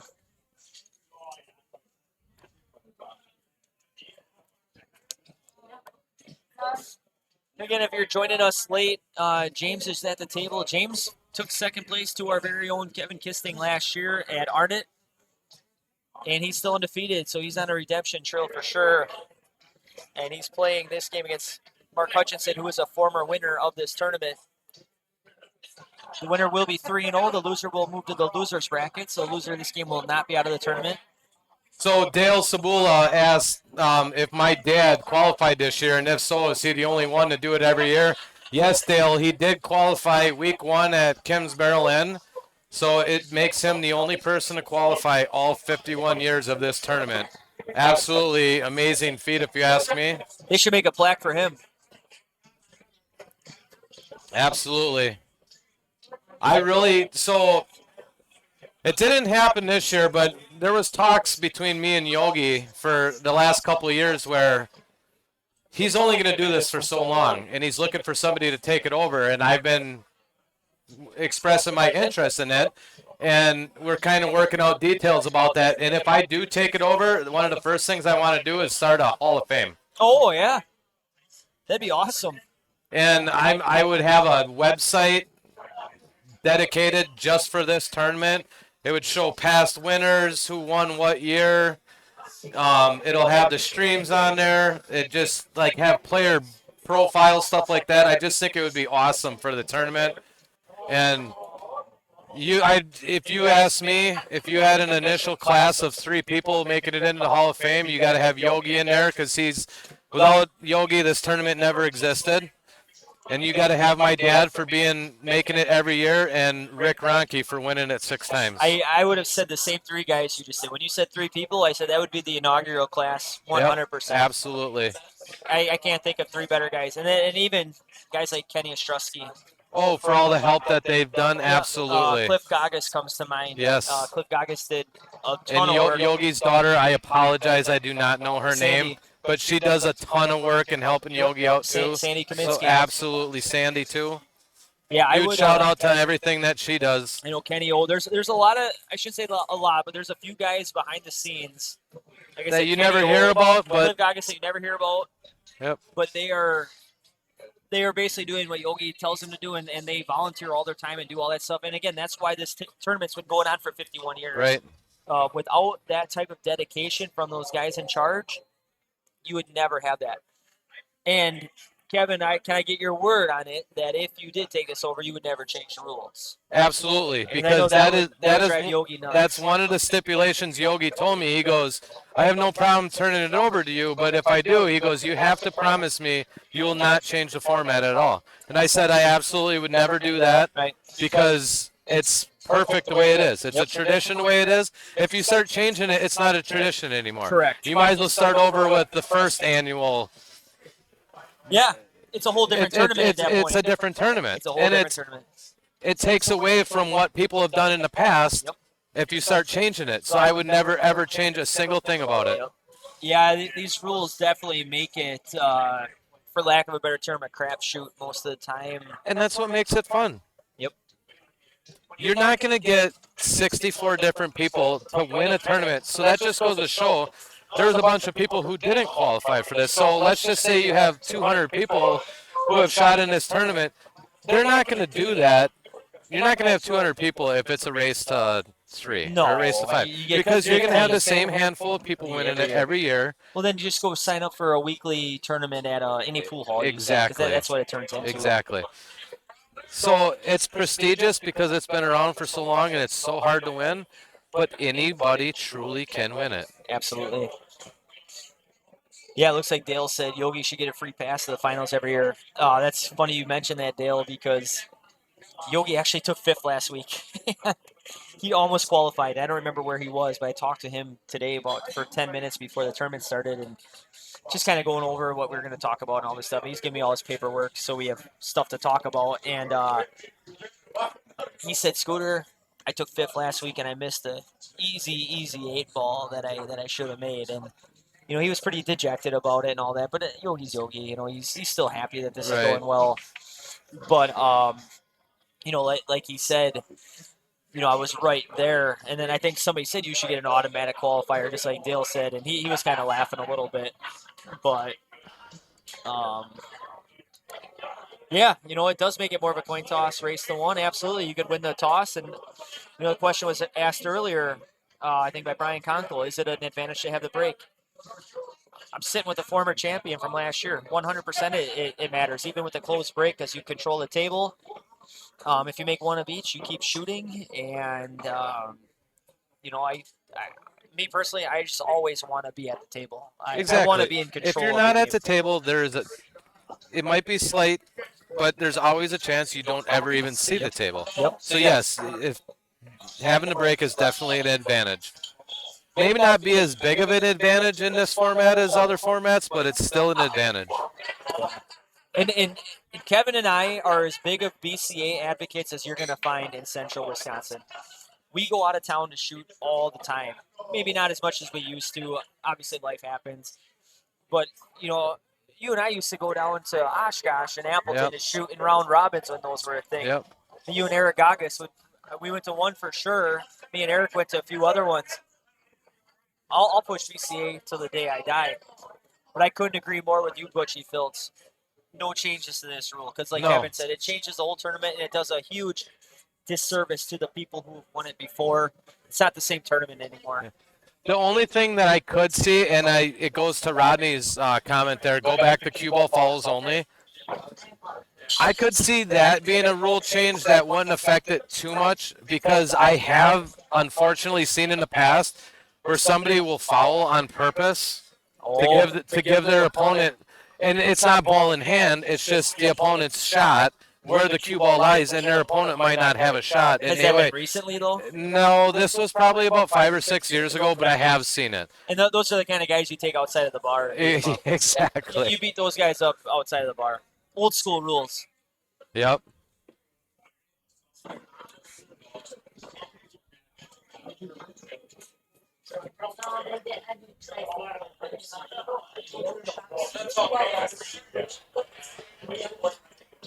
Looks like Mark's working on a run out here. He's got a pretty good look here. I think you got to go 4 and a side right now. I think he's got stripes. Oh, is he stripes? Yeah, he's Okay, got I guess stripes. I'm talking too much. Yeah, he's got stripes. See, there I think I would have liked going all the way to the short rail and coming back halfway, but High left will still work here. yeah, but I mean, definitely can still get out here, but it makes it a little bit tougher. Now you're at speed control, Yeah, I mean, and you're kind of crossing your line a as little long as bit you don't too. cross the 3 ball, you're fine. Because that 8 will go in the corner or the side. So if you go too far, you shoot in the side. If you come up short, you shoot it all the way down. Yep. That's what's always. And if you go even too far beyond that, well, I guess you don't have it in that other corner. But yeah, he's gonna try to set this up for the corner pocket, I'm guessing.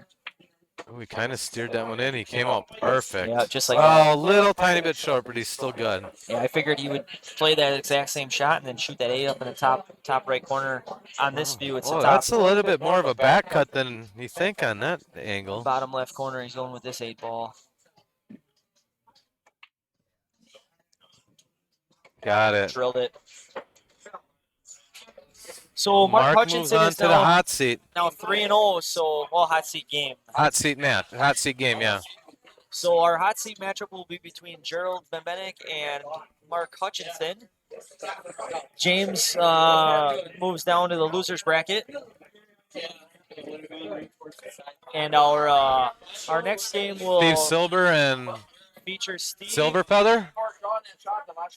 and Andy Silverfeather. Yep. Yeah, so Steve Silver and Andy Silverfeather. The loser of this game will take 7th, 8th. And for 7th and 8th in this open tournament, they get $200. So the loser will get $200. The winner will stay in.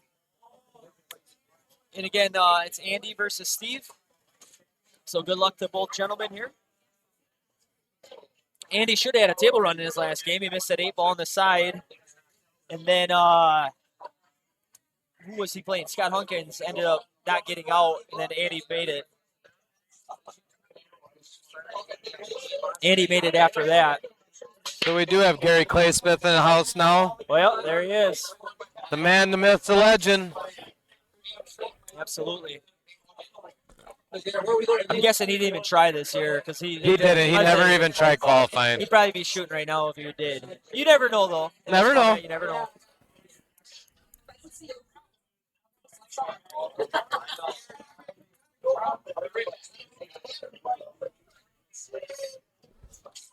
We got Dan Kransky in the house. I know that. I don't know how many people have been shooting in this all 51 years, but I know for a fact that Dan Kransky has been shooting in this since the first year. So nice to see him out. I know he made the semifinals this year, just came up a little short on making the finals. He was in the finals last year. He did make it. Yes, he did. I remember him being there.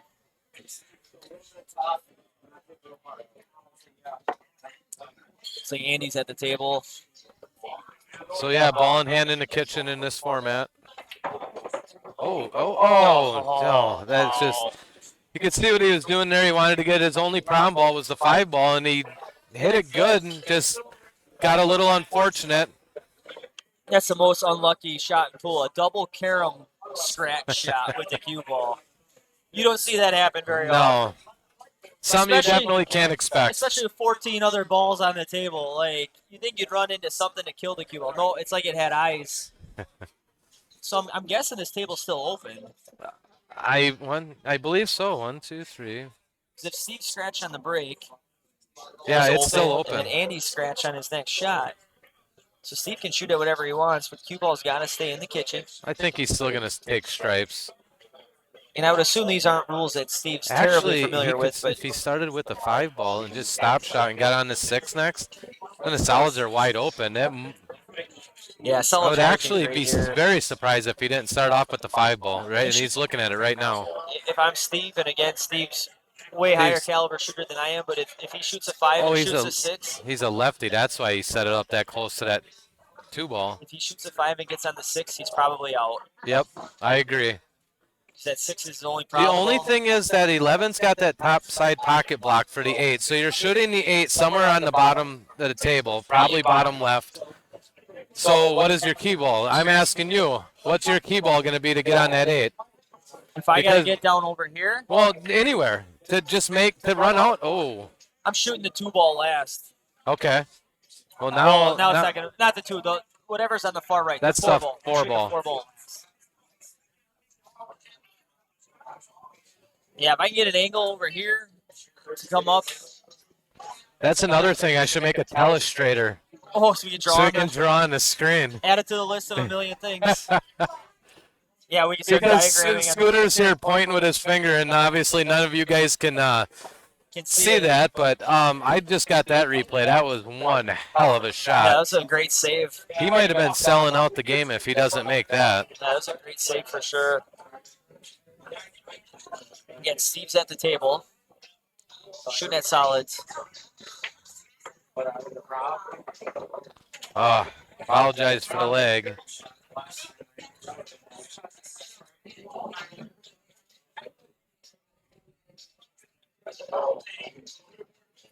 He's sitting pretty good here. Again, like I said earlier, use that 4 as your key ball. Looks like it's going to have to be by default now. Right. But you can get any angle on that 4 in either the or on the right side corners.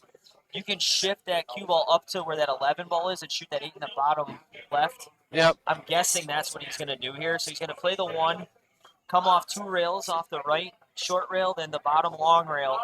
Have a slight back cut on the 2 or 4 ball in the top right, and slide over where that 10 ball is and that 11. Yep. And shoot that 8 in the bottom left corner. That's how I would try to do it if I was playing this game. I think I would do it the same way, but I don't think I'm going to the bottom rail on this shot. I think I'm just floating it out one rail. Yeah, you're right, because if you go with the bottom rail, you're flirting with shooting off the rail. Exactly. It's an excellent, excellent point. And he is pointing his stick down there. Like he might go down towards the bottom rail, but I don't think he's going to hit it hard enough to get to that long rail.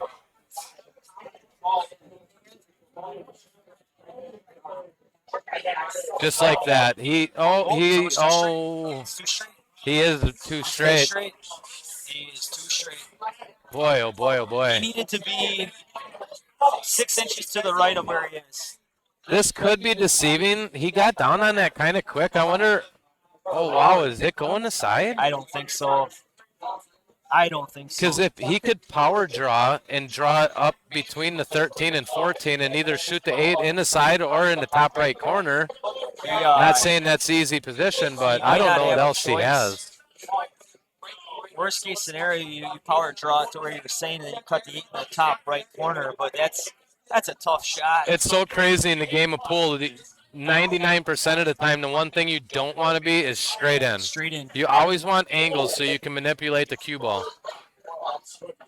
Yeah, exactly. Like, you know, some people think I got to be straight in and all that stuff, but like Kevin said, it's the worst place to be. Arnie Barney had only 2 bush lights in his fridge when the tournament started. He's having a problem here. He's cooking baby back ribs, and he's out of beer. Any suggestions? Yeah, start making your own beer. That's what I'd recommend, Arnie. Go talk to a brewmaster. Maybe you can make your own, and then you'll be fine. Tommy, we are at Perry and Tina's Family Tradition in Bevent. Right next to St. Ladislaus Church. Yeah, it's about... Oh, he's going to go for it. It's about 15 minutes north of Ellis on Highway J.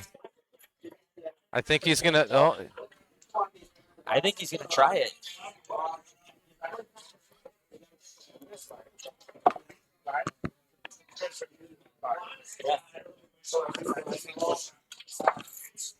He did go with the power draw, and look at that. Was an excellent shot. That was an incredible shot. Let's replay that one.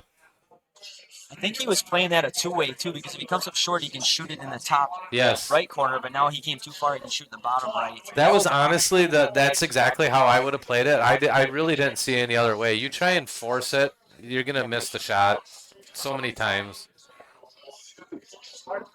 Oh, I think he miscued. Wow.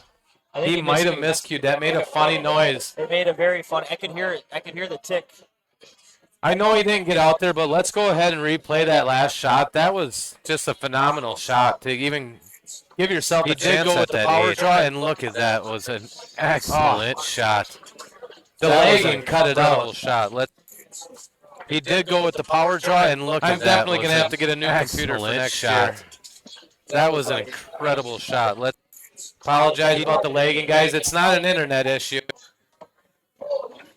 Yeah, but we can blame the internet. Nobody would know that. Right, so it doesn't do it all the time, so that's why I'm wondering what's going on. Andy's in a good spot here. There's really not a trouble ball. I would shoot that 15 just to get it out of the way. Just what he's eyeing up just right because now. It's in the middle of all the other balls. It just opens up the angles for all the other balls if you get that one out of the middle right away. Absolutely. And now he's just got to make sure he doesn't set himself up for the 13 in the bottom right corner. And he should be out. Absolutely. I would even consider taking the 13 next, just so you get that ball out of there, or even the 9 and then the 13. The problem is you're going to have to leave yourself for the 10 or the 14, but you got to address that 13 because the worst thing you can do is leave the cue ball at the top left with that 8 ball blocking that pocket. You got to be very cognizant of that while you're shooting this out. But otherwise, he doesn't really have a problem ball at all. See, now this is getting a little touchy here. Yeah. Now I'm thinking you almost got to just roll forward and play the 14 in the top center. Yeah, I agree. Or you can float it towards the short rail and play the 14 in the top right. Yeah, I think he could have tried to maybe get a little bit better position off that 9 ball instead of just making it. Right. One thing you normally want to concentrate on is just don't leave yourself on the rail. Well, he made a great shot there. Here's the thing, too. When you get to this part of the game, just make balls. Yes, exactly. Even like right now, I don't like this 14. You're traveling towards the side. You got to cut this 13 in, and you just have to be confident. Just roll it in. You don't have to do nothing fancy with it, and you're going to get position on the 14. Yep. Everything's wide open. You just got. I shouldn't say just roll it in. You don't want to just go. You want to come off the short rail and come back, just like that. Oh no. Is he going to get lucky? I don't think so. No. I didn't know if he was going to get buried behind the 14. Tough break for Andy. I think he rushed that one a little bit. A little bit. He got down and he shot quick without kind of really lining it up. All right, so Andy takes 7th, 8th. Congratulations, Andy. 7th, 8th. Yep, great job to Andy. Gets $200. Gets $200 for his efforts today. 7th, 8th. Thank you. And that'll bring up our next match between Kenny Wojtasic and Rick Rocky. And the loser of this will finish 7th, 8th, and get 200. The winner moves on. And we are playing in the loser's bracket here. Perry just delivered us some more beers. Thank you, Perry. A lot of lines this time. Perry, you want to talk to the crowd at all yet? You ready? We're all good. You want to say anything? All right, we got Perry on the mic here. You want to say anything? First thing I want to say, Perry, is thank you for letting me get here early and setting up. You got a great bar here. I love what you did with the place, the renovations. Thank you guys very much. And I'll tell you what, it's an honor to have this championship match here at our place. And May 1st, we're going to be our 7th year, going on 8th. We rented it for a year to see how it goes. Yeah, here we go. We bought it. Now we own it, and here we are. But it's a great I just bar. want to thank Scooter and Kevin setting up everything today, and it's an awesome thing. And just encourage your younger crowd to come out and do this. We're getting old out here, and that's how it is. We need some young blood.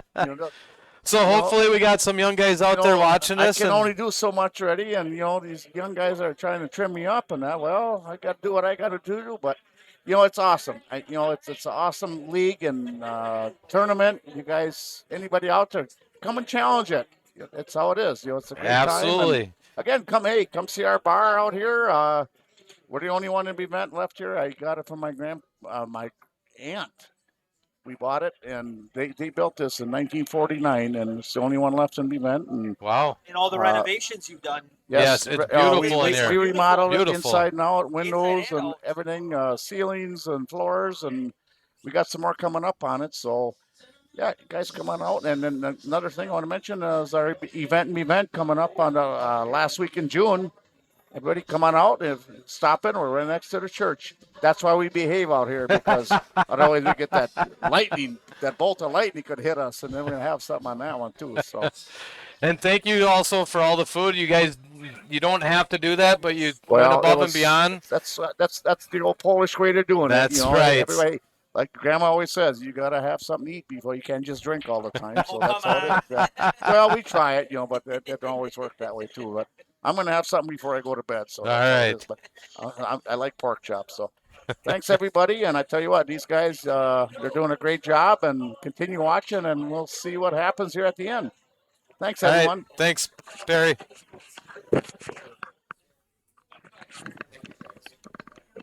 All right, everybody. That was Perry Sabula of Family Tradition. Again, couple key points I took away from that. May 1st is his 8th year anniversary. So this bar's been around much longer than that in his family, like he said. But he's celebrating his and Tina's 8th year anniversary in this bar. And again, I mentioned we're at St. Ladislaus Church right across the street. The event does happen the last week of June. Stop on in, say hi to Perry, say hi to Tina. They do a great job. I remember this bar 5-6 years ago, and it looks like it's had a huge facelift compared to what it used to look like. He added a couple additional rooms. The outside looks beautiful, and he These said there's floors. even the floors are impeccable, and he makes great pizzas here. And the thing is that it's just a great place, and it was featured on the Wisconsin Dive Bar's Facebook page a week ago too. Tina does the pizza. She's been doing that for a year. Yeah, Perry's wife Tina does the pizzas. I've had a few pizzas from here, and they are some of the best I've ever had. So again, stop on down, say hi to Perry, say hi to Tina, say hi to the bartenders. If not today, any given time. But yeah, that's what it's all about. We're gonna keep this going, and obviously to keep it going, we gotta keep the bars up and come on out and say hi to all these people. Well, it's good to know that Arnie Barney's got a 12-pack, so he's good to go. Yeah, it looks like Brittany brought him a 12-pack. So Arnie's been known to be kind of a bullshitter once in a while. So No. Arnie Barney, it's all good. I believed you anyway until Brittany busted you.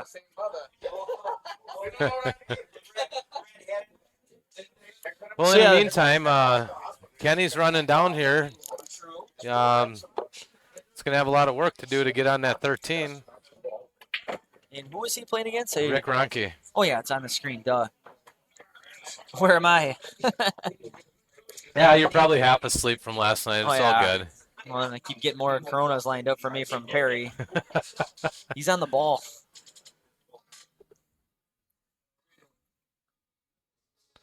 So again, the loser of this match is finishing in the 7th, 8th spot. What a try. And he didn't have anything on the 13th And he ball didn't anyway, leave Rick with much. That turned out to be pretty good for him. So now Rick steps to the table, and so basically the only ball Rick's got to shoot at right now is the 3, and that's the ball he would have liked to keep there to try and open the 6 out. yeah, that's his breakout ball. So I could honestly, and this would be considered a two-way shot and not considered defense in my mind, I can see Rick kicking at the 4 ball. I agree. Into the try and make it in the side. If he makes it, there's a very good chance he gets out. If not, he's not leaving much. That's not playing a safety. No. It's just a smart two-way shot. Especially if you hit it. Yes. If you completely miss it, if that's you a miss by story. 2 feet or Yeah, something, that's something different. Right. But he did go for the 3 in the side. Okay. Nice try. But that's a good two-way shot there, too. And it is, because now he's going away from, if he makes the 10, what are you doing? You got a bank shot, but you miss it, you're probably selling out the game. Rick's good enough where you give him an open table, 9 times out of 10, he's out. One thing that was actually very beneficial to Rick there, missing that ball, parking that 3 right in front of the side.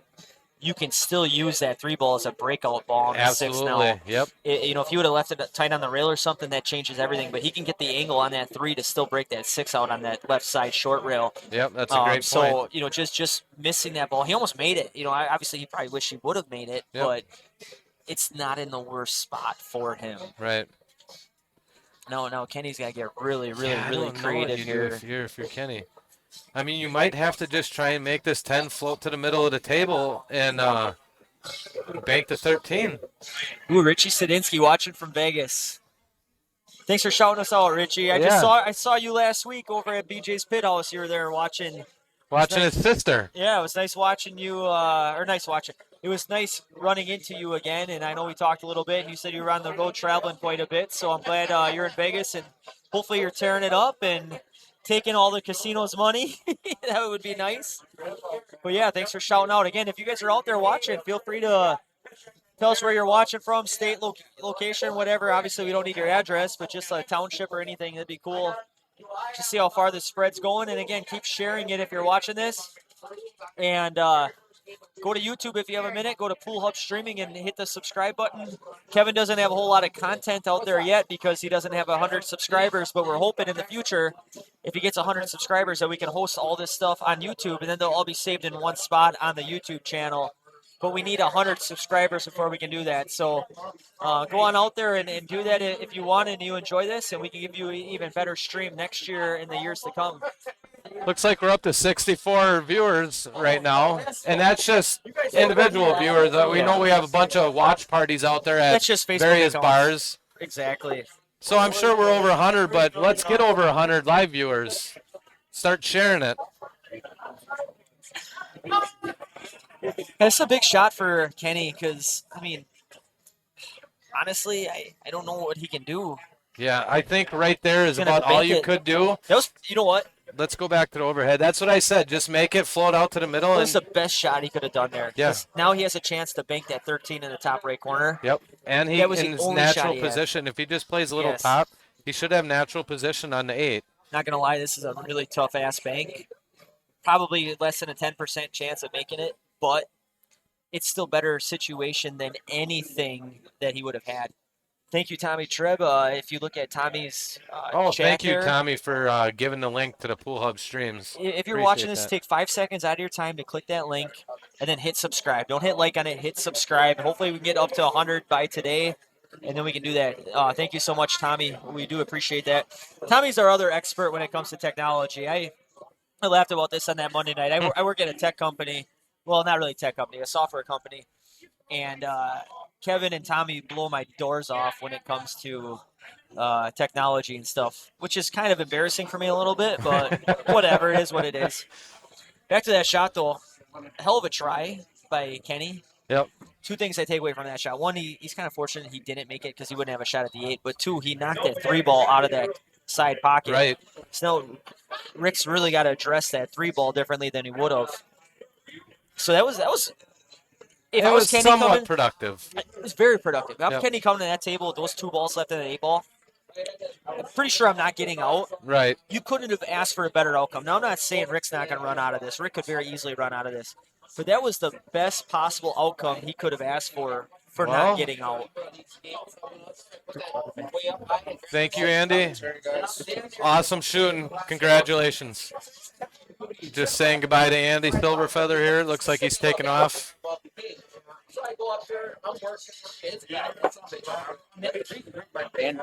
Maricopa County, Arizona. Oh, Chris, Rick's wife, is watching. I went straight on in the house. I'm like, I don't want to the house. I have it about 8 inches away.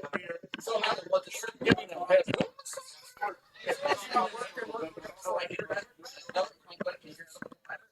Oh, things are starting to liven up out here.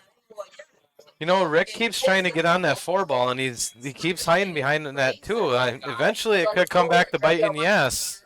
Well, looks like Chris Ronke, Rick's wife, is chiming in from Maricopa County, Arizona.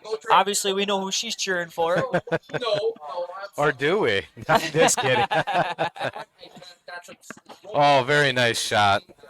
Oh, wow, and he got on the He 3 got on ball. the 3 ball. That was an amazing shot right there. Now, how do you Rick. play this? You roll up for the 2 in the side next? I'm taking the 3 for sure. Well, I mean, like, take the 3, roll up for the 2 in the side? 100%. I think you have Because to. the 2 balls, you don't have anything for the 2 to go to unless you're on the bottom left of the table. See, now just to give myself more room here, I'm playing this forward, but I'm going 2 rails. I'm going off the long rail, off the short rail, and then directly at the 2. So that way you're not crossing your line, so your speed control ain't as critical, but you guarantee to be on the right side of the 2. You don't want to have the 2 where you're back cutting it, and then you're getting on the short side of the 7. Absolutely. And your window is just so big. Yep. You have such a big window at the left side of the screen that if you just slow roll the 3, you might not hit your window. But if you hit it hard, like you said, and try to go 2 rails, you could be off by 2 feet, and you're still going to hit your window. And his other option would be to take the 5 first and then come back and play the 3 last. But I just I don't really like don't that. like playing that 3 ball last as your Nope. key ball. You're not going to get a better look at it than you have right now, so you might as well take it. Absolutely. But you don't want to leave yourself too tough on the 2, so you got to go off that second rail. Absolutely. Oh, Chris threw it. She likes Kenny too. I mentioned earlier, there's nobody in this world that I've ever met that has met Kenny Wojtasic and has not loved the guy. Right. He is. You have to meet him to know what I'm talking about. But he's the best. But Chris, I still know that you're gonna be cheering for Rick. Yeah, that's awesome. Tiffany's in there too. Yeah. Kenny's wife, Tiffany. Yeah, like I said, I love hanging out with Kenny. I just love hanging out with Kenny. That's all I can say. He's just such an easygoing, He's the best. He's literally fun the best. guy, like Yeah. just easy to get along with. He's the best. And I think we said that right when the tournament started, too. Right. So I'm repeating myself. So I'm apologizing to everybody who already heard me say that several times today. But That's perfect. I, Absolutely perfect. Now, ideally, you'd like to roll up and get on the 5 here next. You would like to be somewhat straight in on it.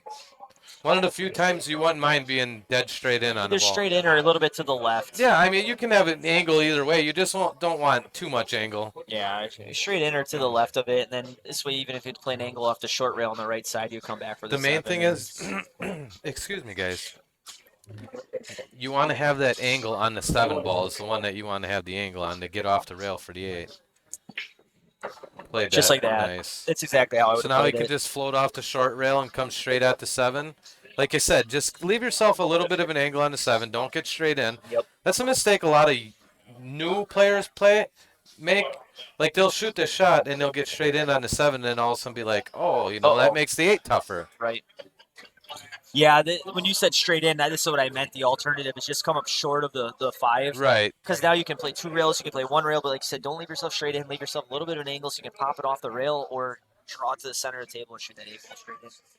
Honestly, though, if you did leave himself straight in, it's still very, very makeable. It's not a steep cut, but he's got to make the 5 first. What I like about straight in is you can just draw it back off the long rail and then back out a little bit. Oh, wow.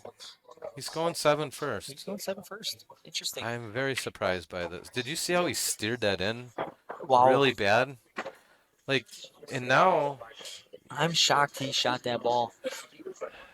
And again, Rick is good. I'm going to sit here. I'm never going to question anything Rick does. Rick's played more pool. He's still favored to make this, but that was a little bit of a head scratcher. I could play pool for 30 years straight, and Rick's probably still played more pool than I have. But I don't think that's a shot I would have taken. I'm not saying it was wrong, and obviously it's not going to hurt. Oh, no. And that's why. Unreal. It's a crazy finish.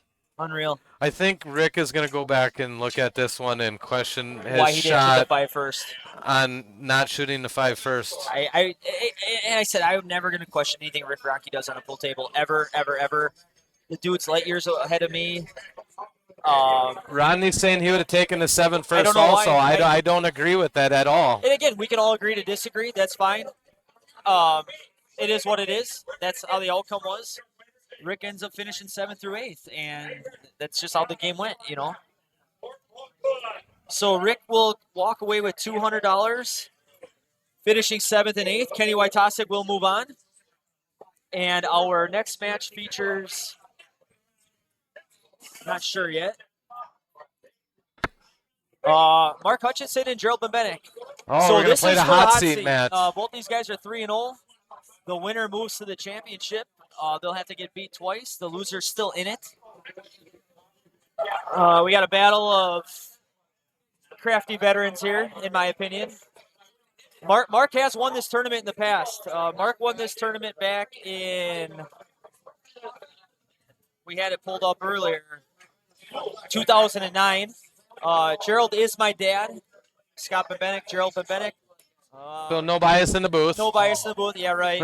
And anyway, I hope both guys have a great game, and the winner will be in the hot seat. So we'll see what happens.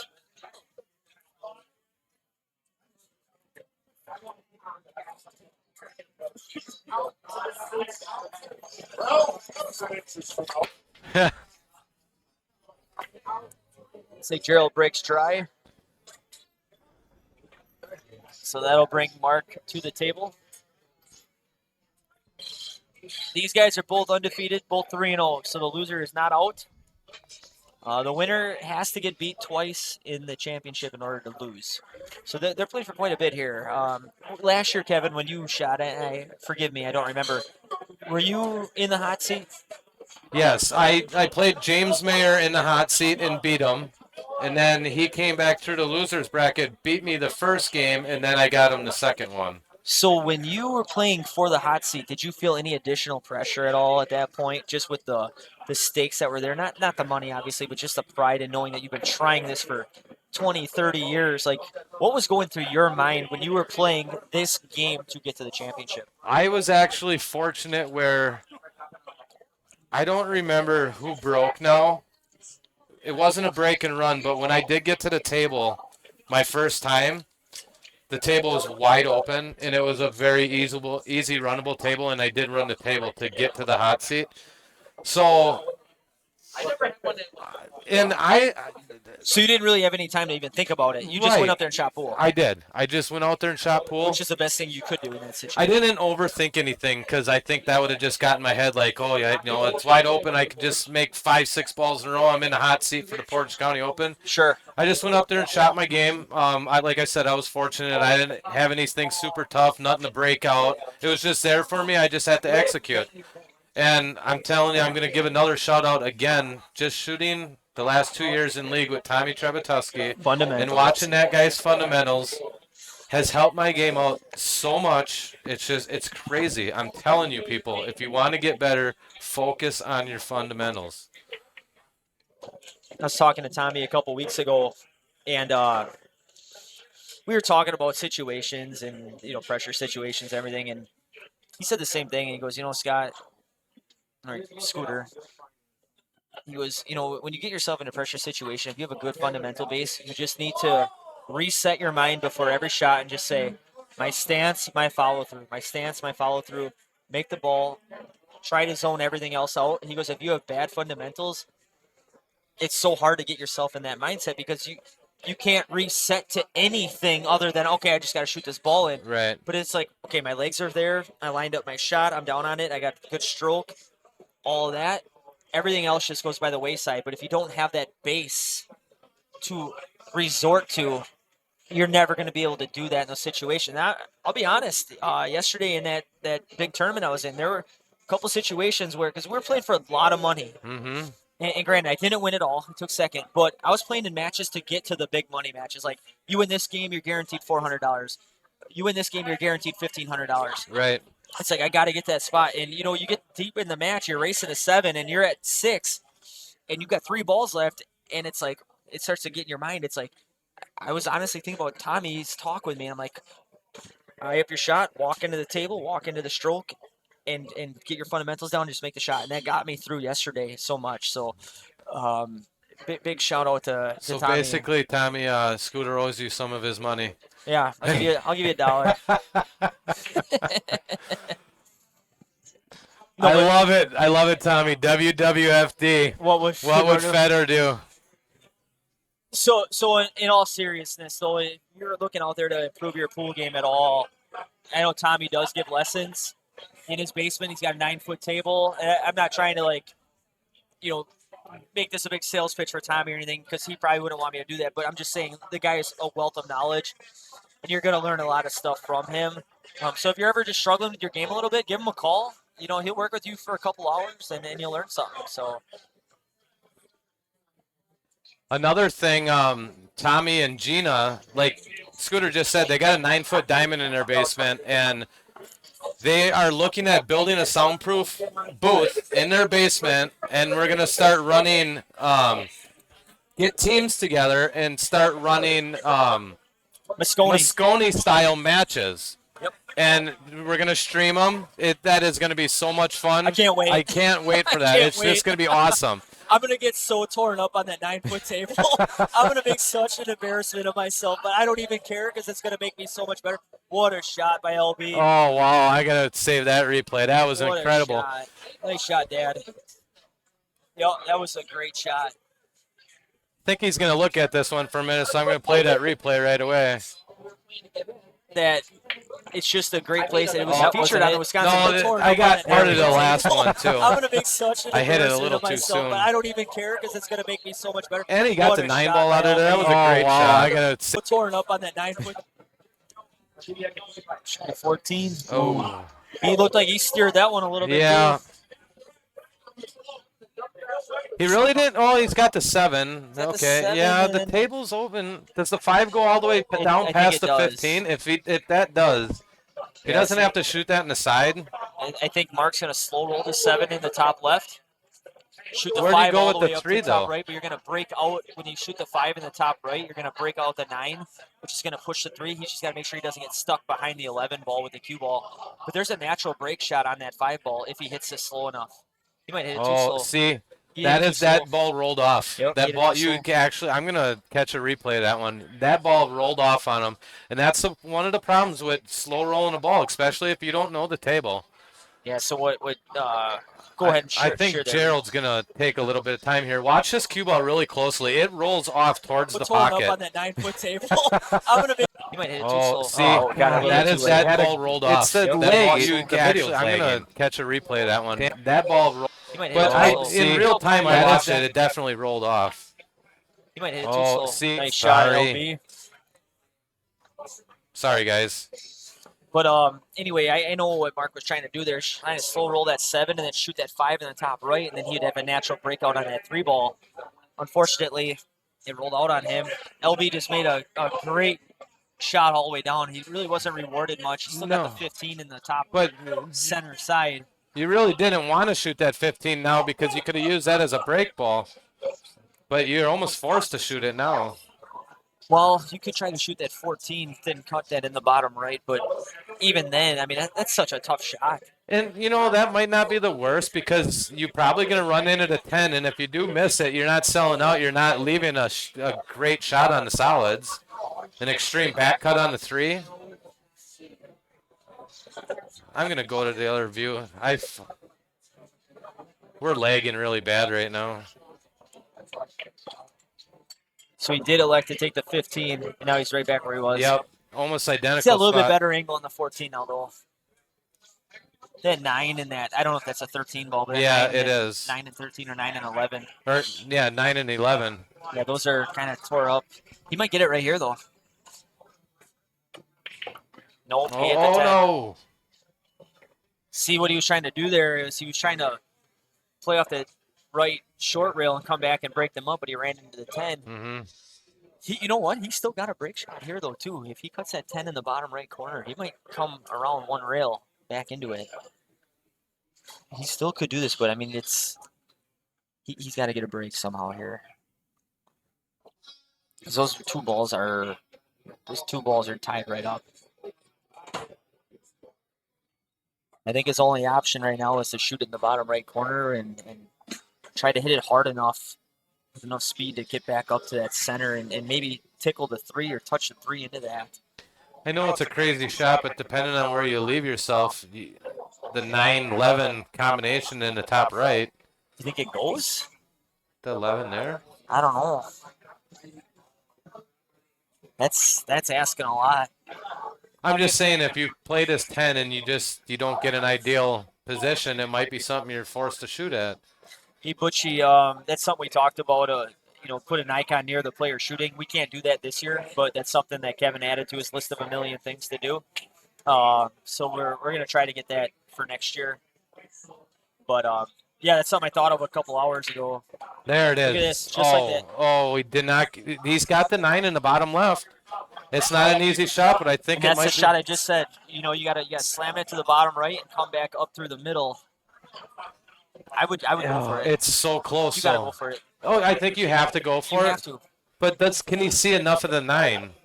I'm shooting the 11. I'm trying to get it past that Oh, 7. you got the 9 in the side down here. Exactly, What am that's what I'm I? saying. Oh my gosh, what am I looking at? But does the 11 go past the I don't 7? think- I don't No, think it see, does, but that's you the thing. If you can try to, You try might have to squeeze it, shoot that 9. Oh wow! even follow it in. I would. I mean, what else are you gonna do? And this is another two-way shot.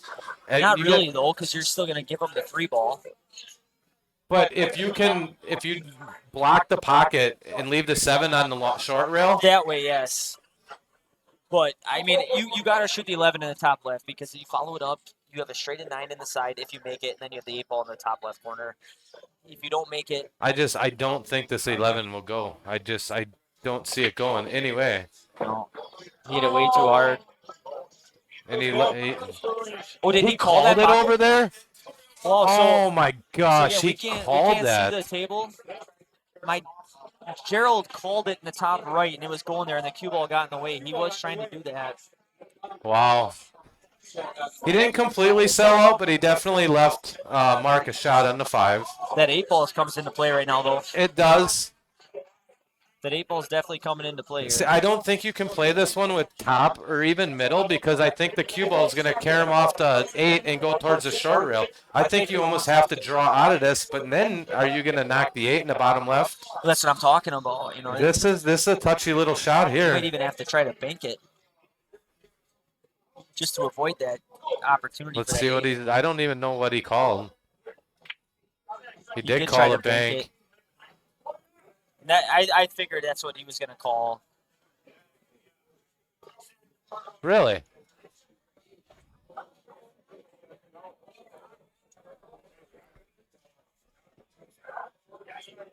Oh, yeah, the 9 goes in the side, he's saying. Yeah. Oh, yeah, for sure. But that's a total scratch shot. Unless you just play it to clip off the 3 just a little tiny bit. Right, but that's a scratch shot 100% if you cut it. Yep.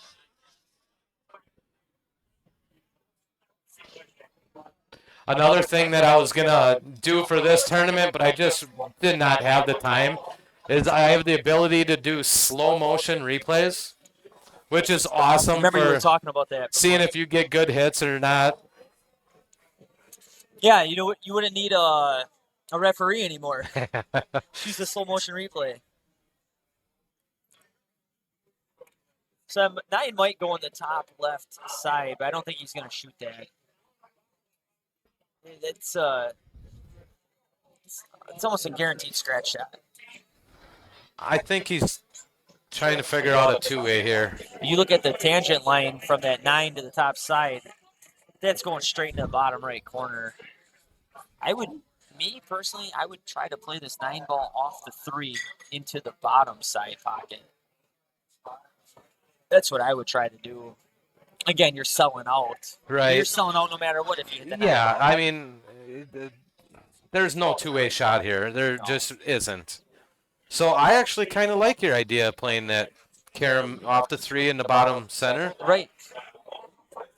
Definitely not an easy shot, but you can almost play a stop shot with the cue ball. Leave the cue ball right there, and you're almost straight in on the 11. It's calling the 9 in the top. Oh, he went the other way. He went the other way. Yeah, we left him a combination. That's about the best you could have possibly hoped for. No combinations in easy combination. I don't care what anybody says. Anything could happen. A ball could skid a little bit. You can put the little tiniest bit of spin on the cue ball on a combination shot is threefold by the time it gets to that last ball. Absolutely. So that's why anytime unless you need to do something crazy with the cue ball, if you're playing a combination shot, just use middle ball. Avoid combinations at all costs. Avoid combinations, but if you have to shoot them, avoid using English.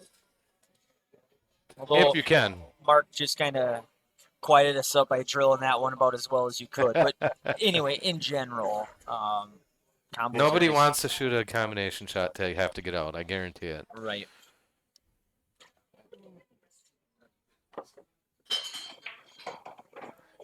Oh, he got past the 11.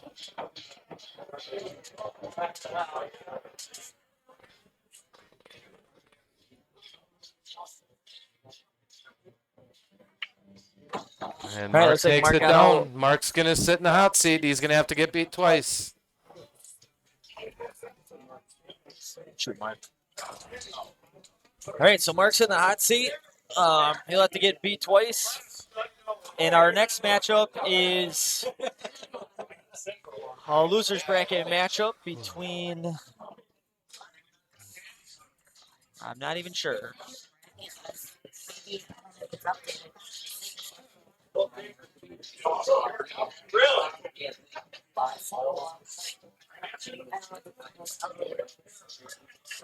Got a little player break right now. We I did. think they're just trying to figure out who's up here.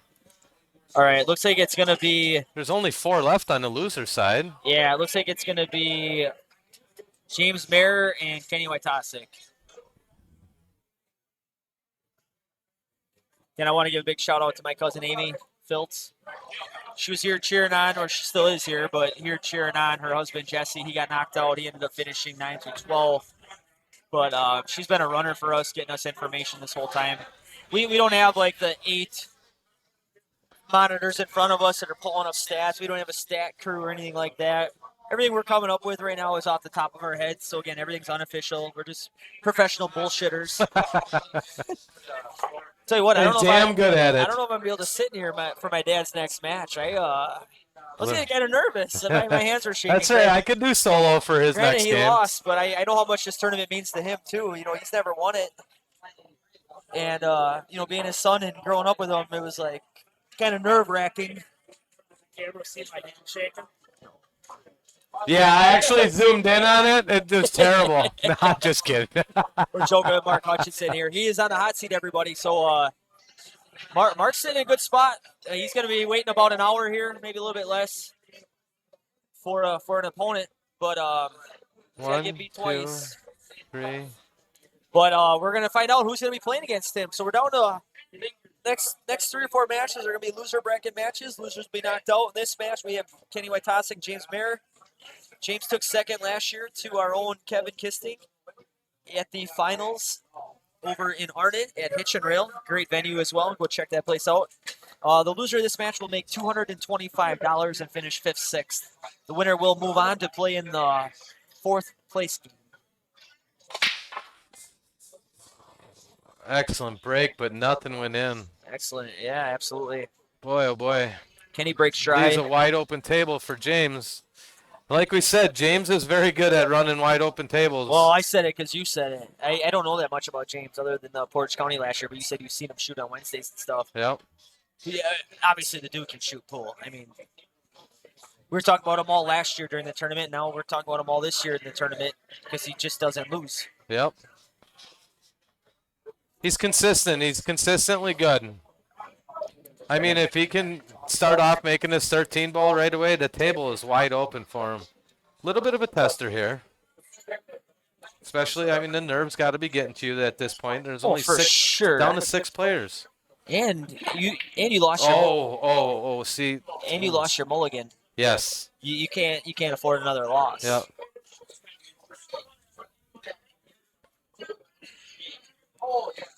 Thanks, Butchie, for the compliment. We are trying our best, so we're glad everybody's enjoying it. Nobody's left yet.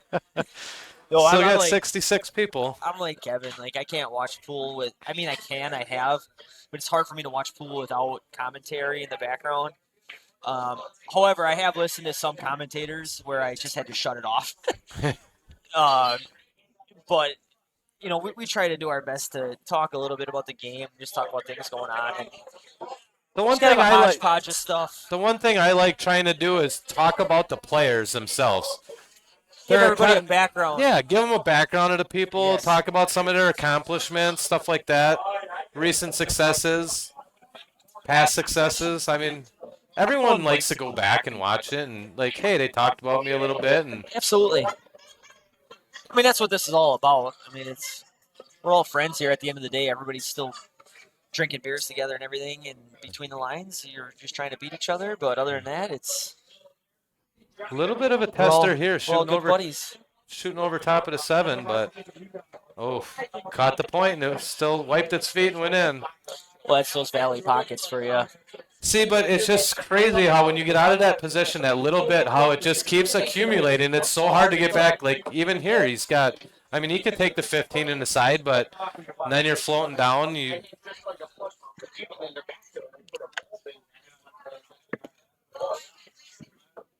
See, he a good played shot. that really well. That's a great shot. That's all. Very. ball speed I right mean, there. you could have gotten hit behind the 15 on that. That was That- a great shot. That might have been Or the 14, only I believe ball. that is. That might have been the only ball speed shot I've ever seen Kenny Wojtasic play, and I've seen him play hundreds of games. I said this guy's all English all the time. That was pure ball speed, and he Yep. executed it perfectly. Yep. That one Oh, too. Hey, that one too. That was a zero English shot too. I so think right, Kenny was duping me. so right here he's just gonna stun draw a little bit, and he's gonna use the 3 as a stopper. Oh yeah, this game's over. Oh no! Commentator Jinx. Does he have it? I'm shocked he played high on that instead of draw. I thought he would stun draw right into it. I thought so too. He played high. This is so close. He might have only half the ball. He might have to try and spin it in a little bit. I do apologize. I might have given Kenny the commentator drink. I thought he was out. I think he can see it. Oh no, he Get a couldn't. masse. Darn. I'm saying darn. I'm not rooting for Kenny, or I'm not rooting against James. I'm rooting for good pool. Right. Well, in guys like us, we've seen Kenny play our whole lives. Lights out too. He gets out on that 9 out of 10 times. Yes. 99 out of 100 times. Yes. Why he didn't stun draw into that 3 ball is beyond me. He pushed high English on it. I can't quite See, comprehend. I think- Unless he had a different angle than what I saw. To me, and I can speak for the nerves when you get to this point, I think that might have been a little bit of nerves where I think he wanted to do a stun draw, but he might have let up on his stroke just enough where the cue ball ran out of bottom roll and started rolling forward. So he just let up and it's just a slight let up on your stroke, and something like that can happen. I truly believe he was trying to stun directly into the 3 there. 100%. But the outcome of the shot clearly showed high follow through on it.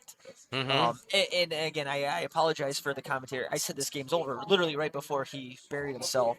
Because if I had $100 on me right now, I would have bet $100 Kenny's out of this rack. You know, James has a really good out here. A couple things going on. He's got 7 balls left. All of them are pretty makeable, wide open. 2, he's got the 14 ball. Like this, I'm talking about. I was just going to say, Kenny's got. Oh, he might have left him a shot. I think he's got a very, very thin cut. Wow. Can't see it there.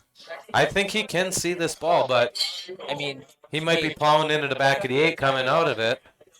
all Kenny's got to be thinking in his head right now is that he's at the table. You know, that's all you can ask for is you're at the table.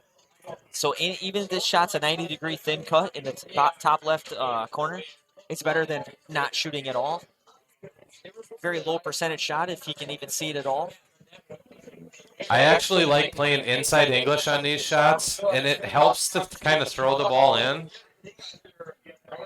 Oh, he couldn't see it.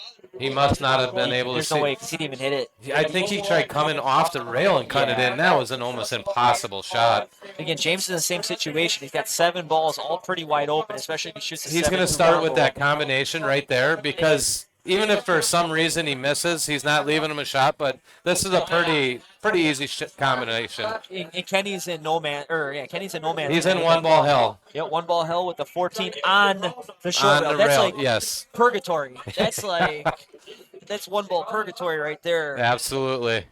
You're Bill Radomski, thanks for the comment. Appreciate it. Yeah, no matter what James does here, he has to feel confident that even if he doesn't get out, no. see Kenny doesn't have a shotgun, he's gonna have to kick at it. Now James is in a sticky situation because he's got 2 balls on the rail now. Yep. He's got the 7 and the And 1 you might have a little bit of doubt creeping into your head. You just missed a couple 2 shots. shots in a row. Both very makeable shots, I might add. Yep. See, now I put the commentator curse on him saying that was an easy combination. Yeah, we gotta just stop saying. No, honestly, in shots are BCA, that would have been ball in hand because nothing touched the rail afterwards. And that 7 ball didn't. It was close. It might have, but we're not playing BCA. I'm just explaining the difference in the Absolutely, rules. Like absolutely. BCA, that's ball in hand. You can put it right by the 14, and the game's basically over. 100%. Not in this format. And he's gonna Kenny's try to picking 1 at rail, it here. maybe 2 rail kick at See if this. he can effort it. Oh, great try. Look at And this. wow, he left them. What a reward. Can he see the 3? No. He can see the 3, but he can't see the 5 ball. Jesse said he can't see the 3. Oh, I we'll don't see. know. He can see the 3 for sure. I think he can see the 3. So Kenny goes for the gusto and gets rewarded heavily based on the lead he left James. And okay, now James might get out of this rack, but if he doesn't, the one good thing that Kenny did there is he got the 14 out into the middle of the table. Yep. It's not tied up on a rail anymore. It's not purgatory anymore. He's got a lot more options if he does get back to the table. Now, granted, James might run out here and he might not get another chance, but at least he gave himself a chance, though, if he gets back to the table. Even James, there's no two-way shot here. Wow, what? I am not. Replay that. That was a hell of a shot. Was he calling that? Yeah, he did. He did call that. Wow, that was a nice shot. Show that replay. So he obviously did not have the 3. Looks like I'm gonna make sure he's not shooting. He is shooting.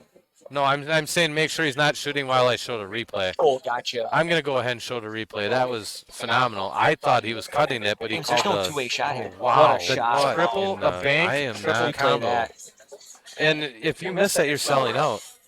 That took a lot of guts. Well, yeah, like Kevin said, if he misses that, he leaves Kenny a straight in. See, now this is where I root for another combo. Oh. See, this is Kenny is just in one ball hell. Yeah. But that doesn't take away from James's shot. I mean, that was incredible. That was. My goodness. I didn't even see that, quite honestly. We're staring at the screen here. I didn't even see that shot. But I guess if he could see enough of that to hit a full enough to bank that, why didn't he cut it in the side? Because he did what he did. You know? I'm just saying it was risky because if he misses, he totally sold out that he had that 14 straight in. Kenny gets to try to kick again. Third time kicking at the 14. Now you probably hope it was closer to the rail. More margin for error. Yeah, right. It's tough to kick a ball sitting in the middle of the table. He got a hit. That's Kenny's BCA background right there, too. Where you have to get a hit. So now James is sitting really, really well. He's got one ball on the rail, and I'm assuming he's going to address that right now and combo that 7 in. And then it's just straight shooting. Honestly, the way the 3 and the 6 lay on the same line like that, I almost like just starting with this 3-7 combo. Oh, that way I didn't even look at the 3-7 combo. Yeah, that's not a bad look either. Because you can play. Is he going at the 5 in the side? I'm not sure what he's shooting at. Wow. Look at this. He did. I think he left him a this look. time he. Oh gosh, that's so close. I think this one he might have the. Got it. There's nothing easy about it. This angle shows I think he's got it. There's nothing easy about it, but I think he's got the shot.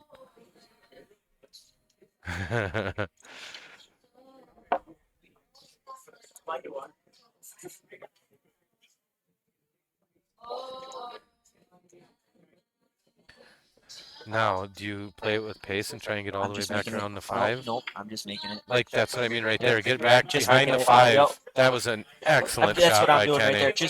You're just making it.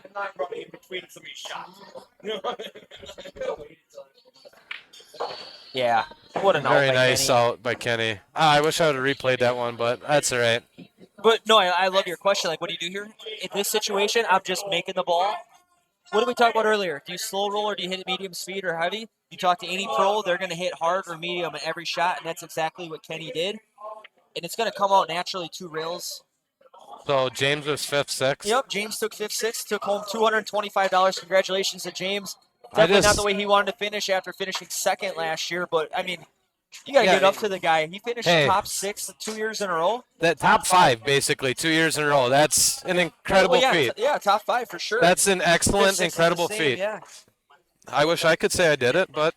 Yeah, 2 years in a row. That's incredible. So now who do we got here? We got John. So this is a rematch of their first game. John. That's right. Johnny beat Steve in the first matchup of the day between these two guys. So Steve's up to break. Excellent break. He made a ball. What did he make? 1, 2. I gotta go to the overhead. I can't see.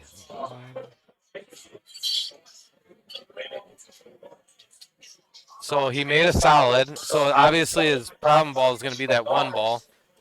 He does have an angle where if he got down below somewhere where his name is, down on that long rail. He can make that one in the top left. That 4 ball should be all right. 5 ball, dude, does the 5 go past the 9? I don't think so. So he'd have to clear that 3 ball out to shoot the 5 in the top right.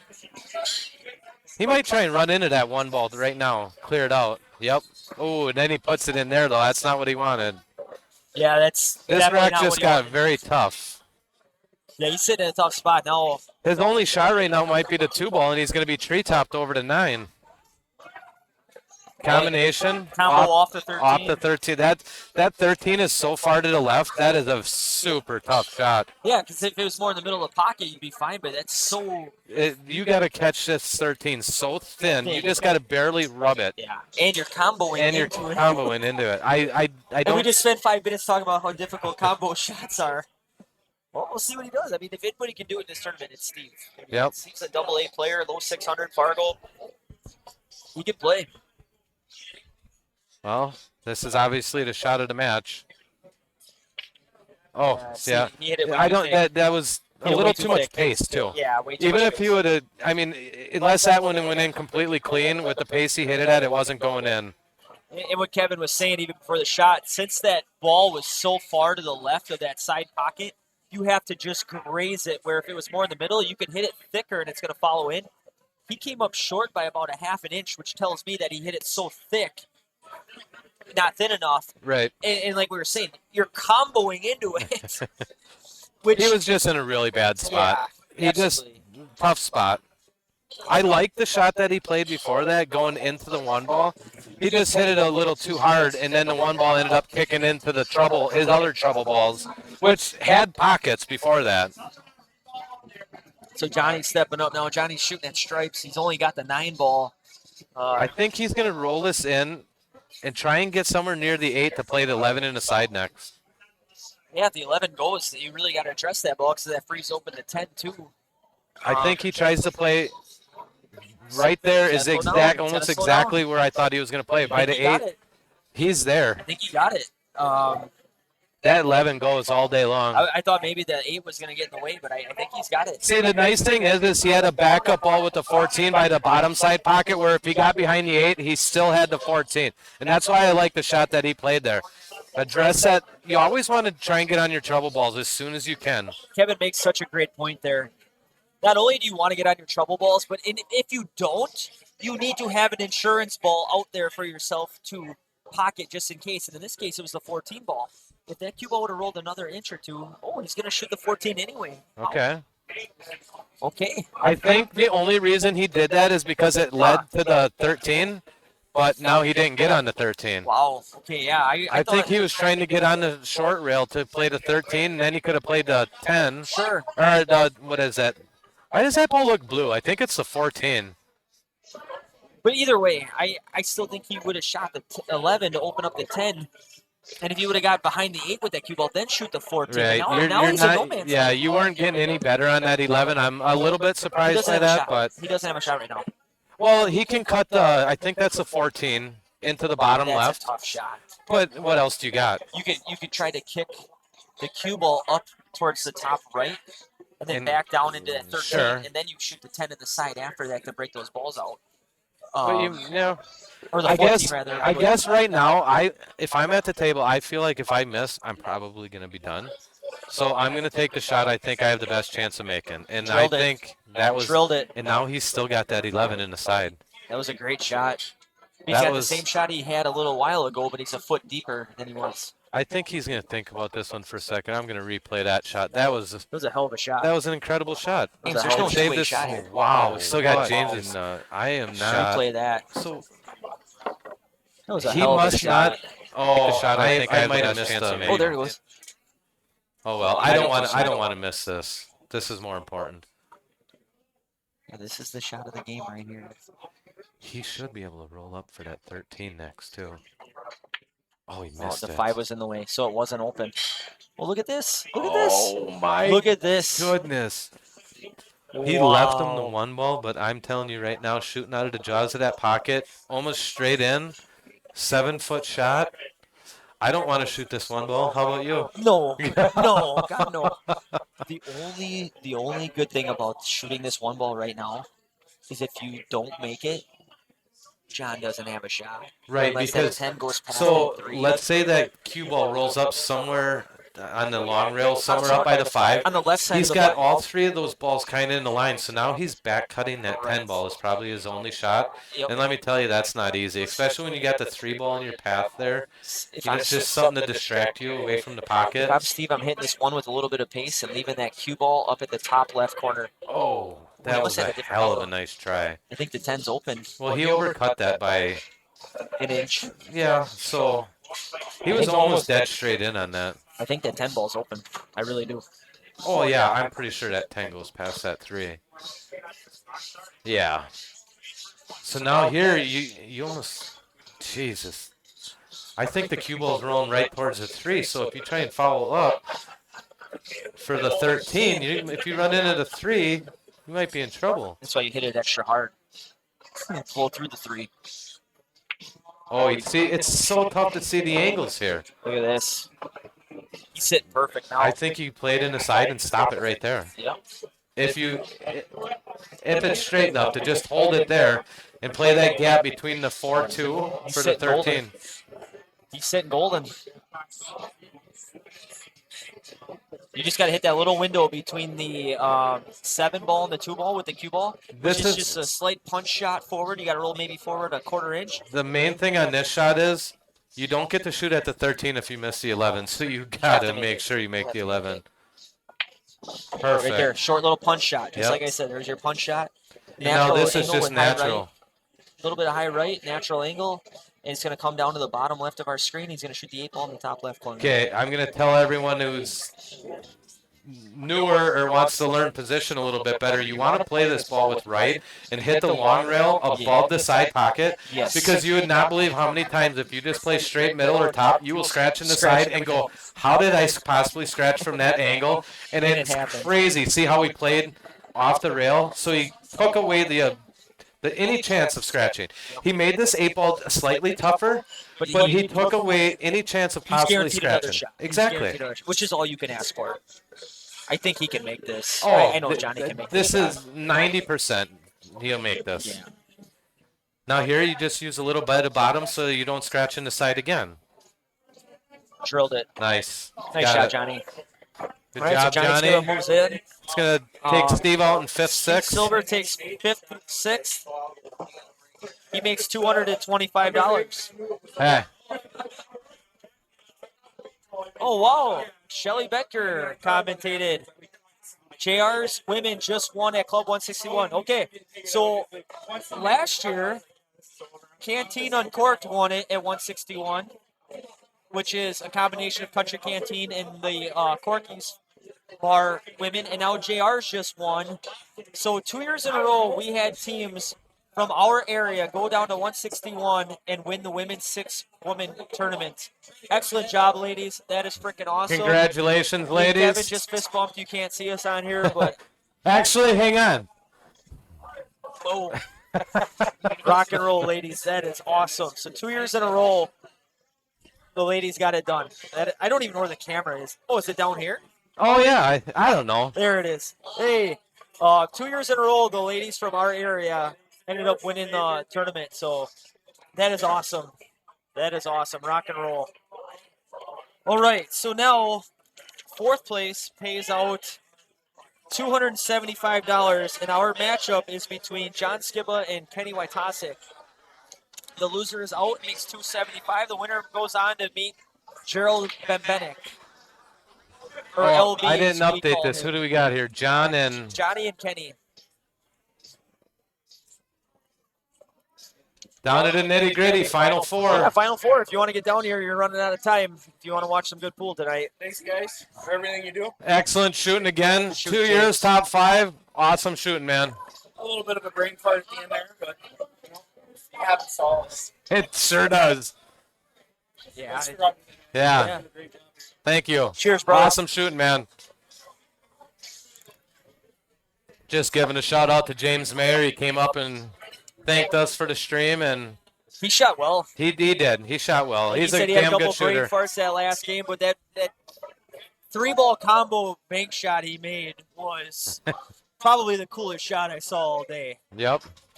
If you don't remember it, rewind about 10, 15 minutes in James's game. He made a hell of a bank 3-ball combo on the side. That was, like I said, that's probably the coolest shot I've seen all day, quite honestly. Oh. I didn't even see it coming. No, I was thought he was shooting it in the top side. Yeah, that was an incredible shot. All right, so Mr. Kenny Wojtaszek is at the table shooting at solids against Mr. John Skiba. Definitely And, two of the favorites at the start of the tournament, I would say here. For sure. In fact, I think these final 4 guys were all considered to be up there. You got Johnny, you got Kenny, you got Mark Hutchinson. Absolutely. But Absolutely. again, in a field with these 16 players in it, pick 12 There's really guys. not there's really not favorites. Right. But you're not surprised to see these guys in the Final Four. No, That's not for at all. sure. Not at all.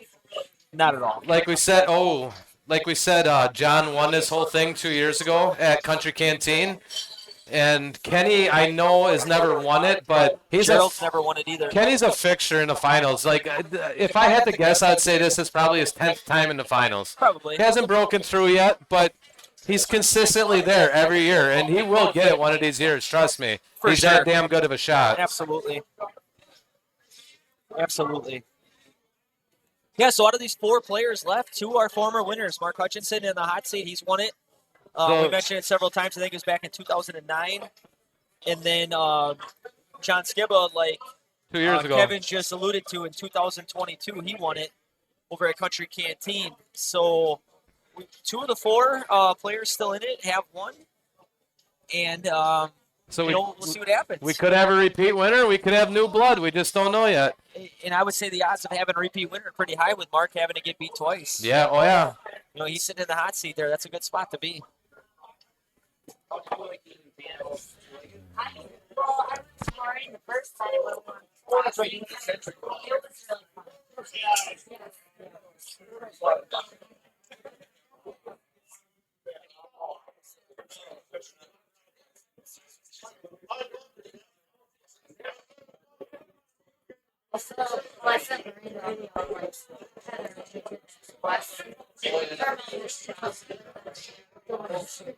I would say we probably still got a good 40 to 50 people in the bar. Oh, yeah, for sure. We got Kelly Strong in the house. Want to say any words of wisdom, Kelly? No? Yeah. Nice combination there. Don't by lose. Kenny. Kenny just shot a great combination to the bottom left. He left himself the 2-ball on the long rail. I'll tell you what, he's got an out here. He does. It's not the easiest, but he's definitely got an out. He's got an out for sure. He can shoot the 2 right now. If he can hold it somewhat for the 1 to draw back for the 5, he'll have that gap at the left side for that 6, and he can pop out for that 8. So, but it's not easy, but he's definitely got an out. I like clearing one side of the table and working my way to the other. So me personally, if I'm playing this 2-ball, and I'm floating past the 4, and I'm shooting the 4 in the same pocket. Just like that. Perfect. Because now you're clearing one side of the table, and now you can work back down to the other side without going back and forth. Not going to lie, I didn't even see that ball there. I thought he only had 4 balls left. He had 5.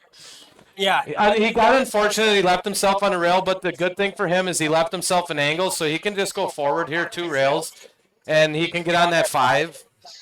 Or I don't think he wants to try and punch it and play the 1 in the side next. You risk missing the shot then. I think he's just going to roll forward, play the 5.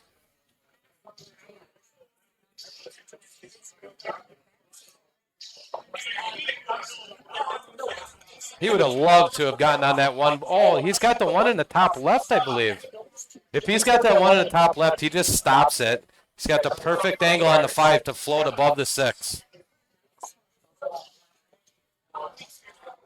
Yeah, he's Boy, checking to see that that 8 goes past that. That's what he's looking at right now, because that's gonna dictate how the rest of this pattern goes. I think he's shooting. Because if that 8 doesn't go past that 13 ball at the top left, he's going to have to get to the top left of the table with the cue ball to shoot that 8 in the side on the bottom. I think. And Okay. that'll change how he addresses his Right. pattern. But if that 8 goes past that 13, he's got a lot more options than he would otherwise. My guess is he ultimately plays the 8 in the bottom right corner.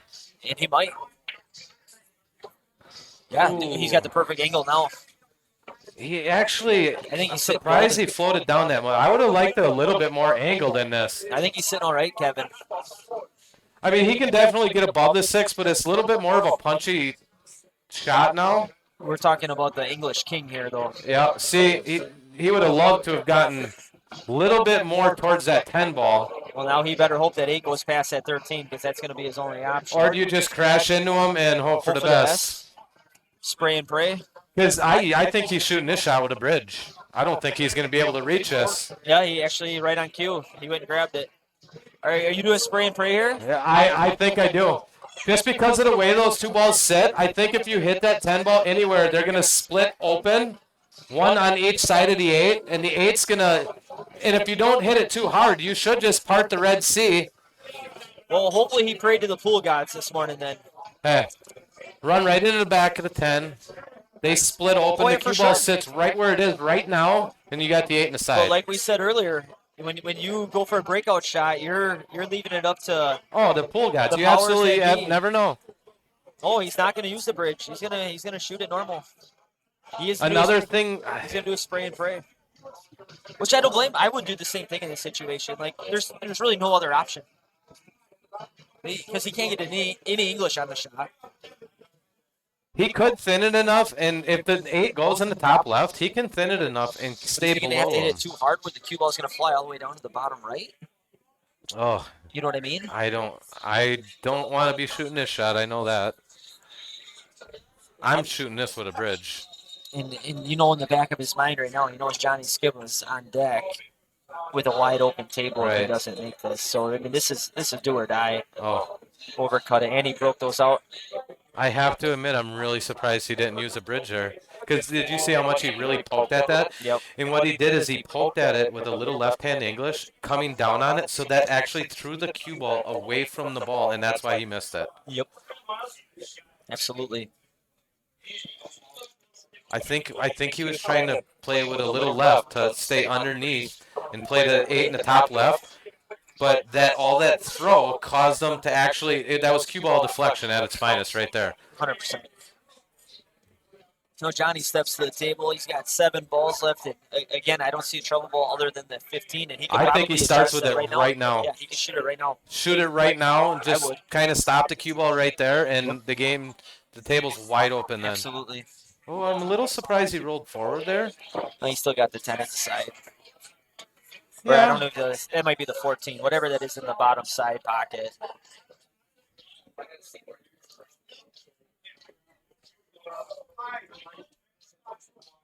Yeah, if he stopped that right there, he's not shooting over the 8, and he could have had the 11. He's got, no, that's a 13. He could shoot the 11 in the top right also. That's a far shot, though. Hey, I think you played a lot of averages here. Shoot this ball on the side and just move on. Oh, he took it in the corner. What a shot. That was a very, very high-risk, high-reward shot. Well, when you look at where he left it, though, a little bit of a two-way. He's not leaving Kenny. The only bank shot would have been in the side, and that's awfully tough. You know, that's a good way of putting it. I didn't even look at the two-way shot there. You're right. Kenny wouldn't have had anything if he would have missed it. Looks like John's sinking. We're going to take another look at that one. That was an excellent shot. Oh, he took See, now I waited a little too long. What a shot. We're going to have to start counting. That was a very, very high-risk, high-risk. Oh, he took it in the corner. Just in time. Well, almost got to go 14 here first.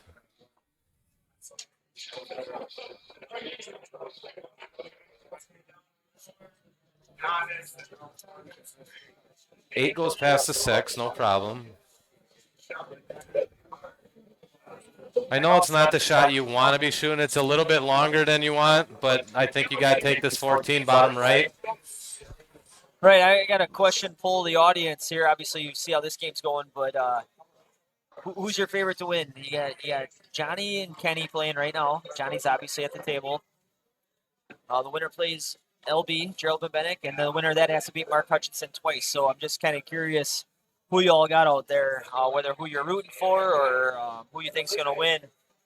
And let's see some responses. Who do you guys got? Thanks again, Tommy, for another reminder in the chat. Go ahead and click on that link. How many are we at right now? I'm just kind of curious because I know what we started at roughly. But if everybody watching just goes to that link that Tommy put in the chat room and just hits like or hits subscribe on it, there's no doubt in my mind that we would bust through 100 today. Yeah, I'm curious to see who everybody's got. Obviously, Kenny might be out here in a couple seconds, but who you're rooting for or who are you thinking's going to win?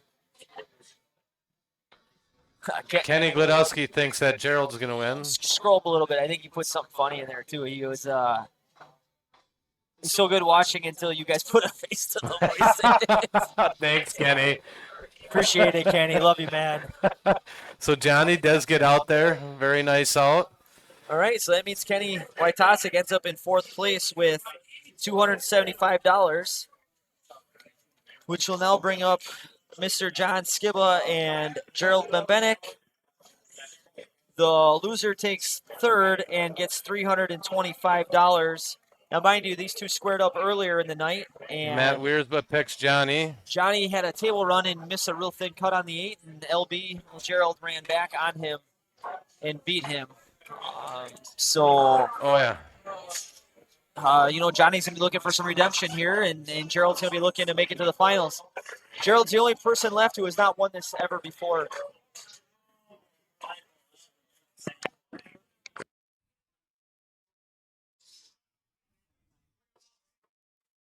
If you want to go watch this one.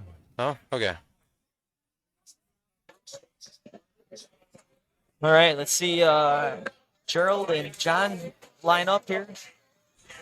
Gerald won the flip. He's going to be breaking. Second ball. Gets a stripe to go down. So Gerald will be stripes. Stripes don't look that bad either. Boy, if that 12 went past right now, he would be sitting very good. The stripes still look pretty decent, though. Boy, I think that 10 goes. It's not the easiest starter, but if you make that, what else are you going to shoot at? 14, 12 combo? 12 combo. Let's see, even then. See, the thing I like about taking this 10 first is even if you play at pocket speed, and if you hit the point and you miss, you're blocking a pocket where he has a 2 and a 5 ball there. Absolutely. And then you control the game. Let's pull up the chat again. See, and this goes back to your point of is the break beneficial or does it help you? This is where it helps you. If nothing else, even if you don't think you can get out here, if you could just block that pocket and take control of the table. You always control the table in your shoot. 100%. Yeah, let's pull up that chat. Let's see what everybody's saying in there. My seat is pretty warm. Been watching. Hot seat Shane is Mark Hutchinson. Who's in the hot seat? Oh, Arnie doesn't want to pick anybody. Cassie, my sister, says LB. Go figure. That's my sister, and that is our dad. Great. I'm trying to stay as objective as possible here, and again, it's easy to remain somewhat objective when Johnny Skiba's shooting. Because again, he's one of my really, really good buddies.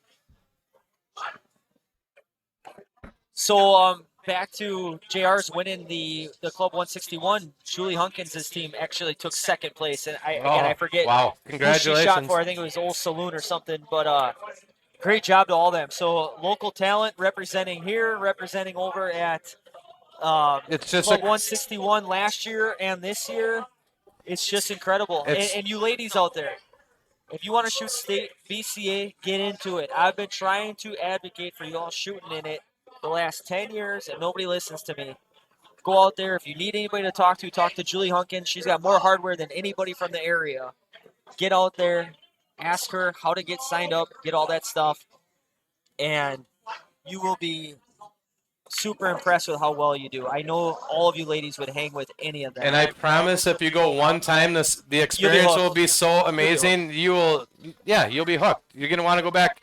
You'll be hooked. You start counting 100%. down the days to going back the next year. Absolutely.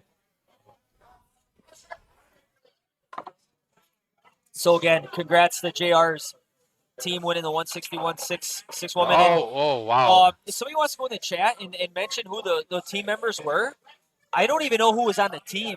Just go in the chat and write who your team members were. And Julie, if you're still listening, maybe you are, maybe you're not, put who's on your team too. I'd like to give a shout out to all those ladies who did so well this weekend.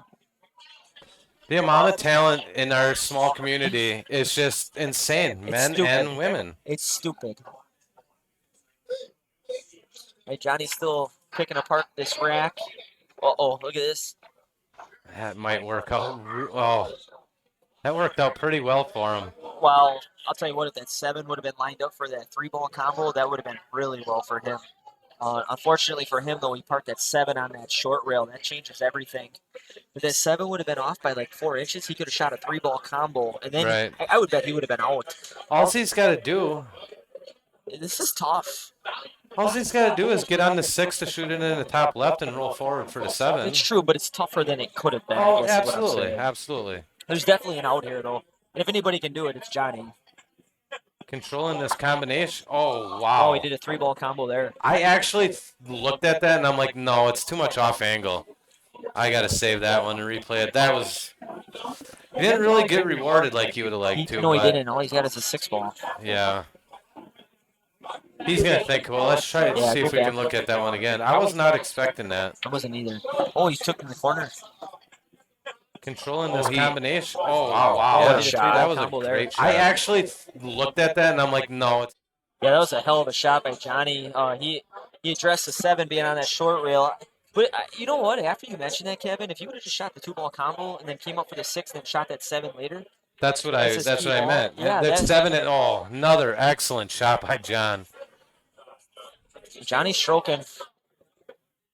Johnny is stroking. He is in stroke. Those last 2 shots were. Those last 2 shots say, I want to win this damn thing again. There's really no other way around it. So on JR's women's team, it was Liz Phillips, Linda Lila, Karen Gladusky, Angie Richter, Lisa Skiba, and Janelle Peterson. So again, 3 of those girls shooting our league. 3 of those girls shooting our league. So congratulations to you 6 ladies.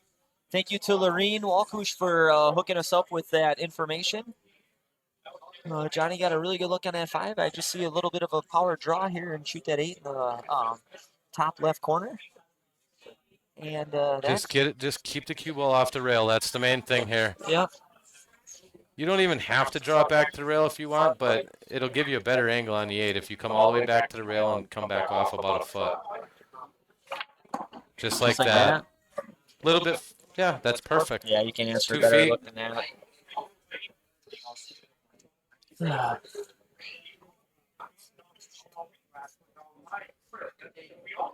What a great out by Johnny. That was an excellent out. Yeah, oh no, we gave him the commentator's curse. You gotta be kidding me. Oh. You've got to be kidding me. Well, brings Gerald to the table. I think he's got to start with that combo. Oh, you have to. I'm still in shock. I gotta learn not to say anything before the game's over. Right. Either way, I mean, it is what it is. That obviously didn't affect anything, but right. What? I feel so bad for Johnny because he played that rack so great. You couldn't have played that rack any better than you just did. No. So, I would argue the 8-ball was the easiest shot he had that whole out. And I think he would say the same thing. Now if you're in Gerald's position, he only had about 3/4 of a pocket on that 8-ball. Okay, so now put yourself in Gerald's position, right? You're done. You think you're done, and now you gotta. All of a sudden, you gotta And also, you gotta get your mind back to where it was, because I mean, you're shooting that 8-ball, and you're like, I'm done. And all of a sudden, it's like, oh crap! Now I gotta shoot out 6 balls here. Yeah. And not mess up. That was a great shot. That was a very nice shot to avoid that 14. But yeah, you gotta I guess what I'm trying to say is you gotta reset your mind. And it's like, okay, now I'm back in attack mode. But you're kind of defeated in your mind, and And you got to flip the switch.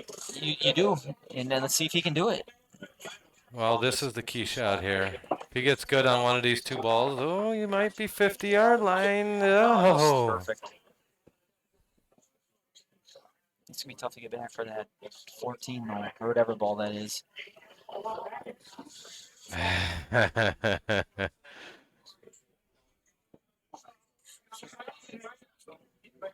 That happens to everyone. Yeah, you're right, Justin. It sure does.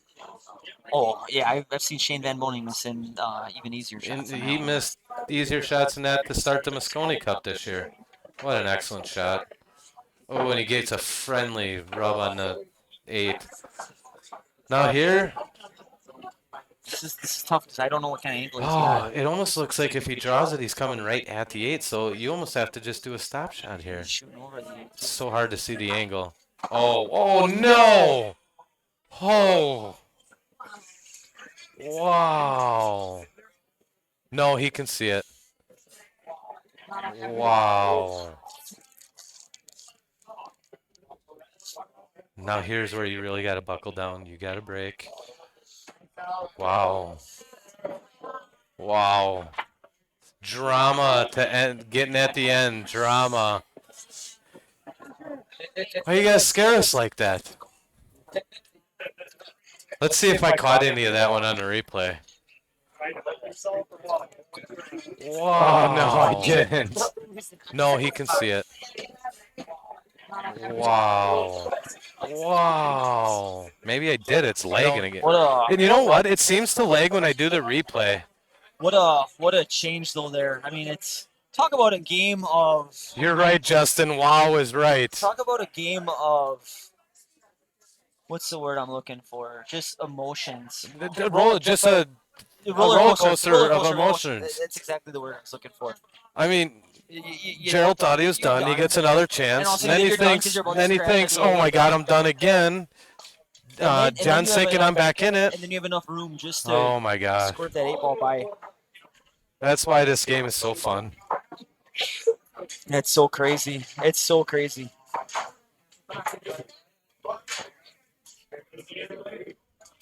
Right, so this is our finals, everybody. Johnny finishes in third place. I gotta get this updated. Johnny Skiba finishes in third place for $325. So now we have second place is 400 and first place is 450. So the winner of this match right here will get 450, and second place will get $400. All right, this is it, folks. Gerald Championship has to beat match. Mark twice. So Mark Hutchinson's on the hot seat, Gerald broke dry. and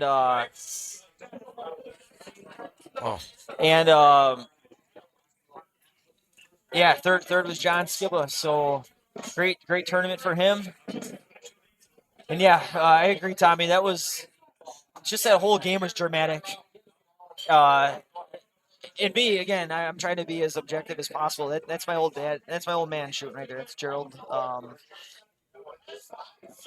I'm going through some roller coaster of emotions right now too myself. So I'm trying to. I'm keeping it together, Kevin. But I'm obviously I was pounding my head on the table a couple times there, and thank God nobody can see me. But yeah, wow, what a game. But anyway, so the Gerald has to beat Mark twice. Second place will get 400. First place will get 450. Mark has won this tournament before in 2009. Gerald's never won it. And there is some side pot action going on here. In fact, we could Mark did not get into the side pot. I don't think Gerald did Gerald, either. yeah, he did. Well, Gerald did get into Yes, it. so Okay. he got first. So mark him as first. So yeah, Mark did it. So Gerald took first in the side pot. So Gerald's got $250 already. Yeah, coming and to him. John got second. John Skibba was in the side pot. And then James Mayer should be third, So right? John Skibba got 150. Or wait, who took fourth? And then fourth place finisher was Kenny Wojtasic. And was he in the side pot? Yeah. I would imagine Kenny. Yeah, and Kenny Yeah, was. so So Kenny Kenny got ended third. up getting the third place side pot. So our side pot finishers were Gerald Benbenek first place with 250 because Mark's not in it. Second place was John Skibba. with his third place finish, and then Kenny Wojtasic got third with his fourth place finish. So the side pots are already decided. So a little bit of extra money to those guys, but Okay, we're nobody getting really down. cares about that. We're talking about the game here. We got a We're bunch getting of it down to the nitty gritty, and I just think this overhead view is so much better. So I'll just keep mentioning that Gerald is at the table right now shooting, and he's solids.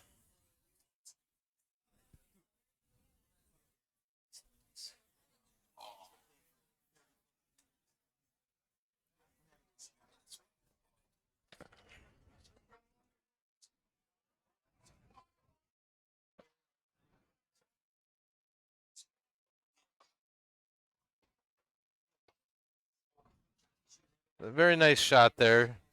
A lot of work to do here, though. Last games are never easy, are they? This might not be the last game, but it could be.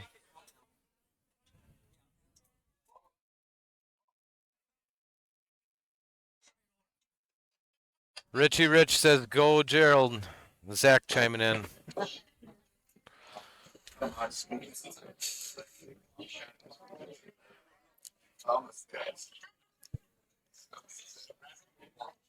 Richie Brzezinski says go LB. So LB's got the LB's a fan favorite online here. Well, he's been a bar owner in the family for 50 years, so it's he knows a lot of people out there. But yeah, what's he got even? I'm not. He's solids. I'm so freaking high strung right now. I I'm gonna know. go back and listen to this like a year from now. I'm like Scooter, trying to keep it together. Oh man.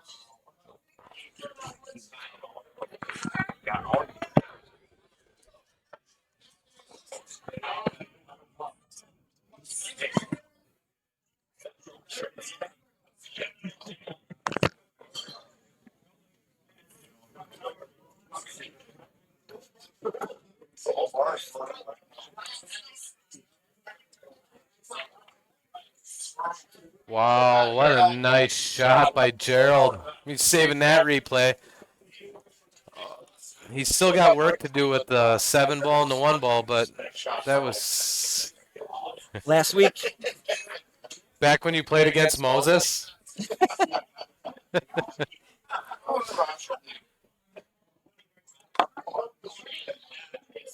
Oh man. I'll take one more, Perry. Kevin, you want a beer or are you good? I got a full one. I'm good. Thank you, sir.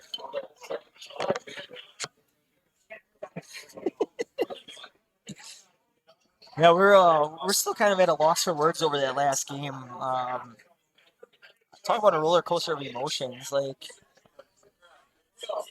that was crazy. If you guys are just tuning in now or whatever, just go back to that last game between John Skibble and Gerald. That might have been the craziest race to one game I've ever seen in my life.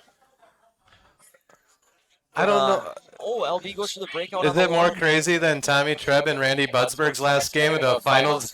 Probably not. That one was pretty crazy too, though. See Tommy. He's saying I should put a square on him, like I do on my pool hub when you have a table run. Sure. Good idea, Tommy. Add to the list of a million things. Hey, Kevin's got a list over here. We got like 18 pages long. It's as thick as the Bible of what he can do. Brian says put a pool stick next to the player. See, so that's don't worry, guys. It'll be something. Next year, it'll just keep getting better and better every year. And it's funny. I brought up that idea like 5 hours ago. And that's about the fourth person that said it. And now it's growing into other ideas. It's morphing into like other stuff. I do like the pool stick idea. I like the box around the player idea. The box might be a little bit too much. Like if it's sure. Unless there's like a bright yellow or something, but then you might not be able to read it. But yeah, like a pool stick or even just like a little yellow sticker or something. But so Gerald misses and Mark is now at the table shooting at stripes, and this is really he's got two problem balls. He's got that ball locked up with the 7. I can't tell what that is from this angle. Well, it looks like the 10 ball, and then he's got the 13 locked up with the 1 on the bottom left rail.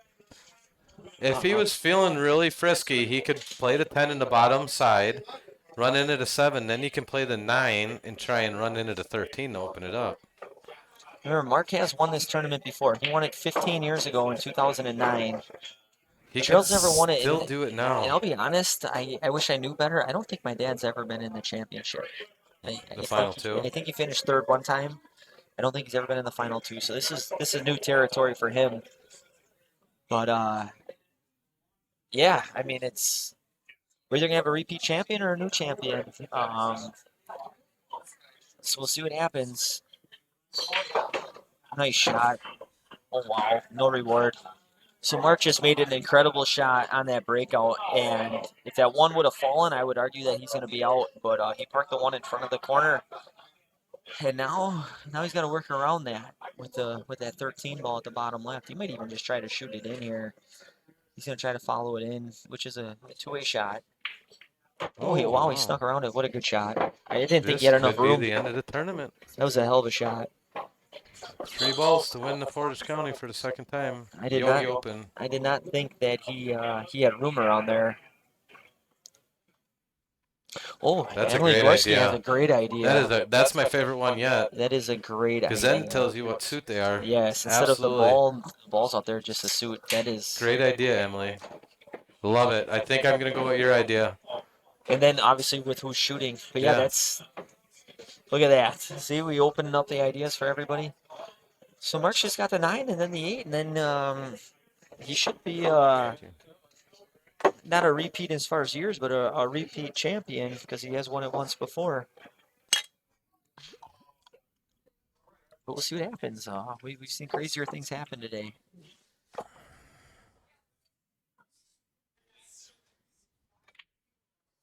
Oh. Well, that's the Valley table for you. Valley tables. Valley table.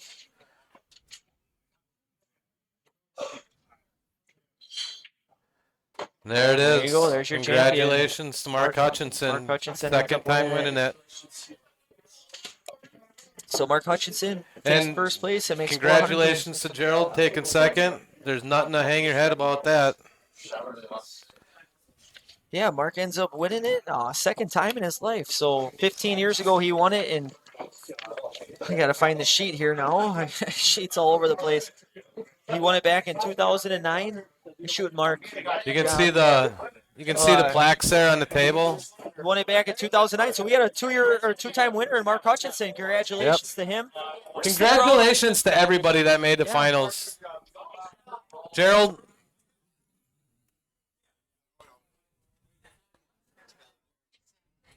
I'm going to leave the stream up and running for a few minutes here. Yeah. Sure.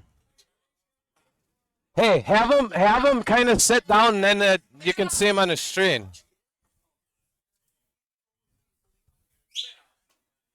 So we got Kenny Ostrowski who helps run this. Yeah, I'm gonna try to get the mic over there, Kevin. Yeah. So everybody can hear. Sure. This. Right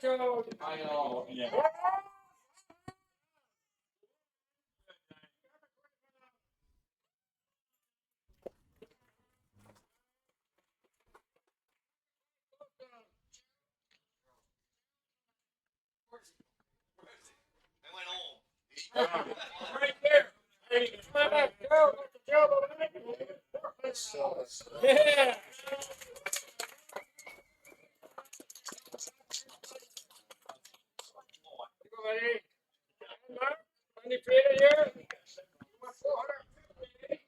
And he gets his name on a plaque. Again, two-time winner. Yeah, it's the time I got all written down. Last time you won. 2009. 2009.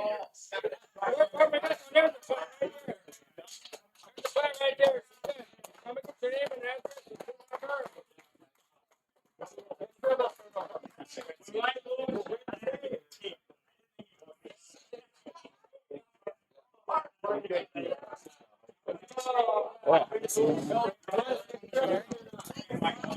So yeah, that was the trophy. That was a trophy presentation. Yogi's about to line all the shooters up for a picture with their plaques and their numbers and everything. Paying out the side pots again. Side pot was $50 to get in. Gerald Bevent won the side pot, $250. Second place was John Skibbo, side pot, $150. And then third place was Kenny Wojtasic for $100. Mark did not get in the side pots. $110. How much? $110. Oh, good. So yeah, they're just lining up for pictures right now. We can kind of see them a little bit in the video, but yeah, we're wrapping up here, folks. Thanks to everybody for joining in. I'm gonna wait for Kevin to get back in here, say some final thoughts. But yeah, I just want to say, Kevin, thanks again, and those of you that are still in here listening to this, we appreciate you guys. We're gonna be signing off here in a couple minutes. Yeah, But this wraps up the 51st annual Yogi Open. What an incredible day! I'll let you have the final thoughts, Kevin. I just want to say congratulations to everyone that made the finals. Thank you for everyone that stopped out to cheer on everyone. It's great atmosphere when the bar is full, cheering on everyone. Thank you for everyone that tuned in to watch, who liked, shared, commented. It made the time go by faster for us, and can't wait till next year. If you've never shot in this before, I highly recommend you do. It is an absolute blast. So until next year, until my next streaming event, we'll be signing off. Thanks, Scooter, for doing this again.